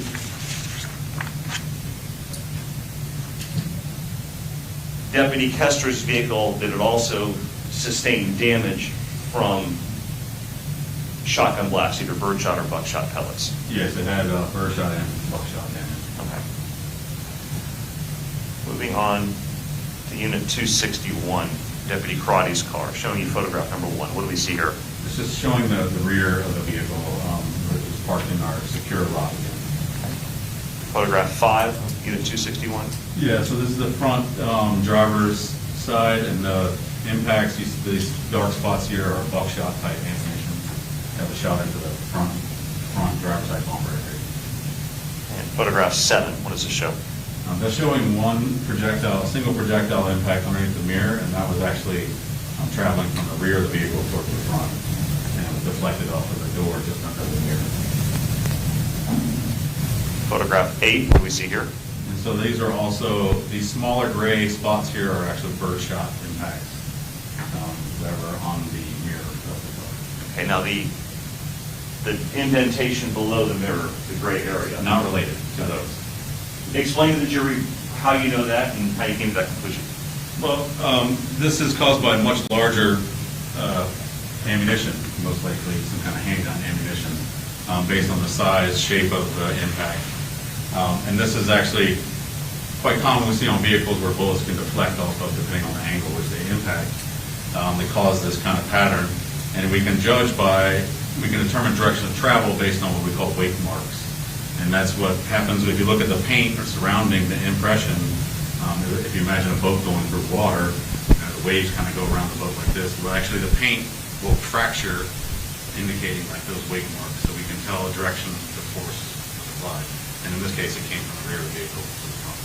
So that's consistent with a handgun type ammunition, not a shotgun shell. Not a shotgun shell. Is the location and appearance of that area of damage to the patrol car consistent with the law enforcement officer standing on the side of the vehicle shooting his firearm towards the front of the vehicle and nicking that at a slight angle? That could be possible. And photograph 14, what do we see here? That's also, this appears to be the driver or the front passenger mirror area. And there's also small gray spots, which are birdshot pellet impact. Wait, that's long, Your Honor. Yeah. You can have a seat. Thank you so much, sir. No further questions, Your Honor. Cross-examination on those issues? May I have a moment to confer, Your Honor? Yes, ma'am.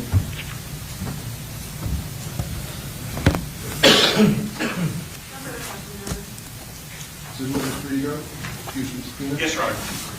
Thank you for your time, sir. Have a good day. Thank you, sir. All right, ladies and gentlemen of the jury, that's going to conclude the testimony for the day. In speaking with the attorneys, we think the state may finish their case earlier than we thought. We're ahead of schedule. Tomorrow morning, I have some other matters that I have to address at 8:45. So I want you folks here at the court in the jury assembly at 8:45. As soon as I finish this, it shouldn't take long. I'll come to court and we'll start the trial back. But speaking with the attorneys, it's possible that the state can finish their case by lunch tomorrow, okay? So my rules are still in effect.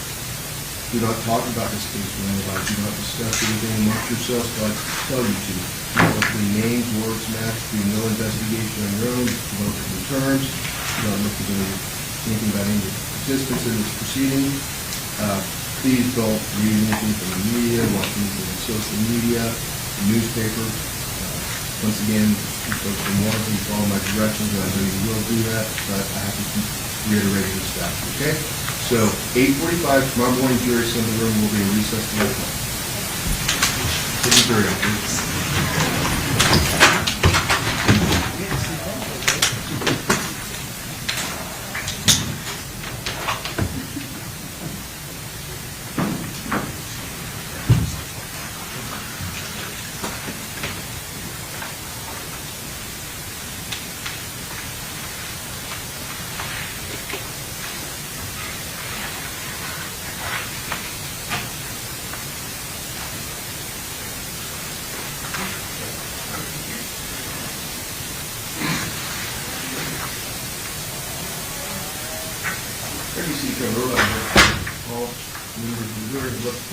All right, folks, we'll be in recess at 8:45, unless there's another matter we need to address. We could perhaps address the victim impact statements now, Judge, but save some time for later. That's what we do it. Oh. The defense. Sorry, is the defense ready to address that? If I could have just a minute, I just need, I think by the time Mr. Ronald finishes, I'll be ready. Okay.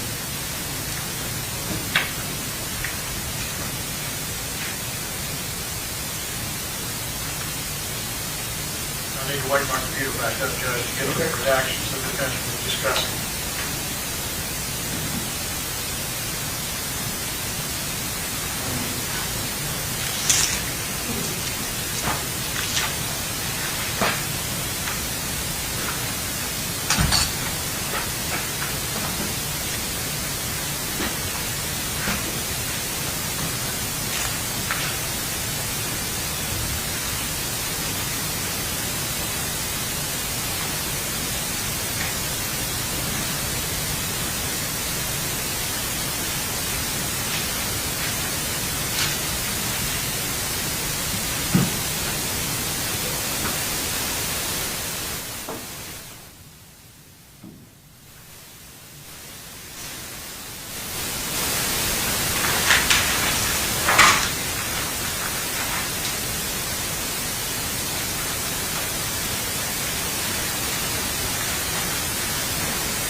What time did you send those redactions to me?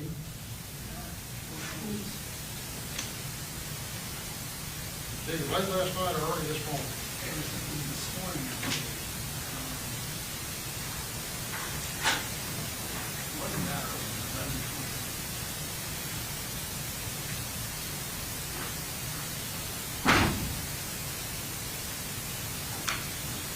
Okay, I'm sorry, I'm with you. I'm sorry for the delay.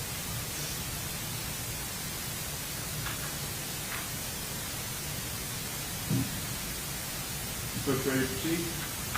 Yes, Your Honor. All right, go ahead, Mr. Miller.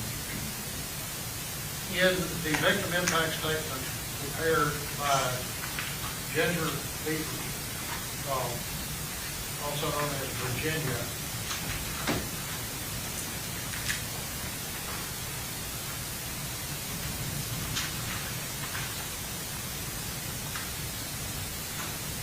the defendant has asked that we take out the following language. As Beaver says, now the cycle repeats. Wayne has 3 beautiful grandbabies that will never have one memory of him, never know him. How do we explain this to him? State's possession. There's another section they was asked to take it out. Judge, I have a copy. That would help me a lot. That would be a lot, would help a lot. Yes, sir.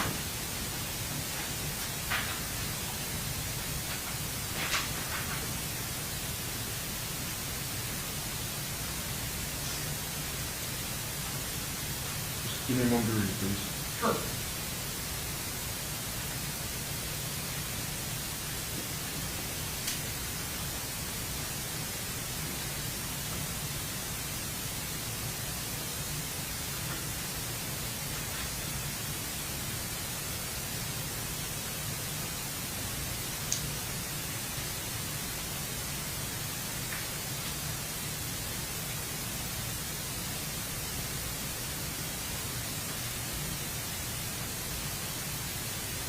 So what portion does the defense wish to be redacted? They want the portion in the first paragraph, the second line from the end of the paragraph. Now the cycle repeats. Wayne has 3 beautiful grandbabies that will never have one memory of him, never know him. How do we explain this to them?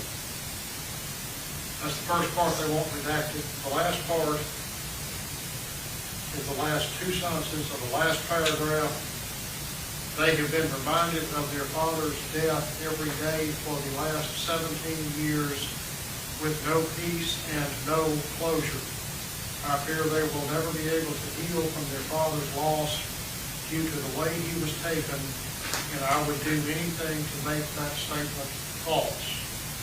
The state's position is that those statements by this survivor are within the meaning of Payne versus Tennessee and accurately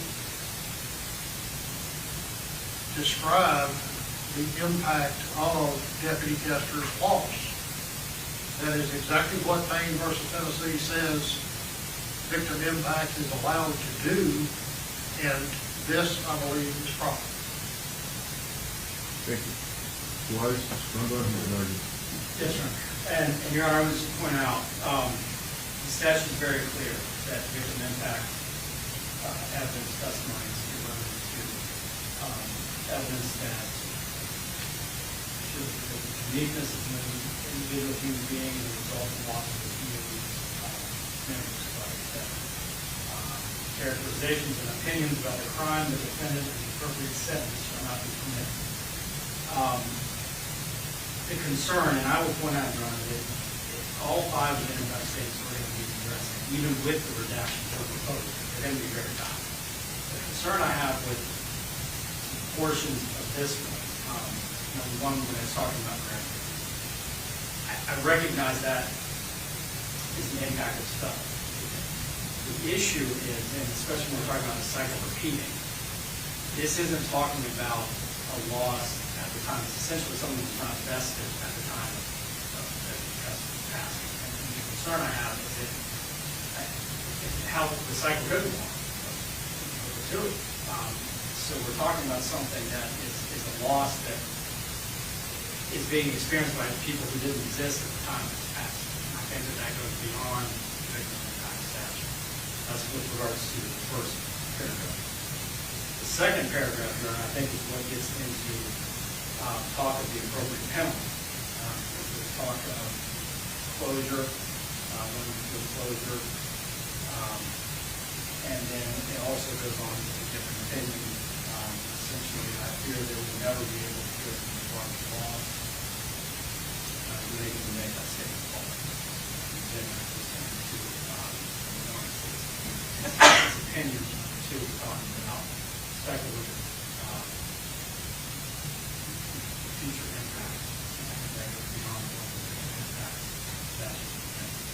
The other thing I would point out, Your Honor, is that in the direct appeal opinion, the Florida Supreme Court was very concerned about the impact testimony that came in during the first trial. The problem there was there were no specific objections made, and they didn't really give us any guidance as to if there was another trial, how to deal with this. But justice, in my opinion, pointed out that, and they admonished, they warned the state, watch out, do not let the impact testimony exceed the statute allowed. And my concern is that with those couple of sentences in this paragraph, I think they exceed the statute.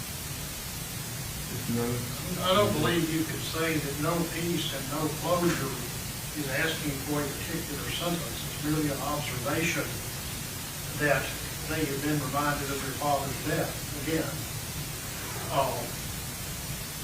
I don't think, likewise, it's quite a stretch to suggest that the final sentence from the final paragraph suggests the sentence or characterizes the crime. With respect to the first paragraph, I think the statement, and I'll pick up the phrase, I think, the statement that Deputy Koester's grandchildren will never know him is true. And that is an impact of his death. And I think that is absolutely appropriate. Okay. All right, I have read the Supreme Court decision, and I'm going to take this under advisement. Do some more research on it. I have an answer for you tomorrow morning.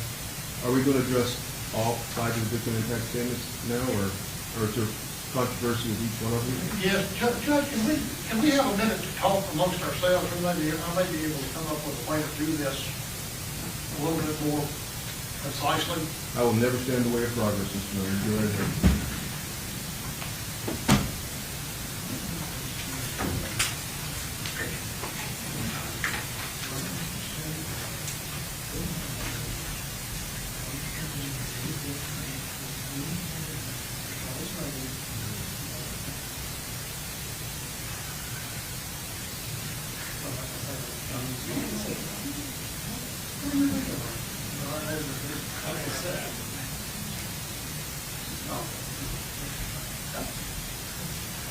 Judge, by agreement, we have decided that the most efficient way to handle this would be to follow the reactions proposed by the defense for the respective victim impact statements.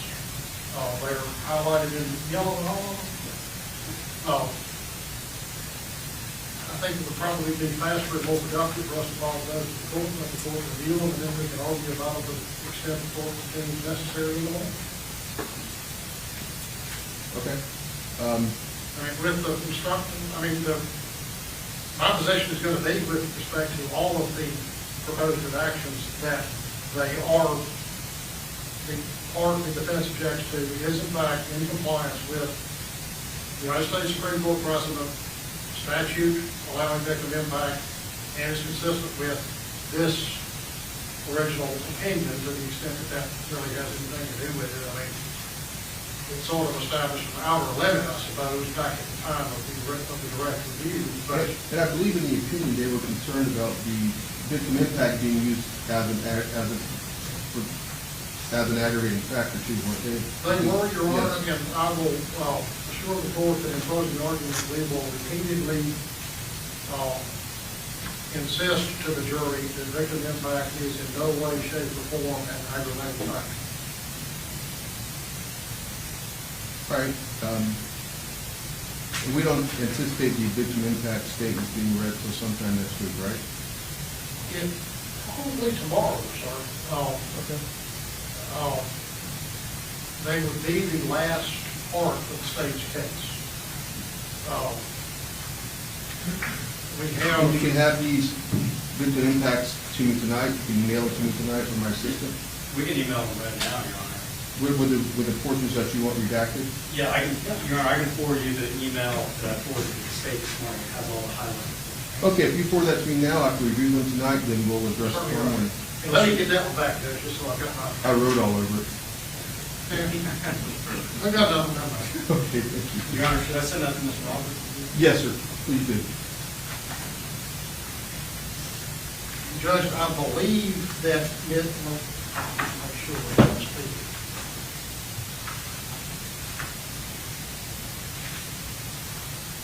The one that you have is the only one that does not have the office name on it. The others are identified by name in the statement section. Okay. All right. All right, thank you, folks. You folks have a good night. And when are we going to bring in the fingerprint stipulation for that? Probably first thing tomorrow morning, if you could. Okay, just to let you know, it's still sitting here on my desk. And then we have. What time for us tomorrow, Judge? What's that? What time tomorrow? 8:45. I'm gonna be doing mental health hearings at 8:45. Then I'm gonna come here shortly after that. We have 3 more transcripts. Are these gonna be read in tomorrow? You should have We have Crotty, 2. Cheshire, and Brown. Cheshire was already done, Your Honor. Okay. And Brown. Yes, Crotty and Brown. All right. Your Honor, Ms. Ramos, who's doing the trial with us on a pro bono basis, is starting to teach at Stetson, and she has a mandatory session at Stetson tomorrow. Okay. So with the court's permission, she will not be here tomorrow. Well, good luck, man. I'll see you next week. All right, you folks have a good evening. Thank you. Yes,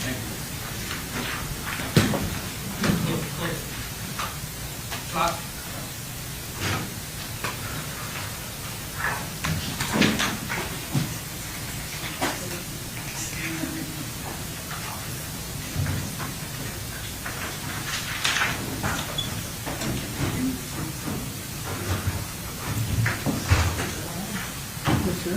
Okay, good.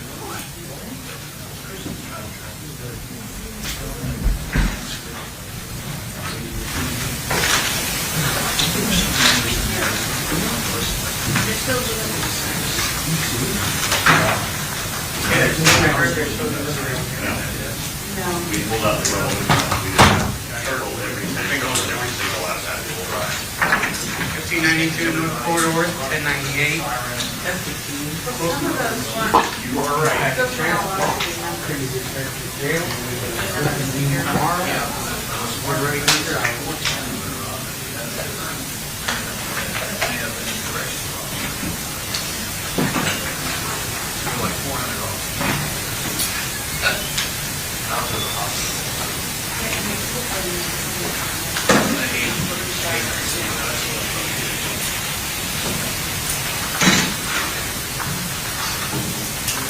Take it easy.